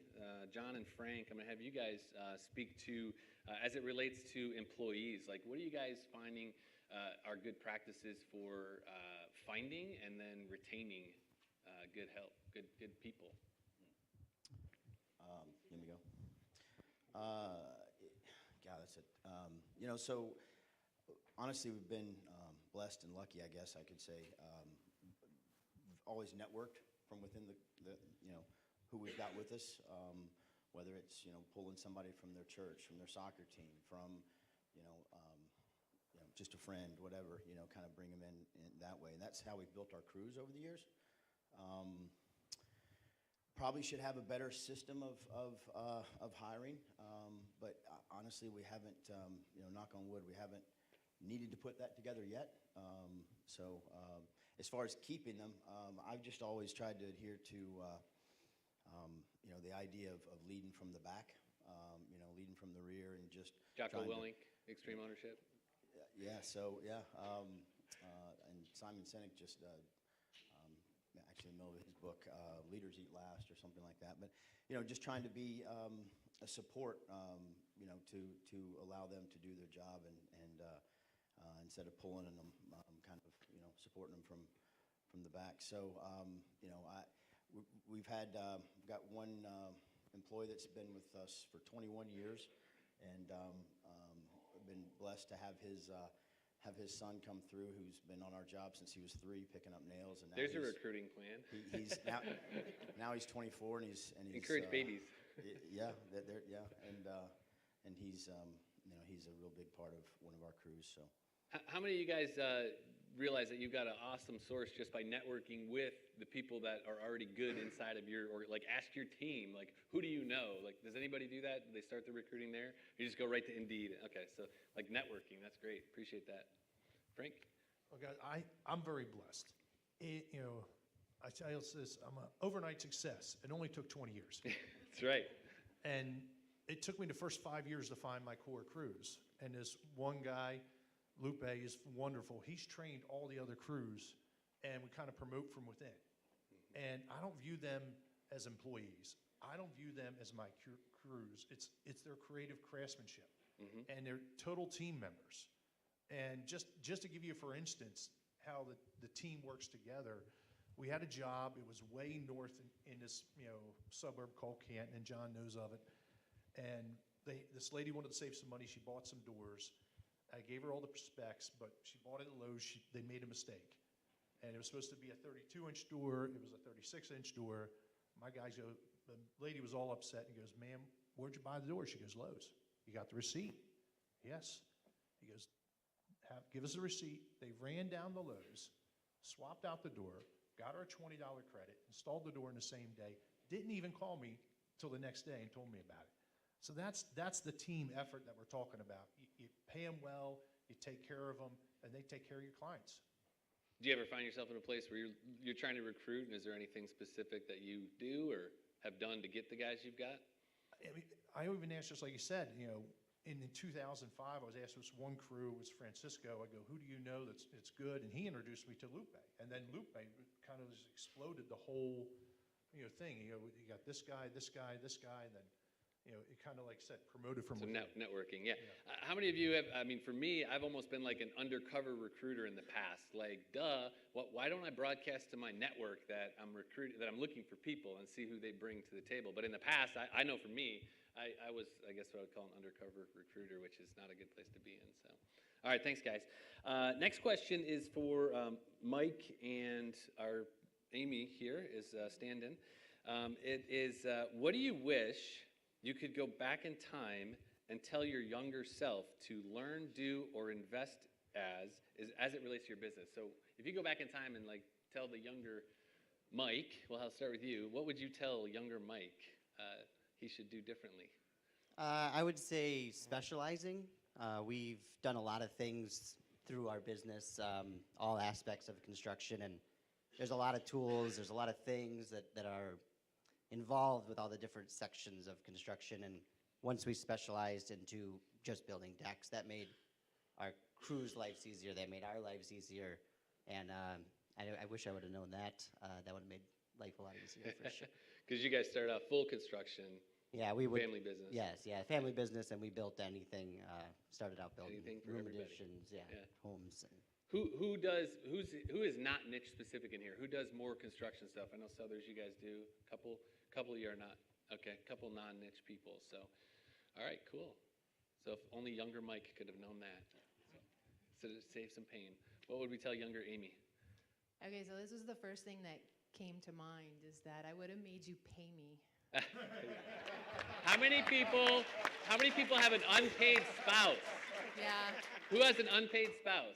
It's amazing how much more productive they are once you actually pay them. Yeah, it's crazy. There's a how level that of works. accountability that happens there.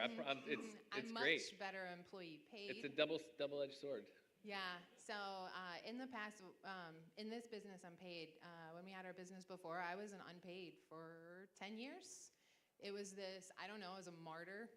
We made money. Right. That we account. That we account. But I felt like I was a martyr, like, oh, I'm doing it for the business. I'm like, well, he gets paid, everybody else get paid. Tell me, why are you not getting paid? I didn't think about it that way. I was like, I'm doing it for the benefit. I'm saving the company money. I'm saving us money. What's that? Yeah. Yeah, no. Here's another hack for you guys. I actually have set up, my wife has her own Queen's Vault, if you will. It's literally called the Queen's Vault. I have the King's Vault too, but it's a bank account. In the same sense of profit first, like she has an account that's set up in her bank, in her account, and money gets moved specifically to there. It's powerful, so. And it's mine. He has no, Yeah. I don't have to, there's no, I'm going to use it for this or whatever. And same with his King's account. Like, there's no accountability to him for it. It's mine. It's not part of paying the bills. I can use it for whatever I want to buy. But, She likes to buy me shoes. Yeah. But that was what I would do. I would have gotten paid. I'm not someone who is motivated by money, which is weird, I know, but I'm just not. I'm actually more by knowledge and accomplishment, like task-oriented, like I love that. So for me, I was like, I'll do all these things. I'm so rewarded from it. But I can tell you now, getting paid actually is really nice, too. So you tell your younger self to not work for free? I would, yeah, Okay, 100%. great. Or Beautiful. go work for someone who would pay me. All right. So let's see. Next question's for Jason and Blake. And this is, what's your biggest pain point related to your business, and how did you or do you deal with it? Mine probably would be repeat problems and no action taken when I have processes in place. I don't know if anybody else deals with that really easy. That's my personal probably biggest issue. I recognize the problems, and I think that's what most of us all have to understand. You say there's an expert panel and everything, so they're experts. Experts have problems. They just know how to just try to fix them and find them, but we continue to still have those problems. And it's like when we see something where we go and make a material list, and every single time we come up 3 things short. Why aren't we 3 things over? I'd rather be 3 things over and returning those than not, but we can't quite get that to happen repeatedly. Those would be my biggest holdups. What have I done to make that better? I've hired Taylor and Hunter to run the business, and let them deal with that issue. That was my answer, because I fought with them for so long. You delegated. I've delegated the authority and let them handle that problem, and all I do is just get frustrated when I look at it now. So it still happens. We're trying just to continue, like I said, to always look at job by job and see at the very end where we mess up. And we continue to mess up. Everybody messes up, and you will continue this if you're in business and you're anything. But I think, like they said earlier, go back and look at each job, look at each expense, and see, did you continue to make that mistake, and are you getting better at it? I think we're getting better at it, but that's my biggest holdup. Awesome. Yeah, like Colin said earlier, like how many times do you go into a meeting, you're talking about the same problem over and over again, come up with a solution and just execute. So, Right. Yeah. It's just making sure that people do continue to work towards executing this. Yep. Awesome. Blake? So, I'm a problem solver. That's my whole job. So when you guys ask me that question, I'm like, oh, here we go. I could lay out all the problems for you. But I'd say right now is hiring and retaining and keeping guys motivated. So keeping employees motivated. I'm motivated by money, and probably everyone here is motivated by money. So, but it comes to, you can only, except her, she's the only one. Yeah. But also, I can only pay my guys so much because we got to stay profitable. Yeah. So what I've been doing is finding other ways to motivate my guys. So trucks, cell phones, things I can write off tax-wise. So I've found that helps us with motivating people.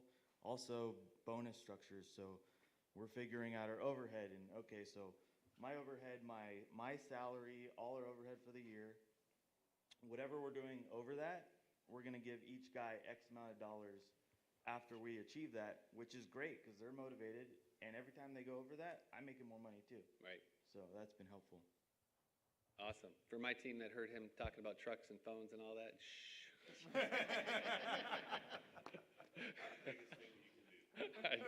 No. So some intangible things that we do, not trucks and phones, but there's some stuff we do. We actually do this will look like nothing compared to that. But the first Tuesday of every month is car wash day. I've got a mobile car wash day. Guy comes and does all the cars. Anybody's got their car there does their cars. And then every quarter we have a massage therapist comes to the office and does office massages, corporate massages, whatever you want to call it. So you sign up for a massage and whatever. So anyways, something we do. What day? Yeah. John will be there. Hey, I'm in town for lunch. Anybody on that topic? I know I just said the two of you, but anybody want to share anything specific that comes to mind? Don't feel obligated, but is there anything specific? No? Okay. We'll keep plowing forward here. Okay, the next one, John, this is for you and Amy. How do you deal with a difficult customer? Not have them. Seriously, elaborate though. You're right. He's right. I mean, obviously that's the goal, right? Yeah. So vet, right? For us, we have kind of an interesting process. So when the call comes in, hey, I want a deck. Okay, great. We're going to set up a feasibility call with you. And it's never that same day. It's always pushed to another day. So if right away they're like, no, I just want you to come out. Why is there a two-step process? That tells us right there they're not our client. We can't help them. We can't knock it out of the park for them. They're looking for something different than what we can offer. So we do set up a feasibility call, and when we do that, by the time we have that call with them, we try to find out everything about them. Social media helps that, right? And so stalk your clients, right? Yeah, where they went to school, where they go to church, what their dog's name is, where they work. Try to find out as much information. Have any permits been pulled on their house lately? Things like that. They obviously hiring other contractors. So when we have that talk with them, then we can kind of try to connect and see if their budget and their want and wish list lines up with what we can help them with. So that process helps a little bit. When I show up, because I do all of our sales, when I show up, if I have a 3 o'clock call, I will get to the neighborhood several minutes early. I'll pull into the tennis court parking lot, and I will start answering emails, and I'll send them a text and say, hey, GPS says 304, 305. I ring the doorbell at 304 and 305 to see if they've lost their ever-loving mind that I'm 4 or 5 minutes late. Because if I am, if they are, then that tells me right away, because we're not in and out in a day. Sometimes we're not in and out in a week. Sometimes we're not in and out in a month, right? So if they're not malleable with 4 or 5 minutes, then it tells me right away. Now, they've already paid us to come out and do a design, so we do that, but there's a PIA on their file, so it kind of tells what we're dealing with. Other than that, if we get into it, which happens, right? We get into jobs and clients become a little difficult. I think the best way to deal with it is try to over communicate and get to it early and often, right? And certainly there's times when you just don't resonate with the client, and you kind of have to hand off the communication to a team member, but that's kind of how we do it. Awesome, beautiful. It was like a seminar. I mean, really, be 3 to 4 minutes late intentionally and see how they react. That's awesome. I mean, texting them obviously so they know. Love it. So I don't deal with customers. Yeah, I don't have patience for it. So luckily that's the whole wizard behind the curtain. But the great thing is empowering our team. So I joke and say I don't deal with customers, but we rarely deal with customer issues on the owner level because of our team. Our team has been empowered to handle situations. They know they have the right and the ability to fix the problem.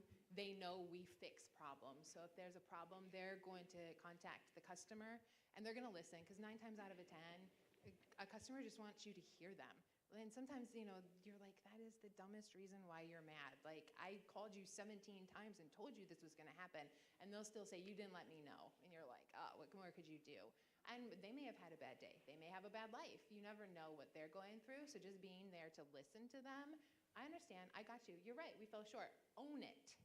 Own it. Own it. We tell our team, honesty. Just own the issue. It is what it is.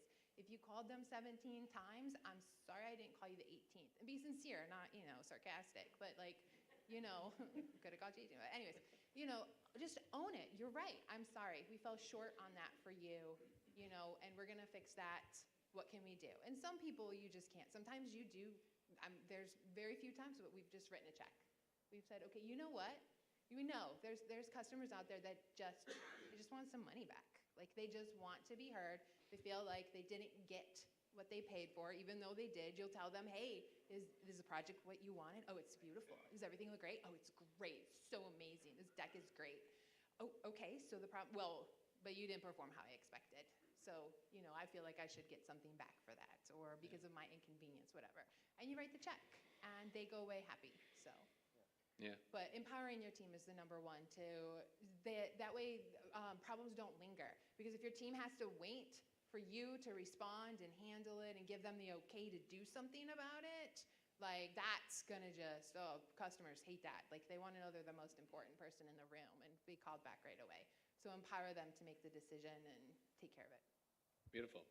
Anybody else want to share on that one? I'm kind of limited to 2 for each one, so we can try to get through all the questions, but that one I think is an important one that a lot of people deal with. I think the biggest thing that both of you said was communication, obviously, is key. Frank wants the mic. And, you know, filtering. Like, you don't need everybody's money. You need the right people's money. Our average job, Amy mentioned before, $71,000. Our average job was $25,000 3 years ago.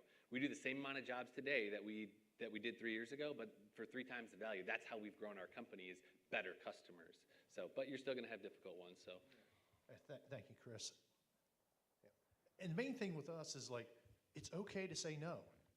Right now, all of us know there's so much work out there. It's okay to say no. I had a client in Roswell. They hired us for design. It was a real simple deck, and it was just going to tear it down and rebuild it. And I was just talking about moving the staircase this way, that way. And then she started ripping my design and saying, I'm disappointed. And I go, ma'am, you know what? That's okay. Let me refund your money for the design, and you go hire somebody else. Did it, you know, and it was like I said, they were very technical, detailed, and it's like, if you wanted the curve radius, maybe I didn't hear it or whatever, but I could have given you a curve radius deck and talked about an outdoor kitchen, but maybe I didn't listen, but it was okay to say, all right, this is not a good fit. Here's your design money back. right. Yep. Yeah. So being willing to walk away from the deal sometimes is very important. Yeah, absolutely. All right, cool. I'm excited for this next question here. I'm excited for all of them, but Jason and Blake, this one's going to go to you guys and anybody else that wants to chime in. But what are some things you've done or are doing to prepare your business for either transition or sale? Well, I mean, it's a pretty interesting thing because that is what's going on in my business. And that is, I'll still always be an active player in the business, probably till the day I die. But I have always preached and harped to them, and that's both my sons. A lot of people, and this is what this whole convention up here is about, and the whole entire talk I see this morning.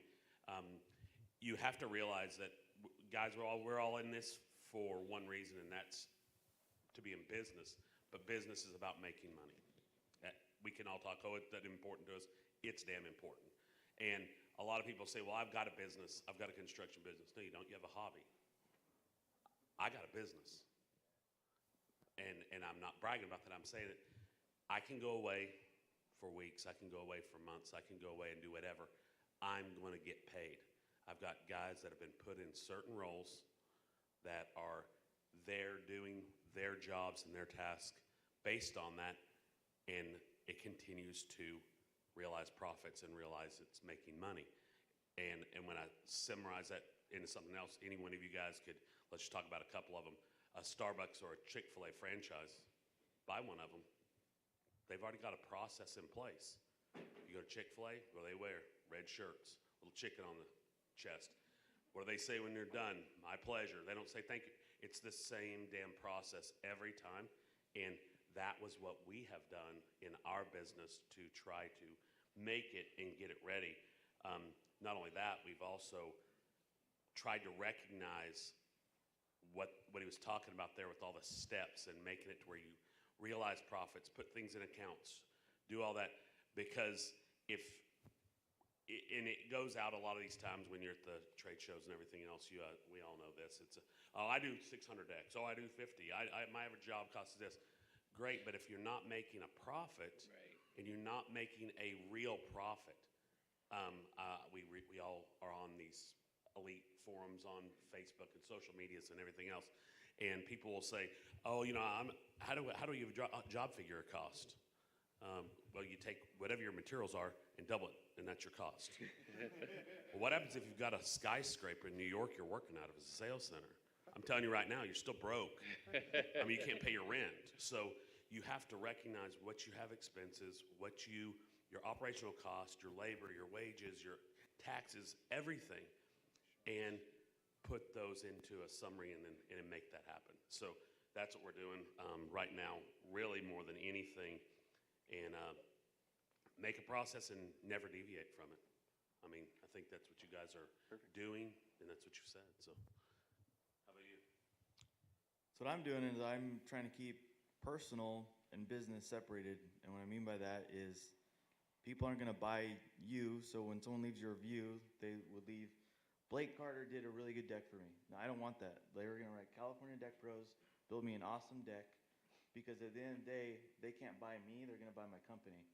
So on top of that, then you go into finance. You want all your finance separated. So when we started the company, there's a lot of questionable business expenses that were personal expenses. So you want your books really clean, because when someone's going to come and buy your company, they're going to look at your finances. They're not going to look at anything else, really. So if you can keep that clean, then I think you can set yourself up. But I mean, you guys touched on that in your whole spiel. So if you do what kind of Sean says in his book, then I think you're setting yourself up. So that's our main thing is keeping your finances clean and keeping yourself out of your business. My business can run itself. So Yeah, absolutely. Keeping the books clean is super important, because essentially, once you get to a point where you're paying yourself what you would have to pay someone else to replace you, right? So you're making a good income from the business. It's throwing off a good profit. The more profit you can show, like an actual investor, the more value the company will have. If your company's making $1 million in profit that you can actually show, and in our industry, you're going to sell for what, 4, 5, 6x maybe. You've got a $5, $6, $7 million company. But if you want to try to avoid taxes and you spend half of that $1 million on assets, then the company only shows $500,000 of profit. You just cut the value of your company. So once you get your company to a point where it's paying you what it should, like you guys are, then the fun part is working with Nick Long and Cullen. We're trying to show as much profit as we can, so that, you know, if we want to sell, it'll actually show what it should, and you can get the highest valuation. And I think all that also goes when you talk about paying yourself. Yeah. If you pay yourself and you run your expenses, your house payments, your car payments, everything, your personal stuff away from that and out of that account, because at first we were doing the same thing. We ran it to where you would just take and put whatever on a card. Yeah. And at the end of the day, you know, you have an accounting nightmare at the end of the year, and your accountant says, "What did you spend $6,000 for at Louis Vuitton that was business related?" I don't know. You know, now all of a sudden you're having to try to backpedal, and if you were audited, it's a nightmare. So you get paid a paycheck, do whatever, and then whatever profits are left, you pull and do whatever you want. Then Because they're legitimate profits, and you can show them to an investor. So perfect. All right, beautiful. I appreciate that, guys. Next question's for Mike and Frank. And it is, what's one part of your business that you wished you never had to do again, or that you currently have stopped doing altogether? I'd say the thing I'd least likely, or would least want to do in the business is the initial conversation with a customer. That's always a tough conversation, because most clients aren't our clients, and that's fine. But to have that conversation, it's a tough. You don't want to disappoint them. Well, yeah. Sorry. But you have to make sure that you're a good fit for each other. So that's one thing that I wouldn't mind giving up. Do you do those conversations? I do. I do them personally. So he's looking for somebody to delegate to. Yeah. Looking for somebody to start that process. No. Perfect. I guess recently I just outsourced my bookkeeping. I try to do the books myself. It's just so time consuming, and it's just a weight off my shoulders. I've hired a good accounting firm. They do the books. We have a call like once a month to go over everything. But that's the one thing I need. I probably should have done that 10, 15 years ago. Perfect. Okay. Thank you. Anybody else want to share something they don't want to do anymore? No? All right, we'll move on then. Thank you, guys. Next question's for Blake and Jason. Actually, I'm sorry. It's for Mike and John. What are some disciplines, habits, or routines that you have in your life that you feel equip you to be a better leader inside of your business? So what are some routines or habits that you have adopted to get to where you are? Personally or professionally? Personally.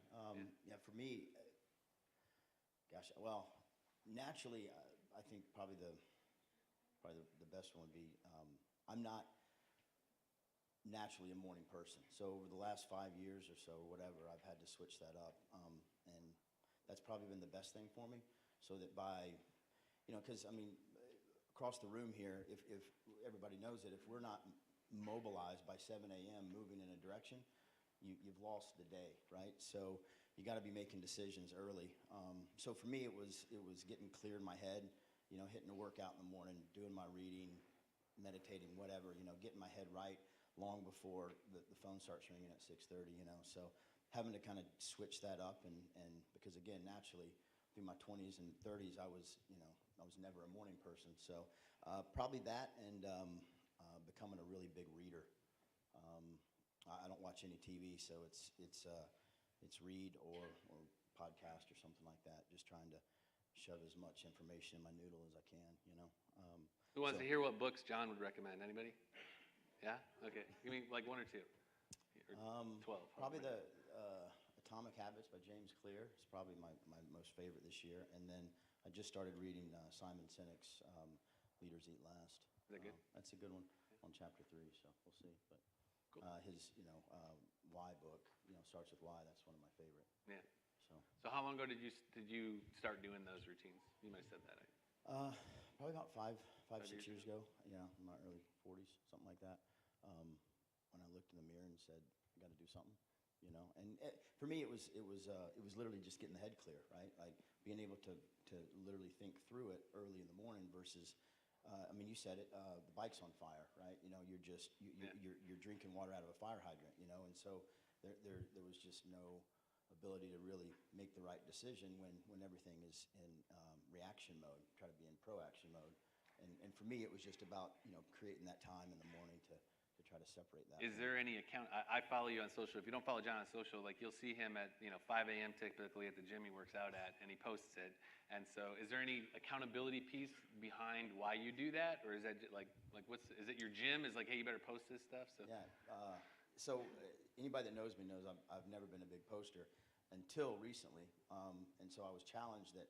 When you get here, why don't you just throw it on your story? And I'm like, no, it's not me. But it's interesting because I've started doing that over the last, couple months, and it's actually rekindled some friendships from guys text me, hey man, see what you're doing. It's been an inspiration. It's like, bro, I haven't talked to you in 6 years. How's it going? It's been interesting, which I guess is what social media is all about, right? Does anybody call you out when they don't see your post? Like, hey man, I missed your post. Did you work out? Kevin called me out. Where's Kevin? He called me out the other day. He's like, where you at, man? But we were in the car driving down here early, so couldn't hit the gym. But yeah. Awesome. All right. Well, thanks for sharing that, Mike. I would say I like motivation. So I like self-motivation. I like motivating other people. Growing up, I raced dirt bikes, and in that sport, you don't have like a coach that you go to. You don't have a set practice day each week. So like, in order to be good at motocross, you have to get yourself up, get on your bike and ride and learn and do everything to better yourself. And that motivation's helped me a lot in business and helped motivate other people. And then the other thing is being in business, it's you're helping with this, helping me with this, but it takes a lot of work. You spend a lot of time. I'm working late, I'm working early. So separating the family and work has helped a lot. So I do some things super early in the morning. That way I can spend times with the kids when they get up to go off to the bus. And that way if I am out on a late appointment or something, I had my family time in between. So those are some things that I think are helping out with the leadership, I guess. Awesome. Fantastic. Anybody else want to share on that one? Takers? No? Okay, I'll give you a shirt. All right, next question goes to Blake and Amy. What are some practical things you do to manage family and building a business? So I have a 1.5-year-old, so that really changed the way I mean, once I had my daughter, I do things totally different. So weekends, I don't work. Like, my guys will work, they like to work the weekends, but my phone's off, and you touched on this, it's like, my wife would say, why are you talking to a customer? We're in bed right now, like, you don't need to be texting a customer, you know? I'm like, you know what, you're right. So my phone goes off. I don't text people back. Once like after 5 o'clock, I don't text anybody back. Or I'll shoot them a quick one, like talk to you tomorrow, you know. But weekends, the phone's off. We don't do anything. Like that's just for family. So that's really helped out.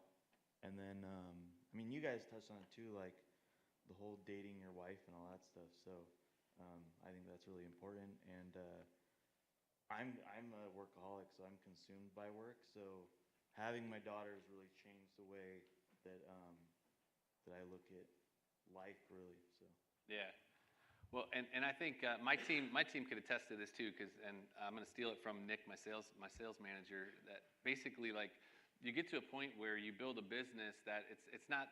There has to be some separation, no doubt, but like your business and life, it's just you. Doing life is part of doing your business. You work with the people that you work with because you enjoy being around those people.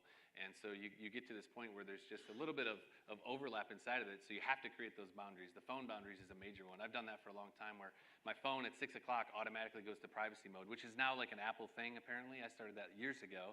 But like at 6 o'clock at night, the phone goes to privacy. Nobody can get through that's not in my favorites list. So yeah, but like John was saying, like we interview our clients really well. Yeah. And what I tell them we talk about family to our clients, so they have a pretty clear understanding that, like, we set the standards straight before we do the job. Like, we don't talk to you on the weekend, so.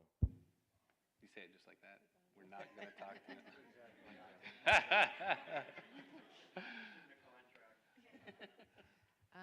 So I am a workaholic as well. I'm what we call a taskaholic. I love to mark off tasks. I still use a notebook for my tasks. I've tried to go digital to it. It just doesn't work. There's just something about pen to paper on my task and scratching it off, like so satisfying. So for me, and I have a 9-year-old, a 16-year-old, and a 17-year-old, and I do a lot of my working from home. I just enjoy working from there more. Nobody bothers me. Sorry, guys. But and I've had to learn to find those boundaries in that I have to watch the cues from my kids of if they're not engaging with me or they're being extremely annoying, the opposite side of that I have to say, you're annoying me right now. Wait a minute, why? Oh, because I'm too focused on what I'm doing, you're bothering me. Oh, I probably should take a break. I probably should change my focus. So I'm really good about I'll just stop what I'm doing because I'm not saving anyone's life. So, but my kid's life I am saving, like that matters. And so to stop and we'll jump on and I'll play Super Mario for 2 hours with my 9-year-old or go bug my 16-year-old because he doesn't want me around anyway. So I have to go bug him. But, or, you know, take my daughter on a Saturday before this event with everything going on and the brand changes and like we're going for the day to Charleston to do college stuff. So just understanding it's really boundaries and when to say enough and drop it and don't think about it. To just leave what it is and walk away and go focus on what truly matters. Yeah, beautiful.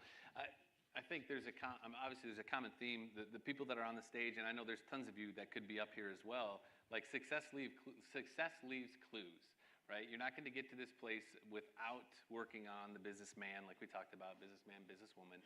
And so the reading, the boundaries for your family, like all these things, delegating things out so that you can have the space you need. It all ties back into that whole idea that Nick Long was talking about, is like the interpersonal value, like building the man before the business is essentially the only way that you're going to get there. So wherever you are today, I hope if you're hearing that, if you are there, great. If you're not there, get there. If you're partway there, continue it. Like I watch for John's posts just because I like to see that he's there, and the consistency drives me to be more consistent inside of what I'm doing. And so, can't say enough about like the accountability of being in this room and the ecosystem of this room. So just really excited about that. Okay, last question that we're going to end on, and everybody can chime in on this, but I'm going to have Frank and Jason were specifically called for this question, but I'd like to get some input from the rest of you as well. But what was the tipping point where you felt like, hey, I've got some success, I'm doing pretty good? You know, here, I don't mean to toot my own horn, but you're asking I'm me asking you to. Yeah. Toot away. Okay. There's no ego here. Okay. The one thing, I'm always a big giver. Even I went back and found the Lord in 2010, reconnected with my faith. And I've been able usually to give back, you know, a lot to different charities and different organizations. And I stand before you today. Since 2010, Frank and Dex and Moore has donated and given to charity over $700,000. Woo!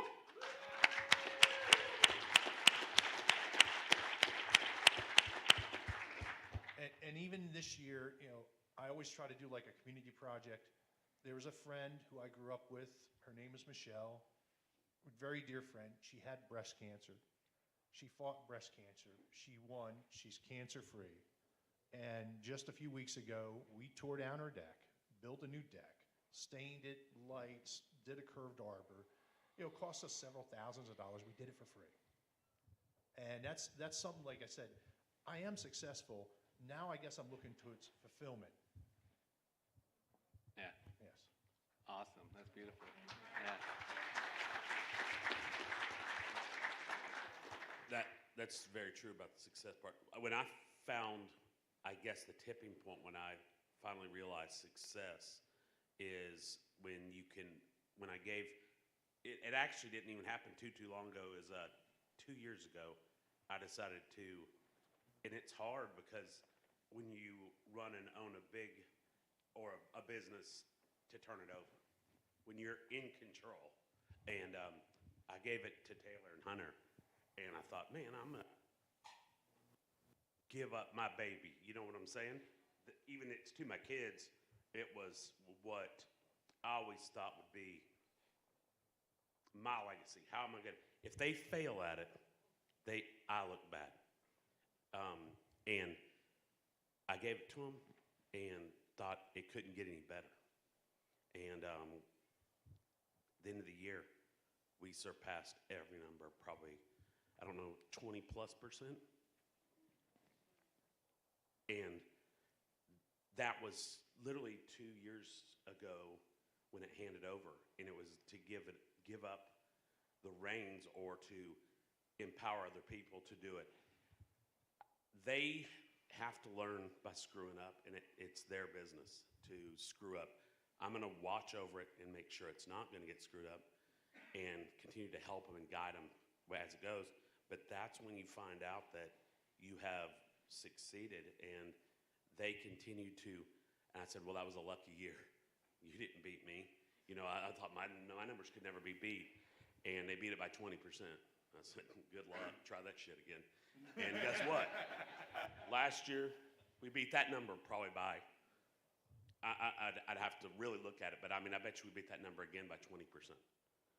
And we're on pace this year. Hunter just is about to graduate from college. Wanted to start the pool division of the company. I never really wanted to get into pools. Started that last year. Last year, he did almost $800,000 in sales alone, and as of right now... How old's Hunter? Huh? How old's Hunter? Hunter just turned 22. As of now, it's March, in middle March, whatever it is, April, wherever we're at. I looked at the numbers the other day. He'd sold already $886,000 in pools, and we'll probably do $1.5 million in pools this year. And that's a division that never even existed until last year. So those are the kind of things that's when I probably realized success. Success isn't just money. I mean, success is happiness. I've said this before. I don't think you can put success into, I know people who have hundreds of millions of dollars and want to blow their brains out or drive into a bridge embankment, right? And there's guys that live underneath the bridge that actually love life and are just happy to see the sun come up the next morning. So I think it is all what you make of it, but I can tell you this, I've been both very broken with money So, I mean, it helps. So that is success to me. So but I will say, that's probably when I found success the most, is when I realized that others could keep running it and we could continue to make money and continue to let them flourish. He said it and keyed on it earlier. He tried to say, what he was saying is, he don't want Blake Carter to build a great deck. California Deck Pros builds good ones.